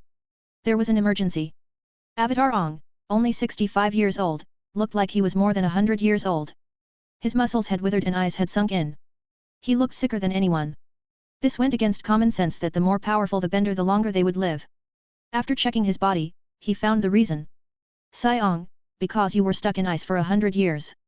It did damage to your body. It didn't appear all this time because you were in your prime. But now it has started to show up and fastened your aging. Too fast. Alexander told the grave news. All his children, Katara, Zuko, Toph, Sokka, and a few others gasped in horror. Aang smiled from the bed and asked weakly, "Ah. Grandpa, how long do I have?" "Not long. Maybe a month at most." Alexander answered. Alexander looked at Aang's face intently. He missed the cheerful face of Aang. The fun-loving goofy boy who deserved all the happiness in the world but still couldn't have an easy life. Everyone except the immediate friends and family, out. Quick! He ordered. Finally, when they were alone he proposed his option, "I may have a way to save you." I was not so sure about this when Kyoji was alive. But since I consumed that comet, I have gained a higher understanding of what bending is and its deeper principle. I should be able to heal your body but it would make you nearly immortal. But this is risky too as the soul of Avatar will be stuck in you forever. So, to let the cycle continue and also have the next avatar. I can try to separate your soul and other avatars residing in you. Then release their soul to occupy the body of the next avatar. Am I right, Rava? Alexander asked to thin air. Suddenly a white mark appeared on Aang's torso. Yes, Spirit God. It is possible but very hard. You will need to separate the soul faster than the light. Or else Ong's original soul will be damaged. Alexander nodded and looked at Ong, so, what's it gonna be? Everyone looked at each other's faces. What are you thinking so much about? It's simple. If Grandpa helps he'll live and if he doesn't then Twinkle Toes dies in a month. Toph grumpily spoke. She was really getting old and it was showing in her attitude. Grandpa, how sure are you that you'll be successful? Katara worriedly asked while holding Ong's thin hand. Haha, 100%. I can stop and reverse time so chances of him dying are 0. Alexander said confidently. Then why the hell were you being so dramatic? Sokka asked. Because I wanted you to take this very seriously. Matters like these shouldn't be taken lightly. Because it is me, I can save him. If it wasn't me then no one would have been able to save Ong. He said, making everyone go serious. Okay, step aside then. He shoot everyone. He went to the side of Ong and activated his eyes. It shocked many that in all these years this was the first time they had seen this power of his. He then started to take out the whole chunk of souls inside Ong. There were hundreds of souls. Not all avatars lived full lives. Before the 4 nations were formed there were smaller warring states. Many avatars died in them even before their teenage years. The moment souls started coming out of Ong's body he had to quickly point out Ong's individual soul and leave it intact in his body. He was only supposed to take out the other ones. The process wasn't long and he was successful. After he was done, a golden light shot up to the sky from Ong's body. It was the soul of the avatar. How do you feel, Ong? Alexander asked.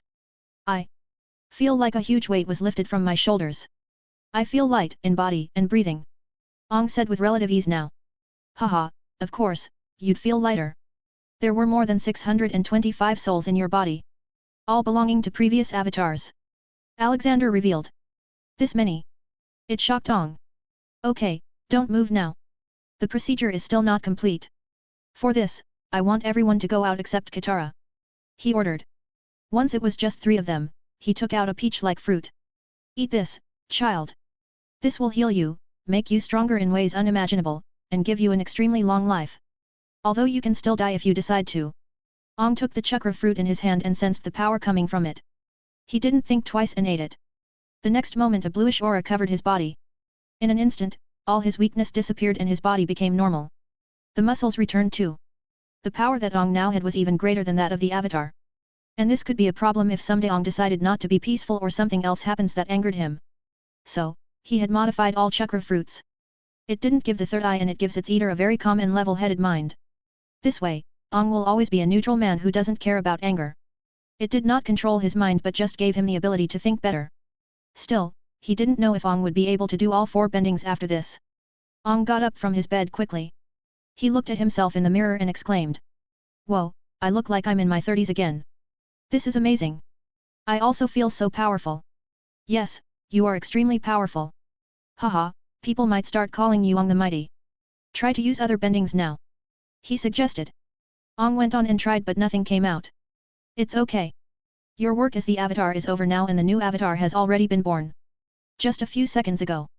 Instead, Ong, you can learn all this with your new powers. Alexander said and gave him a booklet of beginner's ninjutsu. Alexander then looked at Katara who looked much older than Ong. Age hadn't been kind to her. He simply reversed the time of her body to match Ong and made it so she would age slowly and with a good face. He couldn't let her be old while Ong stayed young. I hope now you will have a fun life together. No need to focus on the stupid world.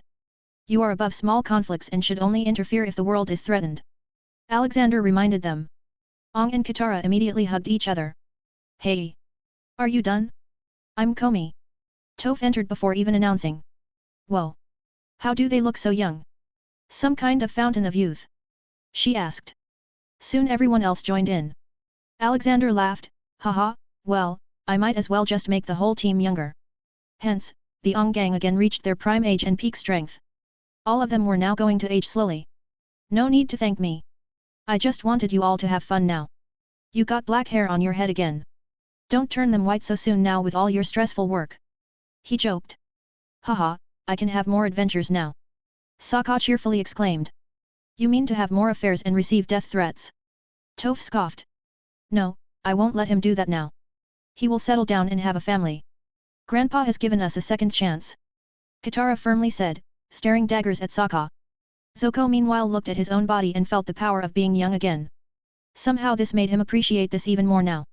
As he had grown he had started getting many problems such as back pain, joint pain, and other things. Now they were all gone. Well, I will just try to stay fit, he said. Somewhere in the southern water tribe, a cute little baby girl was born. Currently, she didn't look anything special but soon she would become the headache of her parents with her bending powers. You can see Ong attacked, Iroh Wekong and Ong Gang at their prime on my Discord https://discord.gg/dghkrn or see them on Instagram https://www.instagram.com/MisterImmortal novel. 30 advanced chapters are available on patreon.com/MisterImmortal. Special thanks to Douglas Flower Umar Latif.